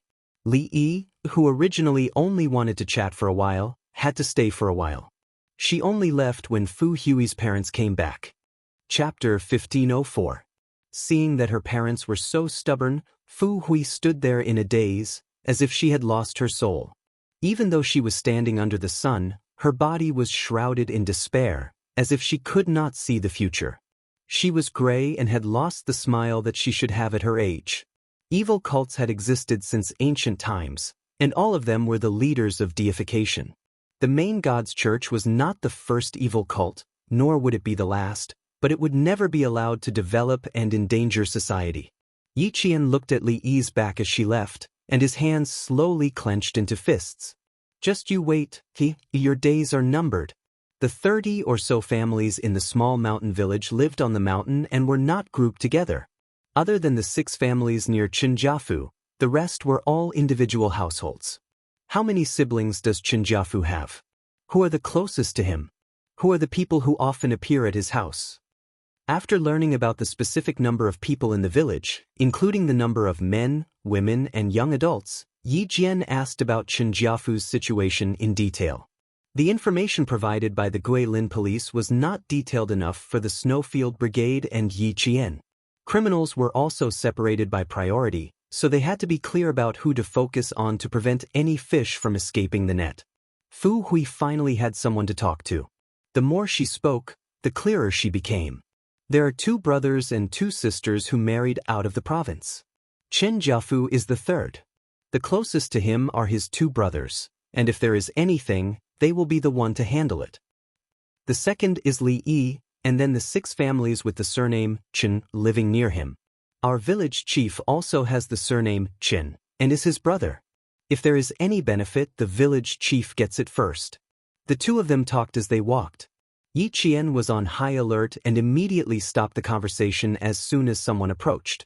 After reminding Fu Hui twice, she knew there was surprise in her eyes. She did not feel that there were villagers following behind her, but Yi Qian immediately noticed when they were at least 5 or 6 meters away. "You're amazing, how did you know there were people following behind us?" Fu Hui, who was relieved, blinked and looked at Yi Qian with sparkling eyes. "You knew from so far away." Yi Qian smiled and said, "We usually train, so we'll know immediately if someone is following us. They're not professional stalkers, so they'll be able to detect us from a distance." This caused Fu Hui to exclaim in admiration. "Then your daily training must be very tough. You must be the best police officer in the police station. If not, she would not have let her enter the village alone." Thinking of this, Fu Hui felt a lot more at ease. Yi Qian could already see the 100-year-old maple tree in the village. It was autumn, and the maple trees had turned yellow. The quaint and tranquil scenery made Yi Qian stop in his tracks. It was such a beautiful scene, but it was a pity that it would not be long before the villagers living on this land would not be able to see it again. Only with effort can you reap the rewards. Just like the trials you are going through now, you will be able to face them calmly in the future. There was only one main path in the village, and one could walk the entire village by following it. Yi Qian, who was comforting others, did not walk blindly, but had a goal in mind. Every time he walked to a place, Yi Qian would draw a map of the terrain and landforms in his mind. When they arrived in front of a stone tablet, Fu Hui said softly, "We can't go any further. There's a path leading into the mountains. Our own villagers can't go out easily, and outsiders can't enter the village easily either. Everything has to be approved by Chen Jiafu first." Chapter 1505. Even though she didn't sleep last night, Fu Hui didn't feel sleepy at all. She kept talking about what happened in the village. She had suppressed it for too long, and there were too many things in her heart. If she didn't talk about it now, she would drive herself crazy. Yi Qian listened quietly and didn't interrupt her. She knew that this strong girl needed to vent, just like herself in her previous life, when she was forced into a corner and desperately needed someone to help her. "When you entered the village last night, did you see the 2 single-story houses at the entrance? That's the home of Chen Jiafu's 2 brothers. They're guarding the entrance and will inform the whole village if anything happens. They raised 4 wolf dogs and left the feeding of them to the whole village because Chen Jiafu said that these 4 wolf dogs are the guardians of the village. It's funny, isn't it? The dogs have become gods, yet they still accept the worship of the villagers." Fu Hui, who had spoken her mind, gradually felt less depressed. She was very relaxed in front of Yi Qian, as if she had found a close friend. She could speak her mind without fear of others knowing. Yi Qian raised her hand and gently wiped the tears from the corners of Fu Hui's eyes. Evil cults always hurt the innocent. They lead villagers who were originally kind but didn't understand the law to the wrong path and become tools in Chen Jiafu's hands. From this, it can be seen that our country's laws in remote mountainous areas are not comprehensive enough. As a country that rules by law, it is imperative that we spread the law. Yi Qian never knew how to comfort others, but her words always had the miraculous effect of calming people's hearts. With just a few words, Fu Hui's emotions gradually stabilized. With that, Yi Qian changed the topic. When she entered the village last night, she did see the 2 single-story houses at the entrance, but she didn't hear any dogs barking. Fu Hui let out a breath and pursed her lips. Yi Qian asked, "Do you know when the 4 wolf dogs are active?" It was better to avoid dealing with wolf dogs, especially when there were 4 of them. They'll be locked up during the day and released at around 7 at night. They're not chained up, and there are people in the village who have been bitten by them. The people who were bitten don't get treatment, and Chen Jiafu will say that they're possessed by evil spirits. The wolf dogs find out and bite the evil spirits out. When these things were mentioned, Fu Hui's emotions would fluctuate. Chen Jiafu's words could not be trusted at all, but the whole village listened to him and believed in him. After Fu Hui finished speaking, Yi Qian's eyes narrowed slightly. Since there was no chain, Captain Xia and the rest could not enter the village directly from the entrance. They could only sneak in through the mountains. "Take me to the place where the other 4 woven bags are buried. I didn't know the way last night, so I took a detour. I'll be back as soon as possible tonight." She didn't want this girl, whose heart was about to break, to worry anymore. Also, she received a message from Captain Xia at 5:25 in the morning. They were only 41 kilometers away from the mountain village. They must have arrived long ago and were hiding somewhere to rest. 3 days. They only had 3 days. She couldn't afford to waste any more time. During the day, he could accurately scout and survey. At night, he could increase his speed. There would be no detours like last night. He could find the other 4 woven bags as soon as possible. On the second night in the mountain village, Yi Qian groped her way out of Fu Hui's house at 11 o'clock in the morning. When she came back, her body was wet again. Her main task was completed. After sending out the specific location of all the woven bags, Yi Qian held her phone and waited quietly for Xia Jinyuan and the rest to send good news. At 5 o'clock in the morning, she received 2 words on her phone: "You're all right." After waiting for an hour, Yi Qian finally closed her eyes and fell asleep peacefully. Chapter 1506. In order to successfully retrieve all 8 woven bags, Xia Jinyuan and his team stayed in the forest for an entire day.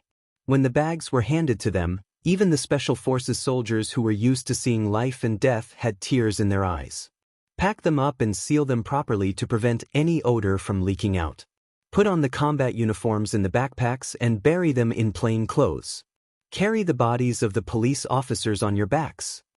After Xia Jinyuan finished giving his instructions, he took the lead in changing his clothes. According to the military, the Snowfield Brigade's top priority was to bring back all the police officers so that they could rest in peace. They carried their comrades who fought for justice on their backs without a trace of fear in their hearts. Several police officers had died in the hot weather, and their limbs had turned into white bones. As a forensic doctor, K7 was unable to identify which bones belonged to whom at the scene. He could only temporarily put the bones into their backpacks according to the order of the woven bags.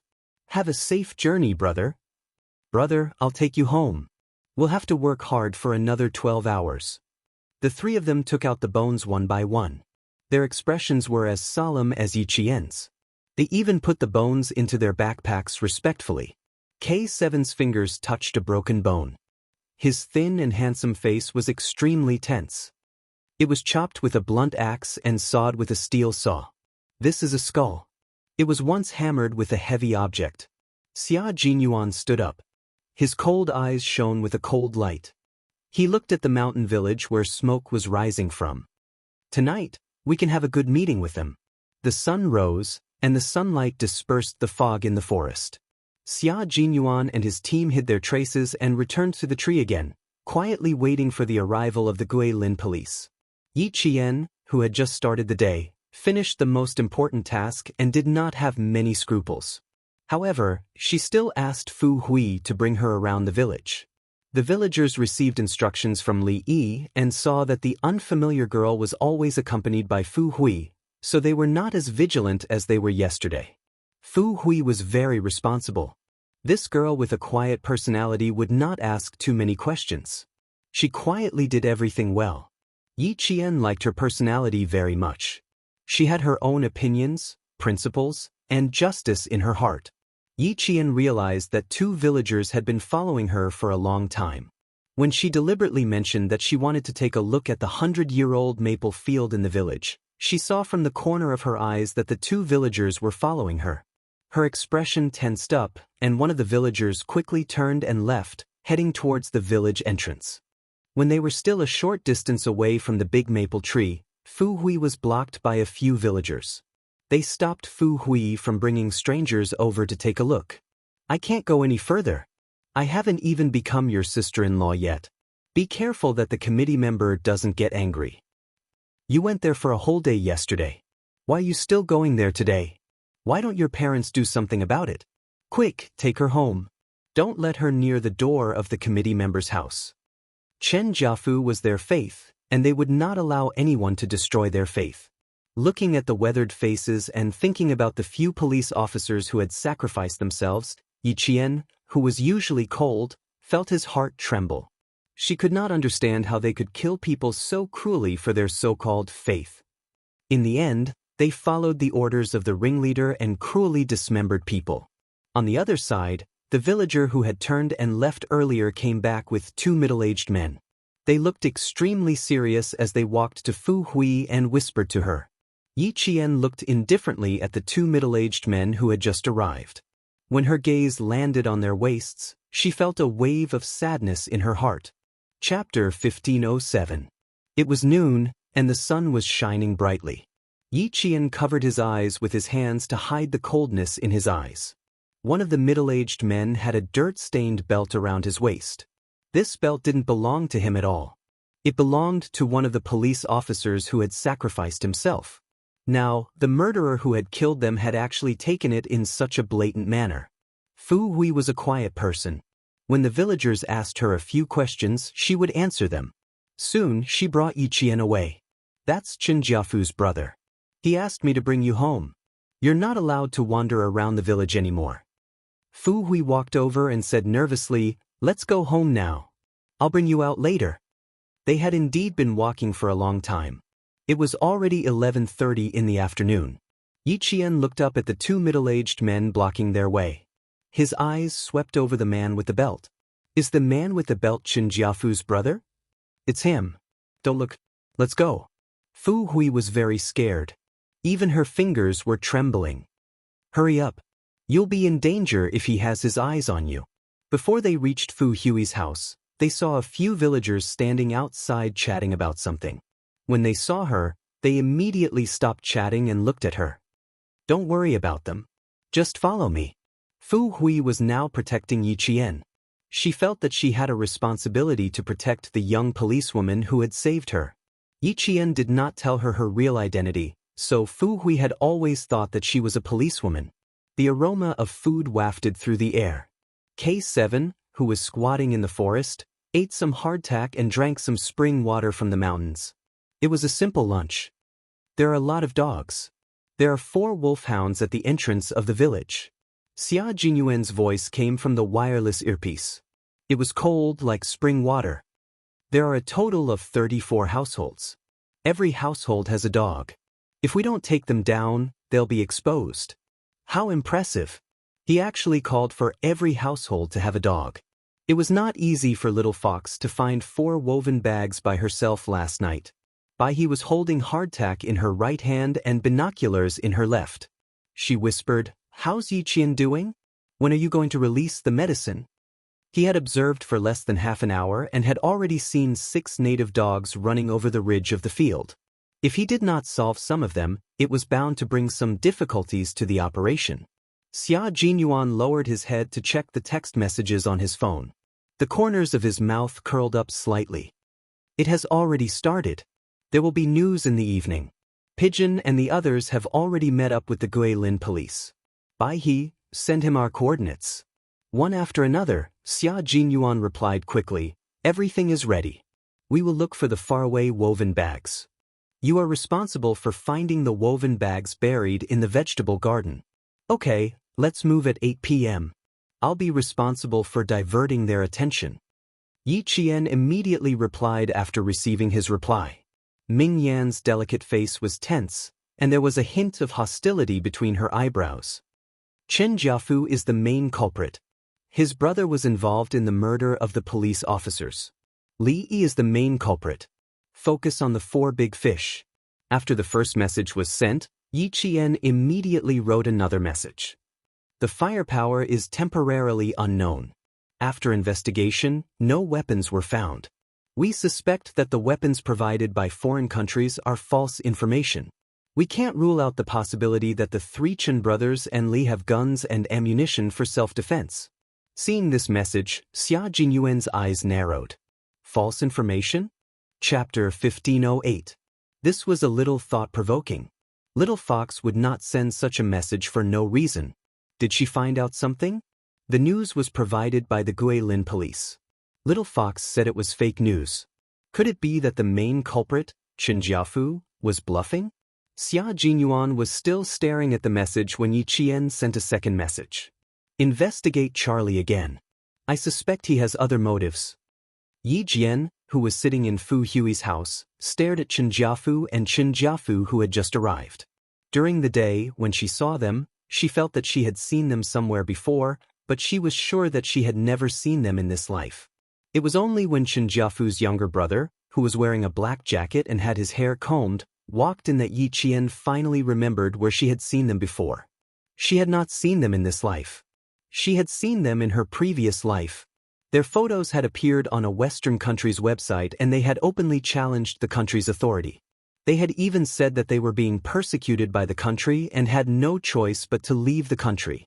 They had also mentioned that the villagers had been treated inhumanely because they were dissatisfied with the government's arrangements. They had also vaguely mentioned that the military had been involved. She had not paid attention to the impact of this incident, but it was probably not a big deal. At the very least, it had not been reported in the domestic news. She could see that the country had immediately stepped in to resolve this matter.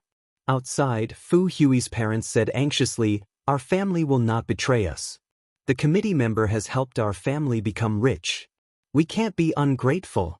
And sisterly, she gave the girl inside to my son to be his wife without saying anything. The committee member and Li have been so good to our family. How could we betray them? Chen Jiafu guessed that there was a mole in the village, so he asked his brothers to investigate. He was going abroad, but he would not let the mole live. After asking for a long time, the Chen brothers did not find anything unusual. Only then did they let Fu Hui's parents go. The two of them looked fierce and cold as they turned to talk about Fu Hui. Outsiders are not allowed to wander around the village. From tomorrow onwards, you and your sister-in-law will stay at home. You are not allowed to go anywhere. Do you understand? The sister-in-law they were referring to was Yi Qian. Fu Hui's heart was in a panic, but she was still calm. She didn't say anything and just nodded meekly. When the Chen brothers saw that the whole family was behaving themselves, they did not ask any more questions. However, when they saw that Yi Qian had not come out, they were still worried. They said, "Call him out and have a look. Quick, call your sister-in-law out." When Fu Hui's mother heard that the matter was over, she heaved a sigh of relief in her heart. Her family relied on the great committee member to live a good life.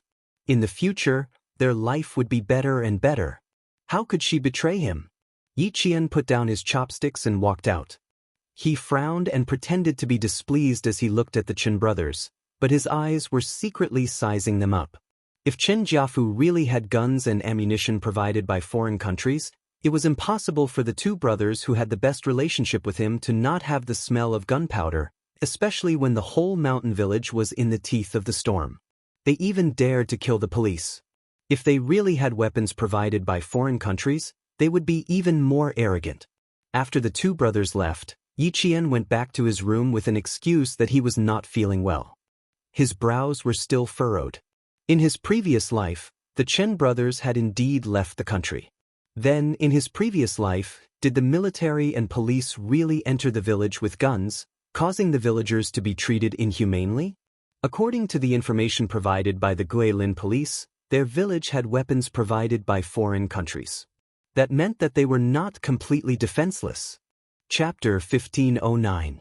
Yi Qian's brain never stopped working as she thought about her previous life and the present. In this life, with the help of Uncle Zhen, Principal Chen, and the military, Yi Qian was no longer as ignorant as she was in her previous life. She thought deeply and meticulously about the news she had read on a Western website. Their country was holding a grand celebration that attracted the attention of the world. All the major foreign media outlets were reporting on the celebration. Even now, there were still foreign media outlets in Beijing. If there was a sudden breaking news in the country that was related to the military or the police, the foreign media would definitely publicize and report on it. The public opinion would definitely become the focus of the world's attention. The anthropologist David Cole once said, "Without ceremonies and symbols, there would be no nation." The grand celebration was held a few days ago to remember the history, remember the martyrs, cherish peace, and create a future. It would also strengthen the citizens' sense of identity and belonging to their country, as well as a strong sense of honor. But at this time, there was news that the military or the police had suddenly raised their guns at a small mountain village. What would the citizens think? After a lot of publicity, a crisis of trust between the country and its citizens was very likely to occur. Because of this, Yi Qian was suddenly enlightened. She was so shocked that she immediately sat up from her bed. That's right, in her previous life, the Chen brothers appeared on a Western website less than a week after the grand celebration. Although she didn't pay attention to it afterward, now that she thought about it, she could feel that it had caused a huge uproar. Yi Qian didn't know if she guessed wrongly. She didn't have the political acumen of a country's leader, nor did she have any contact with the politics between countries. But Charlie's identity was definitely not simple. Perhaps he had intentionally revealed more information about the great committee member, Chen Jiafu. Providing guns and ammunition overseas is fake news. This was the first text message Yi Qian sent to Xia Jinyuan. Yi Jian quickly typed on the keyboard and sent her conjecture to Xia Jinyuan. The number of words was so long that the message was sent to Xia Jinyuan's mobile phone in 4 separate messages. Her guess and analysis caused Xia Jinyuan's handsome face to darken. He had never considered this point. This was politics. In the small county, the director had already received a call from the highest leader in the Great Hall. The capital had intercepted 2 sets of suspicious satellite signals. After a surprise investigation, they found that one of the signal sources was the secret communication between 2 major news media organizations of a certain country and 3 domestic reporters who had stayed in the capital. Now, the 3 reporters had been secretly controlled, but they were not alarmed. They only intercepted their signal source and changed the content of the signal source. Meanwhile, the other signal source had appeared near the destination of Xia Jinyuan's operation tonight. From the discovery to the interception, it took less than 2 hours for the Great Hall to contact the secretary to explain the situation. Everything was already under the Great Hall's control. All right, I'll contact all the teams right away. The Director General's face was ashen and his voice was as cold as water. He nodded in agreement. Although he was thin, the lofty temperament of a national leader could not be ignored. Beside him, a confidential staff member's cell phone rang. It was also an official call from the director. The staff member immediately picked it up. Before he could speak, a man's voice came through the phone. It was so cold that it made one's heart tremble. Chapter 1510. I am Xia Jinyuan, the person in charge of the military operation team. I have something important to report to the director. Xia Jinyuan had the director's official phone number. After failing to get through twice, he immediately contacted the director's main staff. As soon as he reported his identity, the director's voice suddenly sounded. There is a problem with Charlie's identity. A certain Western country intends to use our country's celebration to create international headlines. The General Assembly Hall has already made preparations. The director did not give Xia Jinyuan a chance to speak. He took the phone and said in a deep voice, "The General Assembly Hall has already come up with a countermeasure to provide an opportunity for the Western country to create public opinion. At the same time, the main culprit, Qin Jiafu, will be arrested. The 2 brothers will not be arrested for the time being." The director quickly and steadily finished explaining the important matter. Only then did she ask Xia Jinyuan why he was looking for her. Since the General Assembly Hall had already come up with a solution, there was nothing else. Xia Jinyuan smiled and said, "The matter I reported to you is similar to what you told me. Yi Qian found something unusual and highly suspects that another country is involved. Can I send you her message?" The director, who was originally as calm as still water, was greatly surprised. Xiao Yi, who was still a military academy student, found something unusual? Okay, send me all her messages. How could he not be surprised? The General Assembly Hall only found out about the abnormality 2 hours ago. No one else, including him, a leader, had noticed it, but a military academy student did. This showed that she had extremely high political acumen. While talking to the director, Xia Jinyuan's phone received another message. He hung up the phone and opened it. It was still from Yi Qian. The whereabouts of the sacrificed police officers' guns are unknown. We can't rule out the possibility that they have fallen into the hands of the Chen brothers. After reading the message, Xia Jinyuan replied, "The General Assembly Hall was aware of the abnormality 2 hours ago. Qin Jiafu has been arrested. The 2 brothers will not be arrested for the time being. Contact us at 5 p.m. Over." Yi Qian, who was leaning against the window, saw the reply and sighed softly. This explained why the Chen brothers were able to leave the country. It turned out that they had intentionally let them go. Then, the reason why the comments they posted on the website did not cause a huge uproar in the country was because the General Assembly Hall had already prepared a countermeasure. A great country is not so easy to bully. A certain Western country shouldn't be too arrogant. You have to pay for what you've done. With this message, Yi Qian could finally relax. At 5 o'clock in the afternoon, Yi Qian turned on the signal receiver on time and received a message from Xia Jinyuan on his phone. The Guilin police had split into 5 groups and secretly arrived in the forest about 5 kilometers away from the small mountain village. They were waiting for tonight. A tough battle was about to begin. Tonight, the net would be pulled in. This time, it could be said that the number of police officers sent out this time was the largest. The secretary in charge of the small county would immediately receive the situation in the mountain village and promptly report it to the Great Hall. As night fell, the temperature in the mountains gradually dropped. The wind blew through the treetops, bringing with it a soothing rustling sound. After dinner, Yiqian received a look from Fu Hui. She had given her dog a drug with a high concentration of stimulant. Half an hour later, the dogs started barking. Fu Hui couldn't help but shudder at the wild barking of woof woof woof. "Don't be afraid." Yiqian mouthed to her, "I'm here for you." Chapter 15:11.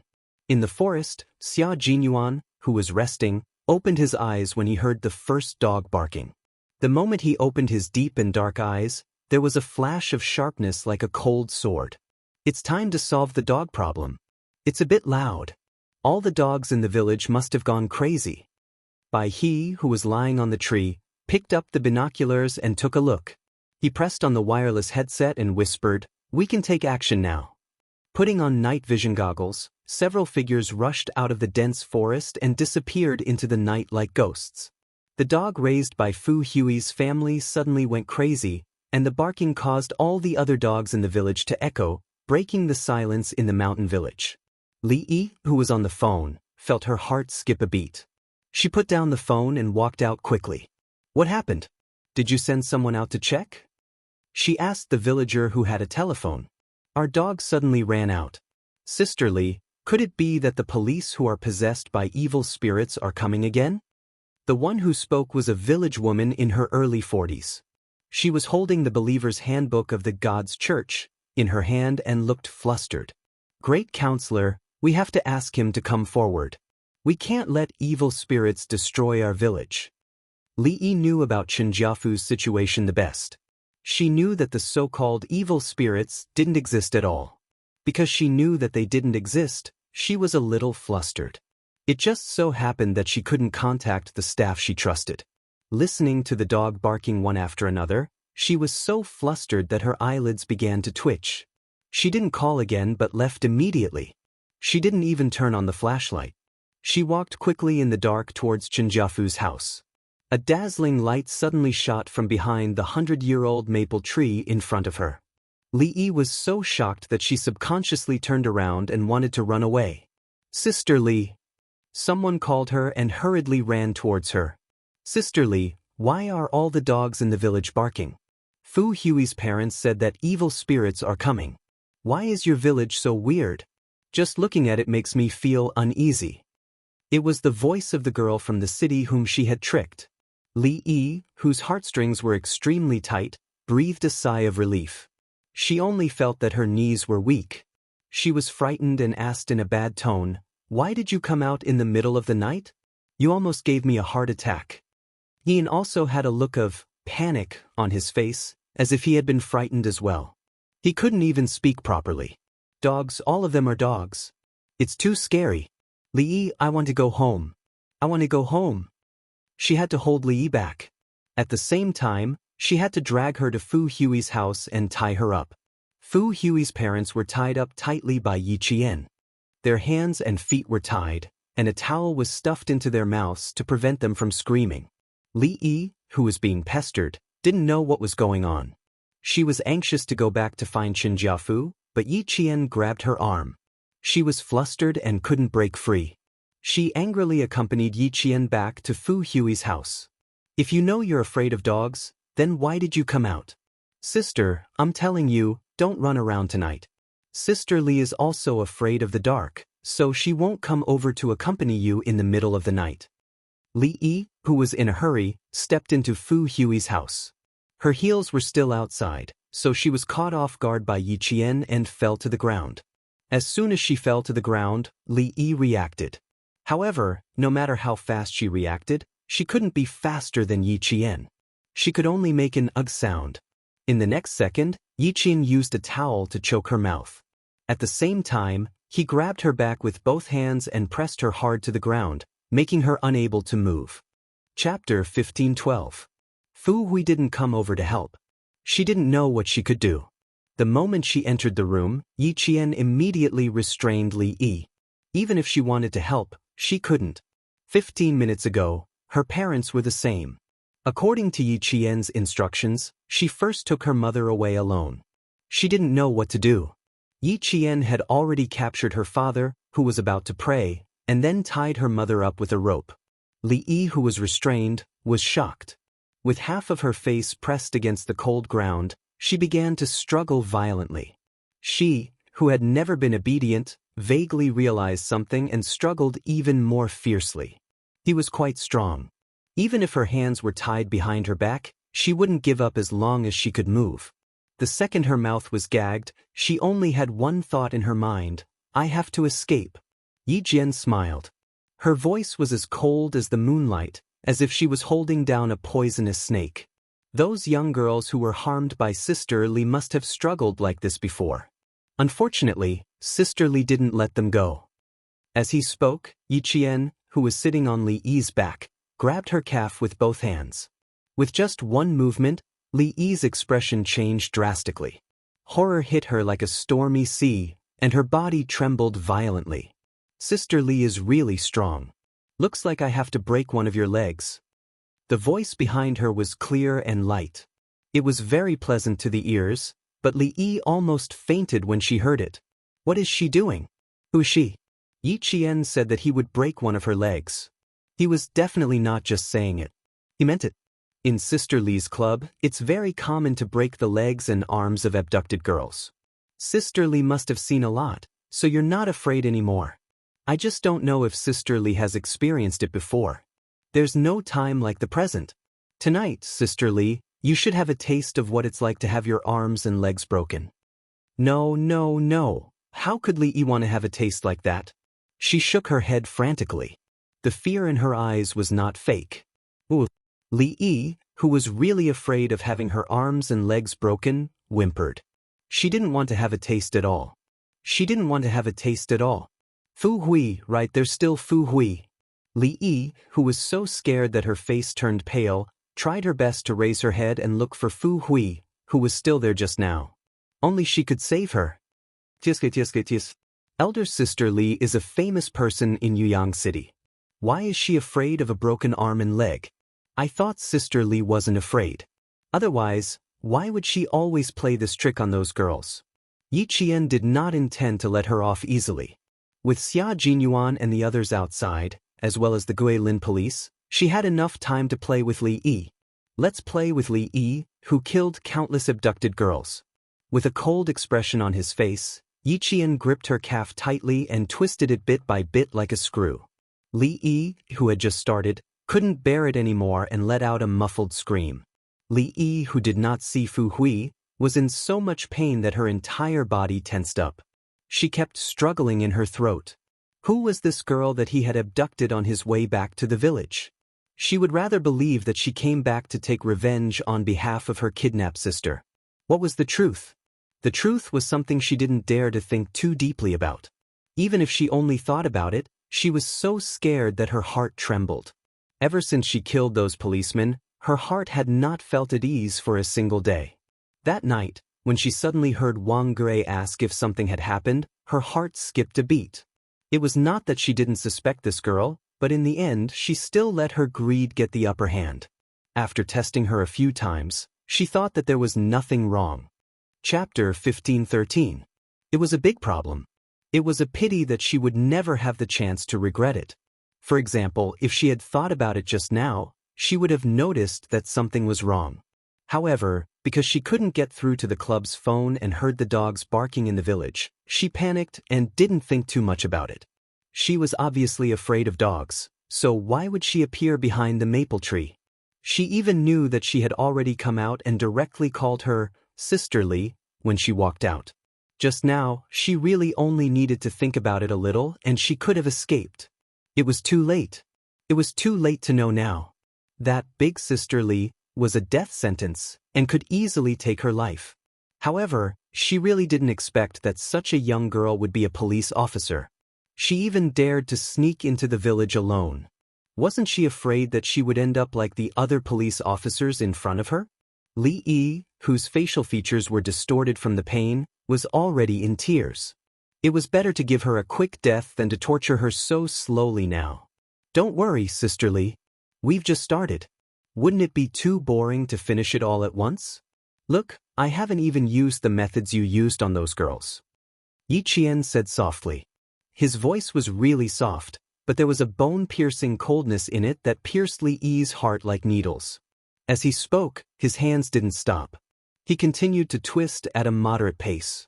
Li Yi was in so much pain that she definitely couldn't calm down and think. Beside her, Fu Hui saw Li Yi's miserable state and felt an indescribable joy in her heart. She was looking for her just now. Did she think that I would come forward to save her? She was dreaming. Listening to Li Yi's screams, Fu Hui only felt that the pressure in her heart for so long dissipated bit by bit. It was over. All the pain would end tonight. After tonight, would this mountain village, where she was born and raised, become an uninhabited village? Fu Hui slowly leaned against the wall and lowered her head heavily. Drops of water fell from her eyes. She cried. She cried for this mountain village and for her home. But she did not regret it. If the sin was not destroyed, more families would be hurt, and more families would experience the pain of separation. The loudest scream was heard. Fu Hui was so shocked that she jerked her head up to look. She saw Li Yi, who used to be insufferably arrogant, with her hair disheveled and her body in a sorry state. Her right leg was strangely twisted. Yi Qian had really broken her leg. Fu Hui laughed. It was not a silent laugh, but a hearty laugh. Li, you also have this day, you also have this day. How did you break my classmate's legs? Today, I'll let you have a taste of your own medicine. Li Yi, who was in so much pain that she was about to faint, could no longer hear Fu Hui's laughter. She collapsed like a dead fish and allowed Yi Qian to tie her legs. It was too painful. It was so painful that she wished she could just die. Even if she didn't want to accept the truth, she had no choice but to do so. Even if she didn't believe that the girl in front of her was a police officer, she had to accept. The city girl who had been abducted was a police officer. It was really funny. She had always thought that she had successfully lured Yi Qian, but in fact, she had directly jumped into someone else's trap and was feeling complacent. Li didn't struggle. It was too painful. It was so painful that she didn't have the strength to struggle. When her hands and feet were all tied up, Li Yi knew that she had lost because of her carelessness. She had lost completely. If she didn't escape tonight, it would be equivalent to losing her entire life. Chapter 1514. No, she couldn't lose. If she lost, she would lose everything. She had to find a way to escape. There had to be a way to escape. Li Yi, whose face was distorted from the pain, began to plan in her heart. She had to leave. In order to leave, she had to endure the pain. Stay at home and turn off the lights. Don't let anyone in. Yi Qian finished his work and didn't even look at Li Yi. His body was slightly heavy as he reminded Fu Hui, "Remember, Fu Hui. Don't let anyone in. Don't go near your parents." When they captured her parents just now, there was obvious reluctance in her eyes. This was a very normal emotion. Her parents were captured right in front of her, so there would be some emotional fluctuations in her heart. Fu Hui wiped away her tears and didn't look at Li Yi. She nodded gently and replied solemnly, "Don't worry, I'll guard the house well. You have to be careful. Don't get bitten by the dogs." Although her hands and feet were bound and she couldn't speak, Li Yi, who could hear, understood who Chen Jiafu suspected of being the mole. She didn't expect it to be Fu Hui, who they had never suspected. Fu Hui was introverted, taciturn, and didn't have much of a presence in the village. All day long, one would be pecked by the goose. It was his own carelessness and overconfidence. But now wasn't the time to settle the score. She had to escape first, and then she would settle the score with this little bish. She thought she had treated her family well, but she was betrayed. It was hard to swallow the anger in her heart. She couldn't just sit and wait for death. As long as Yi Qian left, She had to negotiate with the little bitch and persuade her to let her go. Also, this little bitch was in the room just now, but she didn't come to help her. Good. Wait. When she escaped, the first person she couldn't forgive would be the little bitch. Li Yi, whose eyes were full of hatred, glared fiercely at Fu Hui. Little bitch. When she came back from school, she should have cut her tongue out. Li Yi, if you do evil, you will die. Don't blame others. You can only blame yourself. Fu Hui spoke. The hatred in her eyes was no less than Li Yi's. Even her voice was full of hatred. In order to satisfy your greed, you sacrificed my whole family. Li Yi, do you think I don't hate you? I have to thank you for taking a leave of absence for me. Otherwise, I would still be in the dark. She usually did not speak, but when she opened her mouth, her voice was filled with sharp hatred. Li could not help but tremble. Would this little bitch kill him? My classmate, a girl who loved to talk, laugh, and dance. After she was coaxed out by you, she never came back. Everyone thought that you sponsored her to study abroad, but in fact, Fu Hui's emotions fluctuated greatly. She walked in front of Li Yi, and the light in her eyes was like a knife. She almost wanted to kill the other party. Actually, you crippled her legs for not giving in and locked her in the basement. He even told the people around him that he was raising a dog to vent when he was in a bad mood. Li, you're really amazing. You can even raise people like dogs. If I can, I really want to raise you like a dog. Fu Hui almost used all of her strength to coax him out. Yi Qian, who was about to leave, suddenly raised his head when he heard this. His gaze instantly turned towards Li. Treating people like dogs, Li Yi, you're so arrogant. This matter was not in the information that the Noble Kingdom's police investigated. Li Yi's shoulders trembled from the roar. These things were actually known. Then could she still use Fu Hui, this little bitch, to escape? It seemed impossible. Chapter 15:15. At 36 years old, Li Yi, who had always dressed fashionably, seemed to have aged 10 years in an instant. Her face was ashen. Realizing that she had no hope of escaping, Li Yi, who had fallen to the ground, raised her head and stared at Fu Hui. She mumbled, "If you have the guts, kill me. Kill me. If you kill me, none of you will be able to escape. Heaven's net has a long arm, but nothing escapes. People like you will be punished by the law. So why do we have to do it? I'm afraid of dirtying my hands." Yi Qian's gaze swept over like cold water and he said, "Ignore her. Calm your emotions. Think about what you were thinking at that time. Stick to your principles and don't be easily swayed by your emotions." He was worried that Fu Hui would be too emotional and make a mistake in principle at a critical moment, which would cause her to break the law. Fu Hui, who had screamed out all her pain, wiped her tears and nodded heavily as she panted slightly to show that she understood and would not do anything that would harm herself. Yi Qian could not help but smile at her nod. This girl was very resilient and principled. As long as she agreed to something, she would definitely not disappoint. She glanced at Li Yi with a faint smile. Her eyes were clear, as if she had seen through her thoughts. She wanted to drag a few people down with her before she died. What a whimsical idea. Yi Qian led Li Yi to Fu Hui's house, and Xia Jinyuan and the other two sneaked into the village. They needed to first control the surrounding individual villagers and tear open an opening for the Guilin police to enter the village. At the entrance of the village, Pigeon and T6 found the bungalow built by the Qin brothers. They had to deal with the 4 wolf heads first. The whole process was very short. When Yi Qian finished dealing with Li Yi and came out, the barking of the dogs in the village gradually subsided. The flashing flashlights also went out one by one, and the village gradually quieted down again. "Just drag them away," someone said softly. At the same time, he was carrying a villager who had fainted. "Leave them all to the police. We won't interfere." It was Xia Jinyuan's voice. The white crane nodded.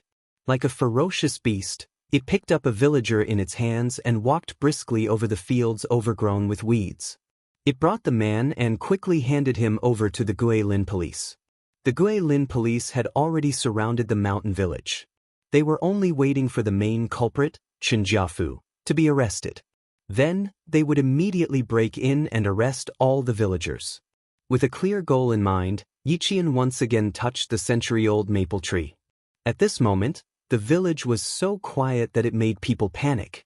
Some villagers were startled by the dog and turned off the lights. They came out to look around and found nothing strange before returning to their rooms. The bright lights went out in an instant, and the sound of fighting came from the darkness. Another villager was subdued. They were all villagers from the surrounding area, not a group of villagers gathered together. K7 had already snuck into the villager's house where the phone was installed. He silently cut the phone line.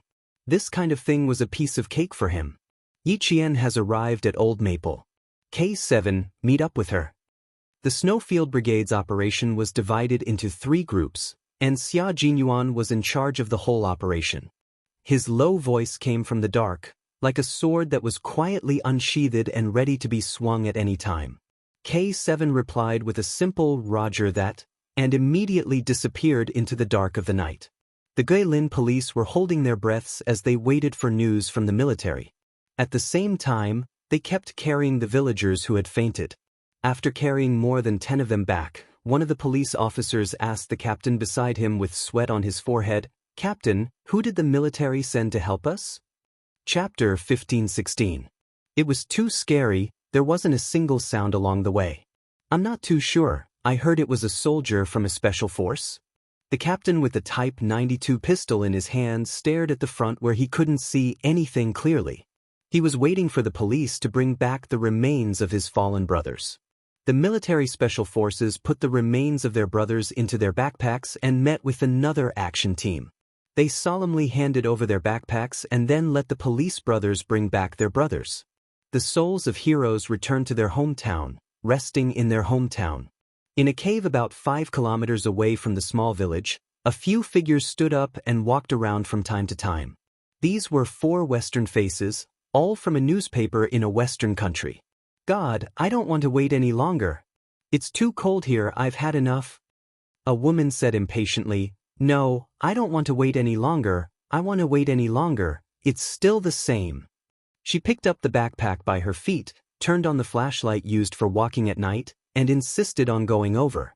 A Western man with a beard blocked her and unhappily reprimanded, "Mary, calm down. You're a reporter, don't you have any patience?"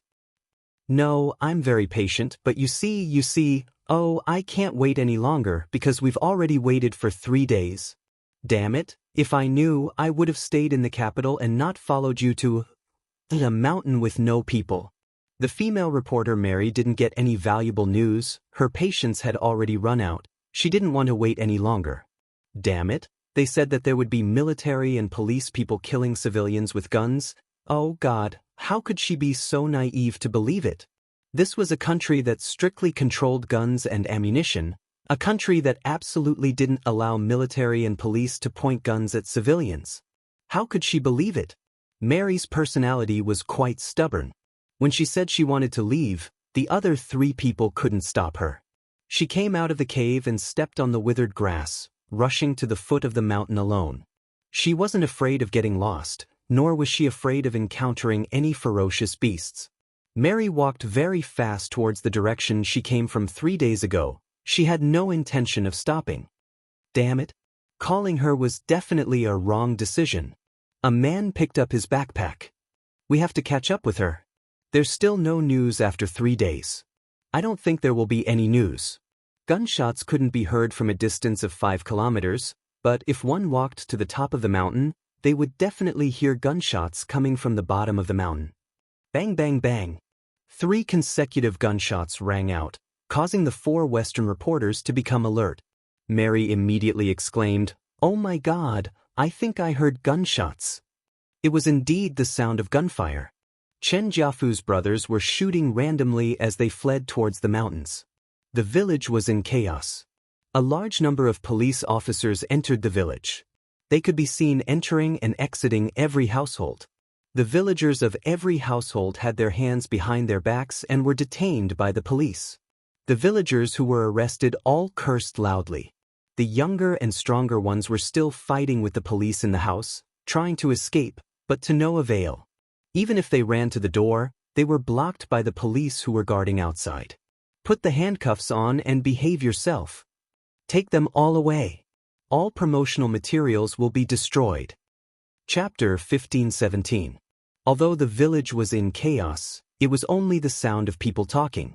But when Qin Jiafu's two brothers fled up the mountain, the villagers in the small mountain village were shocked by their continuous gunfire. A few middle-aged men happened to climb over the wall, and when they heard the gunshots, they were so frightened that they fell off the wall. If they had not heard gunshots before, they would not have been so scared. It was precisely because they had heard gunshots and witnessed the power of bullets with their own eyes that they were scared. Before he could regain his footing, he was pressed to the ground by the police, who shouted, "Don't move!" His voice was intimidating, like thunder exploding above his head. He didn't dare to move and obediently allowed himself to be arrested. "I won't run anymore, I won't run anymore. I'll come down, I'll come down." When a villager who had fled to the roof heard the gunshots, his knees went weak.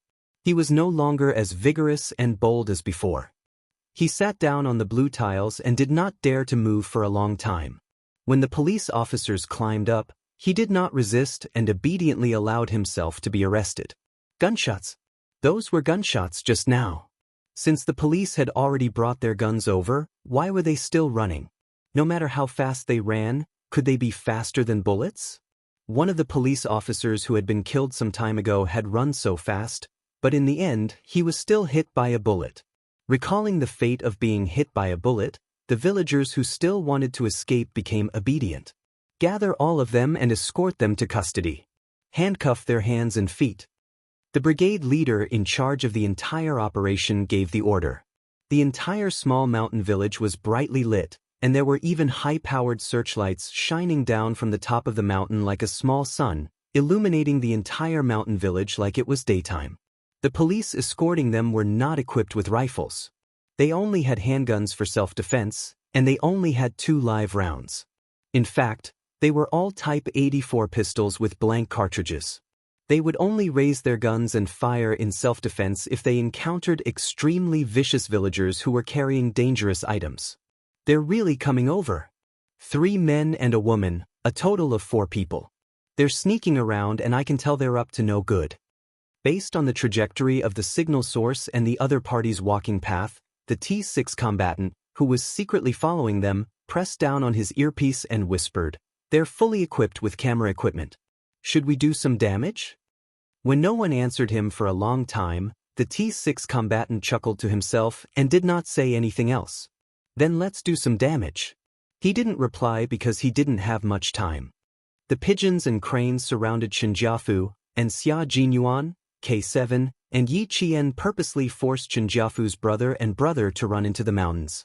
The Great Hall had given the order to let the Chen brothers go, so they had to think of a way to make them think that they had really escaped. There are still 2 pistols missing. All teams, please do your best to search. The village police officer's voice was deep and filled with anger as he shouted, "Find him even if you have to dig 3 feet into the ground."